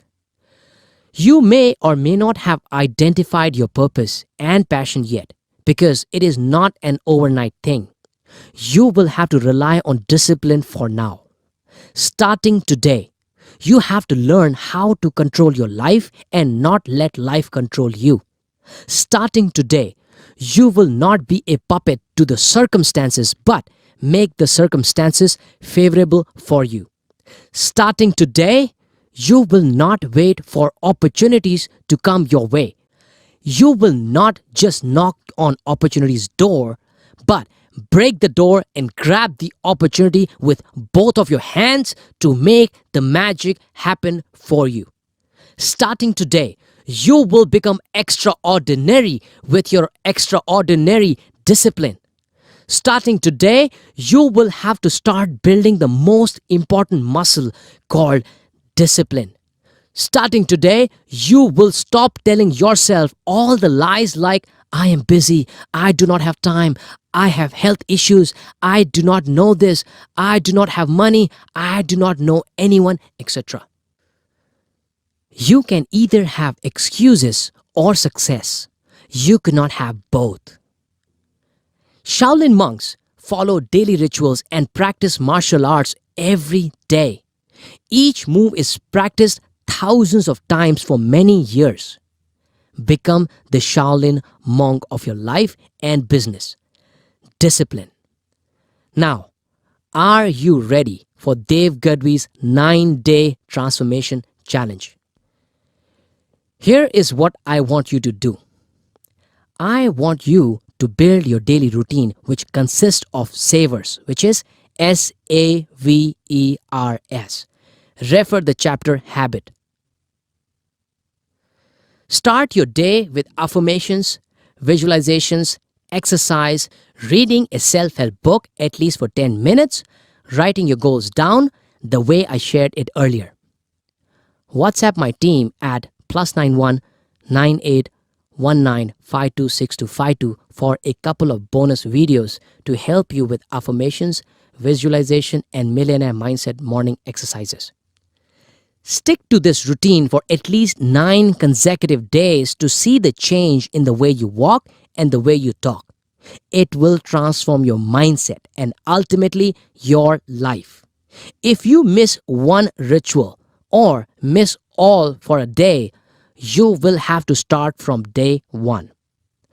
The desire of being disciplined has to come from within because discipline imposed from the outside eventually defeats when it is not matched by desire from within. Dawson Trotman. Do you accept the challenge? Repeat after me loudly. Dave, I am ready to take up this challenge and transform my life. Message me and tell me how you feel once you finish the 9-day transformation challenge. Also, instead of giving sweets, bags, or wallets as a gift to your loved ones, give them this book and ask them to take up this challenge. This can change someone's life like it did for me. Chapter 6. Change. One fine evening, Sachin, name changed, and I were sitting together. Sachin looked really worried. He had a look on his face which clearly showed that he is going through some tough times. Sachin, Dave, I have been trying to meet with you for a long time to discuss this. But you were always busy. Thank God you are able to meet me today. Sachin is 32 years old. He was wearing an expensive leather jacket, carried a notepad in his hand, and was wearing a trendy eyeglasses. He continued, Dave, I am going through some really tough times. I have financial commitments and the income that I have is not sufficient. I have loans. I have a family to feed, my wife, and 1-year-old daughter who will soon start going to school, which means more expenses. I have taken up a job and it is going to be almost a year. Forget about the raise. They are not paying me the night shift allowance. And on top of that, they are deducting money for availing transportation. I have to opt out of availing company transport to be able to save some money. I ride on a motorcycle for almost 1 hour to reach office. I am tired of driving in city traffic every day. On top of that, they have given us a new target which has not been achieved even by people with 16 years of experience. They say you won't get any incentive or commission if you do not meet your annual target. He looked even more depressed than before. He continued, I have so many financial commitments and I was relying on commissions to sail through. I want to learn, but there have been a lot of organizational changes and I got a third boss in less than a year. I want a mentor who can help me to learn more so that I can grow in my career. What should I do? Should I find a new job? I have no idea what I should do. His eyes started to get teary and he quickly controlled himself to avoid being embarrassed. I listened to him patiently to understand and feel what he was going through. I said, you may not like what I'm going to say to you. I am not here to make you like me, but to tell you what is right for you. He nodded. Let us break each thing down specifically and guess how your typical day looks like first. You wake up in the morning, freshen up, and play with your daughter while your wife finishes the morning chores and cooks you a breakfast. You enjoy playing with your daughter for an hour or so and then you eat your breakfast. You play with your cell phone, checking WhatsApp messages, social media or watching television and then start getting ready for office. You ride through the traffic on your motorcycle to reach office. Spend 9 hours fighting new battles every day, breaking through the corporate politics, adapting to new changes with your cell phone distracting you a lot of times, and finally, you finish your day very demoralized and drained. You reach home tired, have dinner, spend time with your family, and go to bed. Over the weekend, you purchase groceries for the week, watch a movie, or go out to have dinner sometimes. Is this how your typical week looks like? He nodded and said, Yes, exactly. You are absolutely right. Me. Would you like to know how I spend my days? With curious eyes, he said, Yes, absolutely. Me. I wake up in the morning and do not touch the phone until I have finished my morning ritual, which is write my goals down, affirmation and visualization, and the tasks of the day. He interrupted, You write your goals every day? Me with a smile. Yes, every day. I continued. Why not? Do you not eat every day? Do you not take a bath every day? He nodded and agreed. I continued.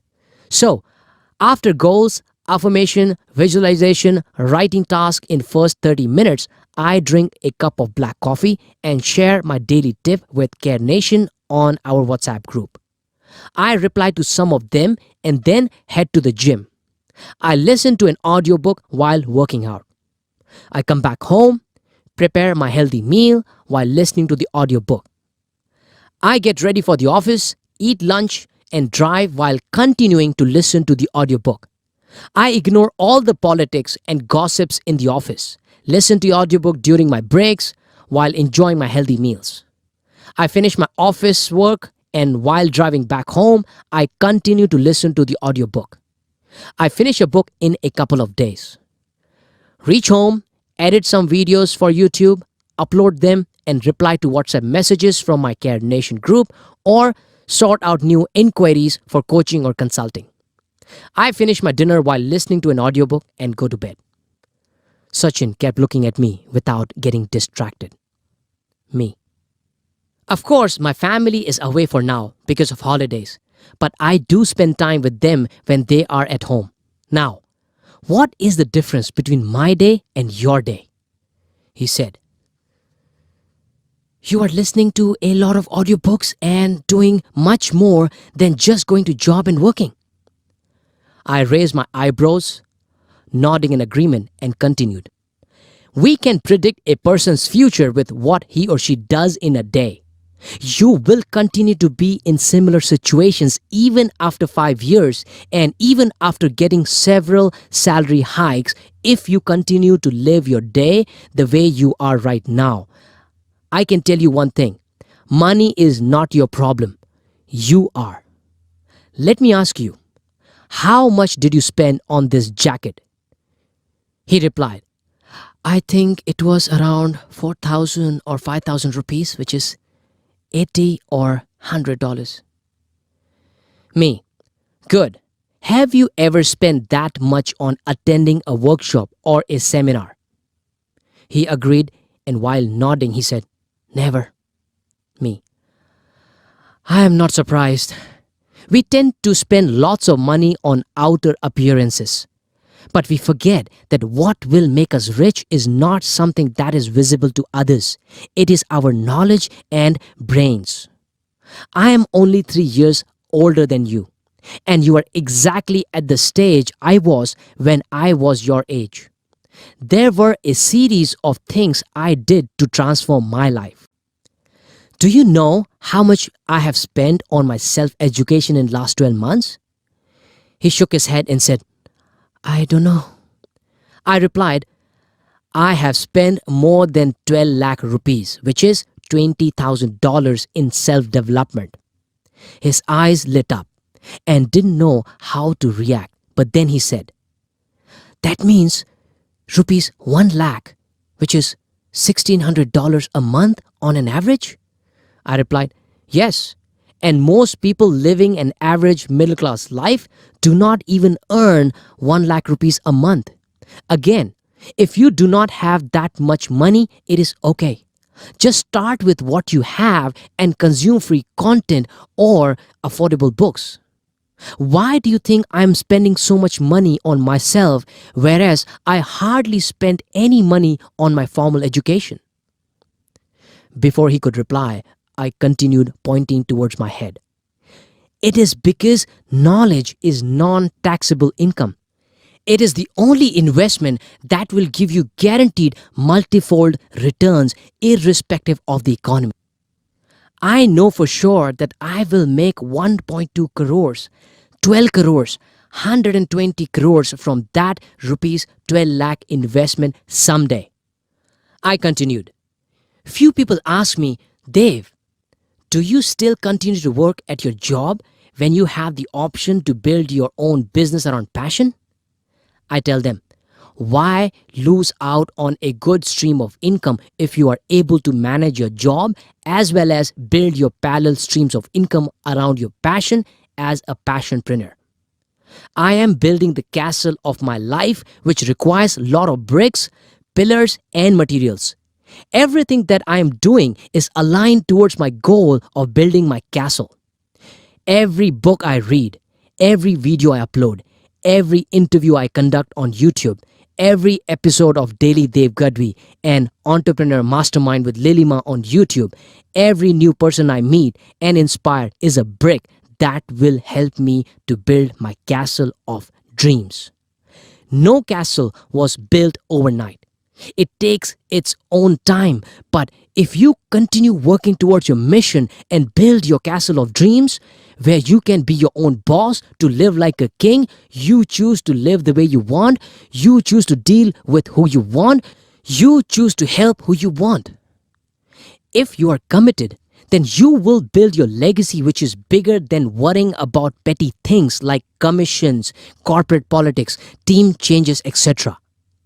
Most people are afraid of spending money on self-education because they do not believe in themselves and their dreams. They feel it is a waste of time to read a book, attend a workshop, invest in self-education courses. No wonder why they remain average and always complain that life is not easy. Are you getting what I'm saying?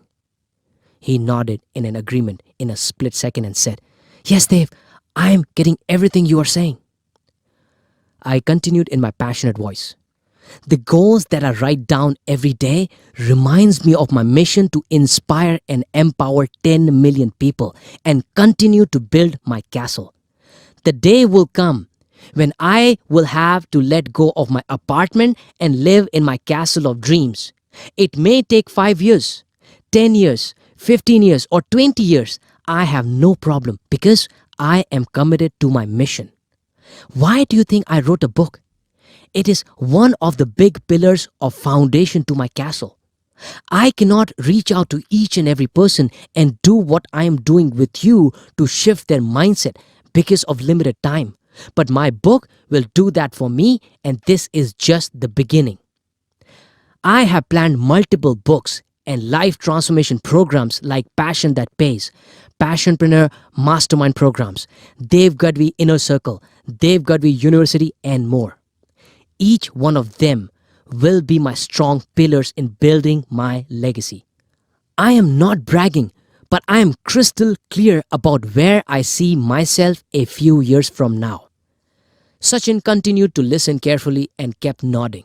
I continued. Now, coming to your current situation, I can tell you one thing. You are not alone in the situation you are in. It is not your fault either because no one has taught these things to us in school, nor our parents knew these things. There are billions of people caught up in this rat race. People think that if they get a better job with better pay, it will solve all their problems. Guess what? That is just a temporary fix. More money will not solve your problem. The more money you make, the more materialistic things you will buy. I'm sure many have heard of Parkinson's law. Expenses usually equal the income automatically. With more income, you will buy a bigger house, a better car, better lifestyle, but you would still end up with no money. I absolutely agree that we all need lots of money, but what you need first is to acquire the right mindset and money will flow for you. Keep acquiring knowledge of how to make money, but most importantly, learn how to keep money and multiply money. Invest in assets that make you money and get rid of all the liabilities. I suggest you read the amazing book Rich Dad Poor Dad by Robert Kiyosaki. One book equals 30 plus years of someone's experience, and that person has shared his secrets to success that you can adopt as well. Starting today, you need to fix your daily habits to fix your life. Control your habits to control your life. I suggest you pick up a copy of my book where I have laid out the exact formula of transforming your life. Implement the formula and trust me, you will have the life of your dreams. Once you have seen the benefits, help others to transform their lives as well, because winning alone is no fun. As far as your situation is concerned, find a new job. Do not worry about loss of learnings due to quitting your job and leaving your current boss. If you have the will and an open mind to learn, you do not need your mentor to be physically with you. Do you know who my mentors are? He replied, No, I don't. I leaned forward and whispered, My mentors don't even know that they are my mentors. We started smiling. I continued, Grant Cardone, Dan Locke, Evan Carmichael, Gary Vaynerchuk, John Pemberton, and few other successful people are my mentors. I learned by watching their videos, reading their books, enrolling in their training programs, and implementing those learnings in my life. I would rather learn from a multi-millionaire than learn from a salaried person who is exchanging his time for money. No rich person became super rich by exchanging his time for money. They exchange results, transformations, and get rich by solving lots of problems or big problems. I saw a different spark in Sachin's eyes now. We stared at each other for a moment of silence. We stood up to shake hands. He gave me a firm handshake with a confident look and said, I know what I'm supposed to do now. Thank you so much, Dave. This means a lot to me. I felt like his eyes were telling me, I know now nothing will change until I change. I could tell that the Mo mindset was now trying to dominate the Joe mindset inside his head. Off the script. See, when I wrote this book, I was still in 9 to 5, and I was talking to him about me building my castle of dreams. Guess what? I have already built it. And I'm sharing this because I'm telling you how powerful the visualization and the habits are. Because of all that, I was able to become highest paid influencer in India just within 2 years.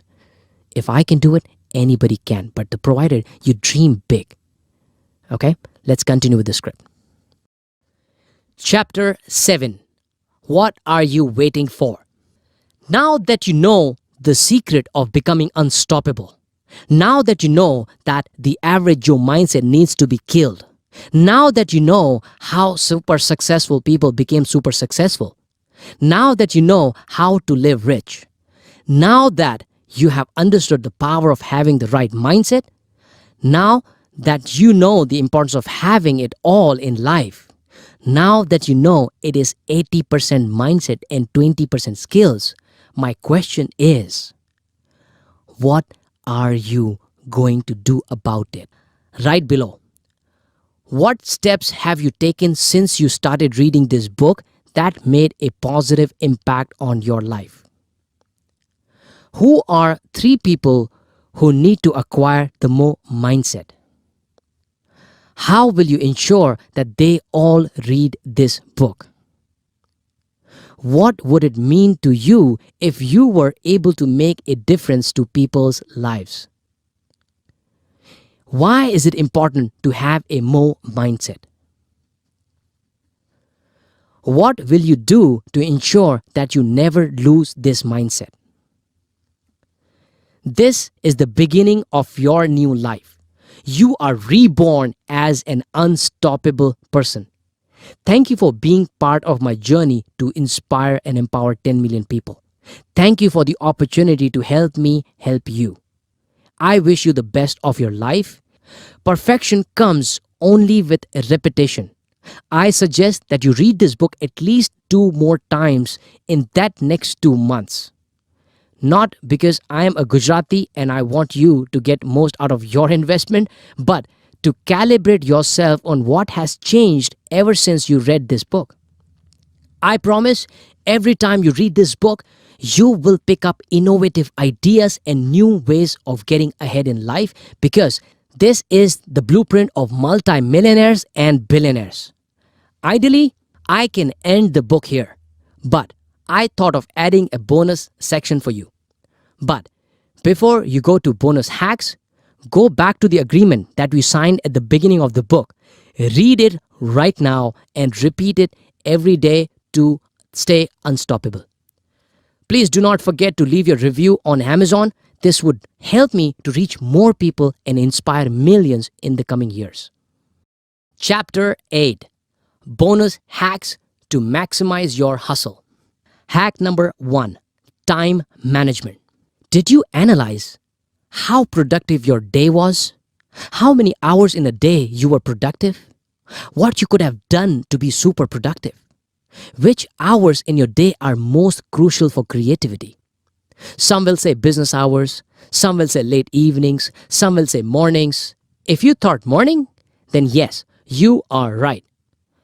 But the key question is, what part of the morning hours are highly creative and productive as per your brain's peak creative power? Honestly, I never paid attention to it until I stumbled upon some content which was awesome. There was research done to find out what times are the peak productive hours for your brain, and the results were the first 3 hours as soon as you wake up. Not 3 hours after you reach your office, but 3 hours as soon as you wake up. Surprised? Let me ask you this. What do you usually do after waking up? Most of us start our days with daily chores which may not be as productive as we want them to be. Let me tell you one more fact. The most successful millionaires and billionaires, after they wake up, start working from home for a few hours because they know they can use those highly productive brain hours to maximize their creativity and productivity before they head to the office. Now, most of us didn't know this, right? Same here. Some may feel the late night is best because everyone is sleeping and it will be quiet for you to be more productive and be creative. Well, exceptions are always there. Some statistics on how some people spend office time on non-productive activities. Don't quote me, I read it somewhere. Reading news websites, 1 hour, 5 minutes. Checking social media, 44 minutes. Discussing non-work related things with coworkers, 40 minutes. Searching for new jobs, 26 minutes. Taking smoke breaks, 23 minutes. Making calls to partners and friends, 18 minutes. Making hot drinks, 17 minutes. Texting or instant messaging, 14 minutes. Eating snacks, 18 minutes. This is particularly good news for freelancers and others who work from home. It's easy to feel like you're not doing enough when you don't have to go into an office. People would be better rested, more focused, and likely more productive. Yet, this research suggests that if you are productive for just 3 hours a day, you are outputting the same amount as someone in the office for 8 hours. The 8-hour workday is not based on the optimal number of hours a human can concentrate. In fact, it has almost nothing to do with the kind of work most people do now. Its origins lie in the Industrial Revolution, not the information age. In the late 18th century, 10 to 16-hour workdays were normal because factories needed to be run 24/7. When it became clear that such long days were both brutal and unsustainable, leaders like Welsh activist Robert Owen advocated for shorter workdays. In 1817, his slogan became 8 hours labor, 8 hours recreation, 8 hours rest. However, this 8-hour movement didn't become standard until nearly a century later when in 1914 Ford Motor Company astonished everyone by cutting daily hours down to 8 while simultaneously doubling wages. The result? Increased productivity. Thus, while it may be hard for some to believe, the 8-hour workday was initially instituted as way of making the average workday more human. Now, the workday is ripe for another disruption.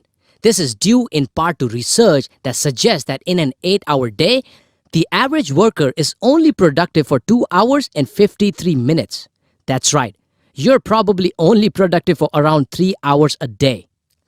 One of the saddest mistakes in time management is the propensity of people to spend the most productive hours of their day on things that don't require high cognitive capacity, like daily chores, entertainment, social media, driving to work, pick up their kids, etc. If we could salvage those precious hours, most of us would be much more successful in accomplishing what we truly want. One way to fight against this tendency is to decide the night before what you want to accomplish in the morning so you can jump right into your day. There is a time for mindlessness, but maybe save it for later. So now, you must be thinking, what does Dave Gadvi do after he wakes up? Here is what I do. I start working from home, take client calls, work on new ideas, make codes, record new voice clips, small write-ups, etc. for my Care Nation community on WhatsApp to give them the daily dose of motivation, new tips on sales, social media branding, entrepreneurship, startups, etc. Now, ask yourself, what do you do in the first 3 hours as soon as you wake up? Now, off the script. This was base for my new upcoming book, which is 6 Sundays a Week Life. Now, when I was writing this, I did not know this, but today I am living 6 Sundays a week, working from my home, doing what I love doing, traveling wherever I want, and money still keeps coming in. This clearly shows that we are moving into a new age where being in the office physically is not required. If you have the gift, if you have the talent, if you have the skills, you can be your own boss and work from anywhere, the way I'm doing. But again, you have to wait until you read my book, 6 Sundays a Week Life, which will take you farther into how you can build your business around passion and quit your job. All right, let's continue with the script. Hack 2. Leverage. Questions that you need to ask yourself from time to time. Can I do the same work in half the time or double the output in the same time? Are there better technologies or techniques to increase the speed? Who can I leverage by delegating? How can I leverage other people's money, time, and expertise? There are sites like freelancer.com, Fiverr, and others where you can delegate your mundane work like graphics, transcription, editing your book, presentation building, and much more. Speed is the key to success in any business. The more you delegate and the more you focus only on the core aspect of high income generating activities, the more you will succeed. Again, you delegate, but you are still responsible for the output. So never brush your hands off it. Keep monitoring it and make sure it is delivered to your expectation and in time. Ask your mom or friend to help you out for free. In my case, there are lots of my friends and followers like Sam, Aniket, Sai, Nihal, Ankush, Gaurav, and others who help me to make Care Nation videos, arrange speeches at colleges, arrange workshops, and much more. I never paid them anything, but they had a belief in what I was doing, and I leveraged our relationship. Before you judge me as being selfish, let me clarify. I always helped them and guided them in life. I suggest reading the book called Life Leverage by Rob Moore to learn more about leverage. Hack 3. Get to the top because it is bottom that is overcrowded. I'm sure you know who Neil Armstrong is. But How many of us know the name of the second person who landed on the moon? See, it is not important who the second person is. If you are not first, you are last. That is why we need to think and strive to be at the top of the pyramid. Get on top because it is bottom that is overcrowded. The day that I decided to become the best at what I was doing and become the number one, my life literally changed. I had a better attitude, better body language, great confidence, and people started to notice the change. It felt so good, and I kept going with that. See, if you want what you never had in life, you need to do things that you never did. Get up and work your way up to the top. You only reap the benefits if you are the best. Work towards getting to the top day after day after day. There are more than 1 billion of us just in India. How can you become a part of the top 1% people? Some of the questions you should ask yourself every single day and work on your bigger goal. What do you need to do to become better than the rest? How are you going to get to the top? Are you doing what you are supposed to do to reach to the top? Are you utilizing your weekend time in being productive? Did you acquire new skills to reach to the top? Do you have all the required gears to climb to the top of the Everest? Here is the exercise for today. When you walk into your office, school, or marketplace, just observe how many people are excited about their work. Observe how many are really charged up to do what it takes to get to the top. I think you know the result already. On the other hand, have you seen those 1% of people who are star performers, who are always number one or at the top of the charts?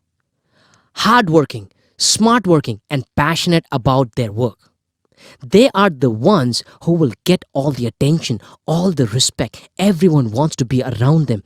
They have the perfect life. At least that is what others would feel. What does that tell you? Get to the top. I was average in school and even at my workplaces in the beginning. I have been deep into the bottom and I have been at the top. Trust me, the view from the top is worth burning midnight candles. Hack 4. Greed is good.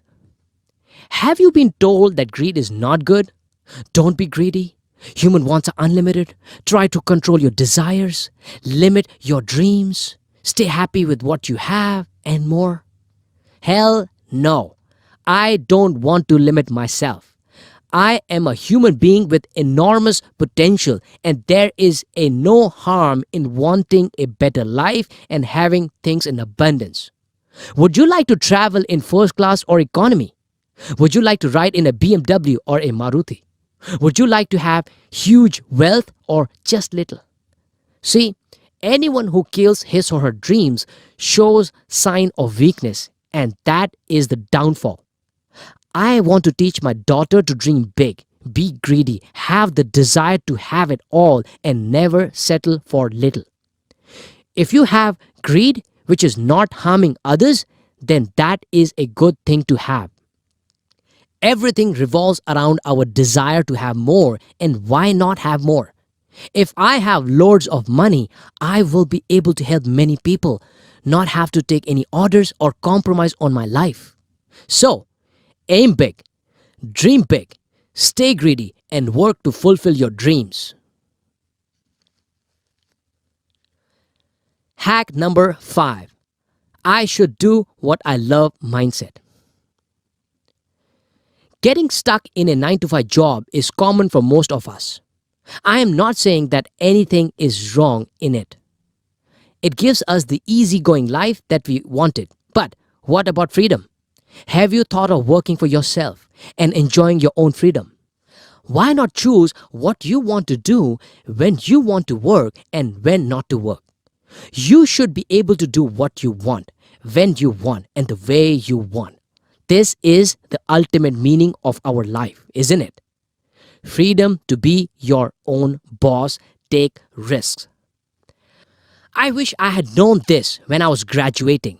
I would have taken risks instead of getting a 9 to 5 job, living a regular life, and hoping for promotions. However, it is never too late to start. Remember the KFC story, the Rocky story, and many others? Why not find a job like affiliate marketing, network marketing, writing a book, working as a freelancer or consultant? Most of us don't take risks because we have not mastered our skills yet. Imagine you were the ultimate sales machine who could sell anything to anyone in any given situation. Imagine you were the master in your niche in terms of research, market, information technology, web development, training, stockbroking, teaching, or anything else. Would you not go out on your own if you knew you were the best in the business?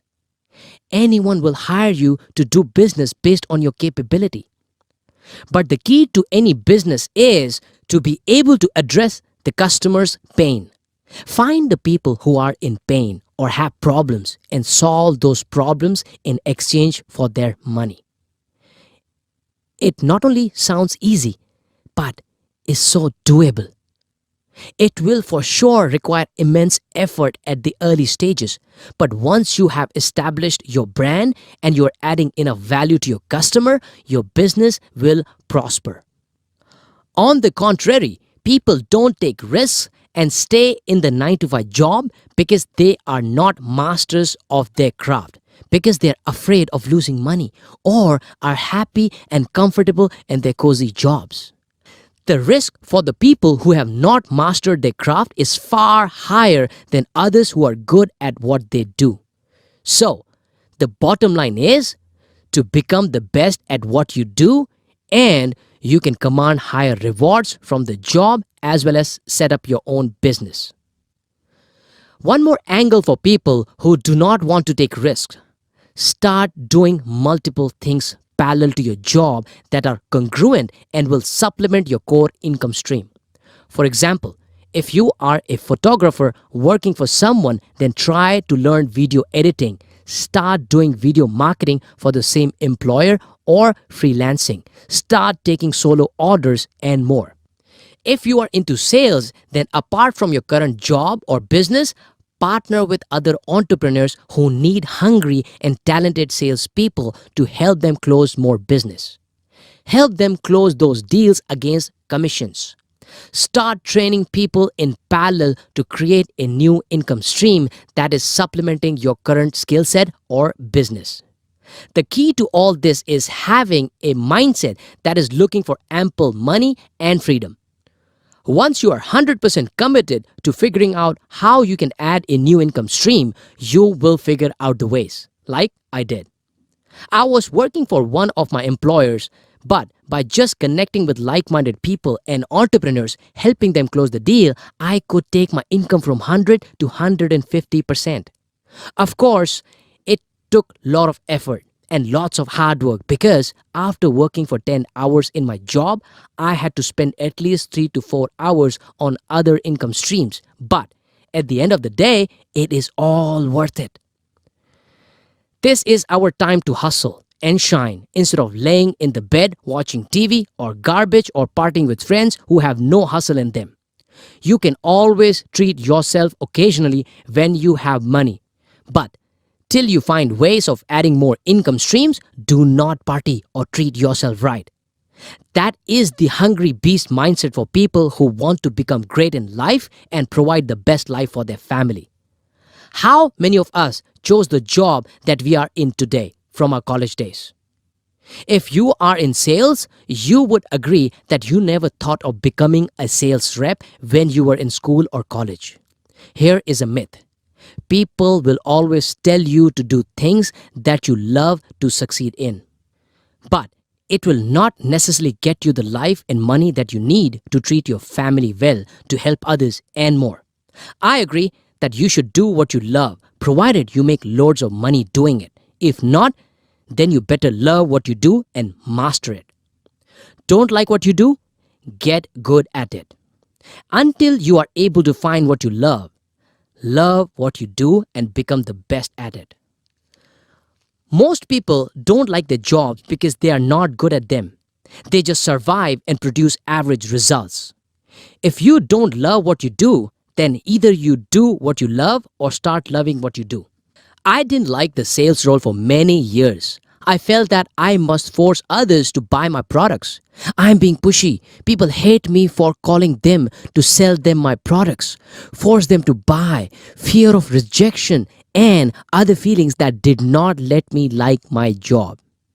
The day I committed to my job and decided to love it, things really changed.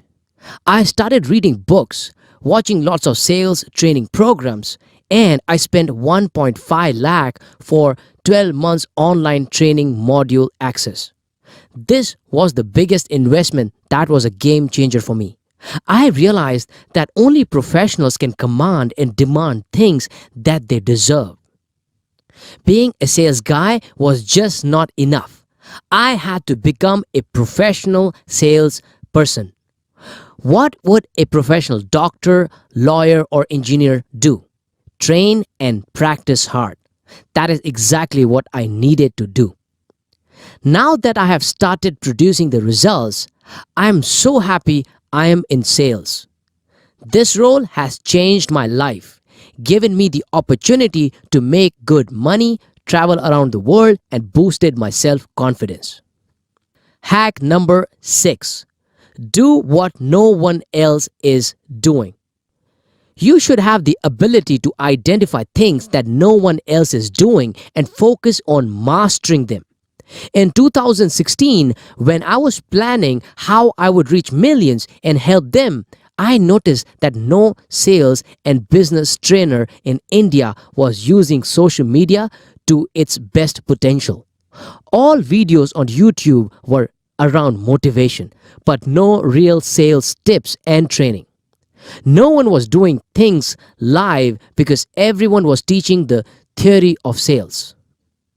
There was a huge group of people who wanted to become good at sales and were not able to find the right trainer or mentor who could help them sharpen their X. I decided to do it. Although I have a long way to go before I reach the top, I know that there is a gap which I can fill with my skills. Ask yourself these questions. What can you do now? What is it that people are struggling with? What problem can I solve? If you can just solve someone's problem, you are in business. You will grow in your professional and personal life. All the new inventions, all the people who have made it to the top and are extremely successful knew how to solve a problem. For instance, PayPal was invented to solve the check processing time and issues for eBay buyers. Corporate zombies. Have you noticed a few people around you who come to work just because they need to pay their bills or feed their families? What about the people who come to work hating it to the core? How about people who spread negativity and want others to agree that the workplace sucks? These are corporate zombies who died after graduation or after working for a few years and today walk around with no aim, no ambition, no goal, no hunger, no motive or purpose of life. Some even don't know what they want to do a few years from now. Corporate zombie is an epidemic in all businesses. There are millions of zombies who would bite you to eat away your ambitions if you let them. They could be your best buddies. They will make you fall into their trap by convincing you to believe in things like, take it easy. We only live once. It is not worth it. You can't do it and blah, blah, blah. I have lived like a corporate zombie, dominated by average Joe mentality for many years until a few people like Grant Cardone came into my life and my life was injected with steroid. I became unstoppable. I have shared all my secrets on how I went from having no purpose in my life to the mission of helping 10 million people in this book. However, just to give you a feel of what helped me, read below. How to stay safe and not turn into a zombie. Number 1. Write down your goals every day to remind yourself that you are a human and you have greatness within you. If you do not remind yourself which direction you are heading and what is your end destination, you will keep rowing your boat, but you will never reach that paradise island. Keep rowing your boat by writing your goals down every day and be vocal about it so that you automatically get external pressure to do what you say you are going to achieve. Number 2. Take a daily dose of your pills. Watch motivational videos, read success stories, build a network of people who are hungry and want to stay motivated. Number 3. Stay with hungry humans and shoot the zombie on sight. You can shoot the corporate zombie with your words or without any words. In other words, ignore. Whatever works for you. Stay safe in the corporate zombie world. I would like to personally thank you for picking this book and referring it to your friends. Your contribution is the only reason why an average middle class person like me can aspire to do more, give more, care more.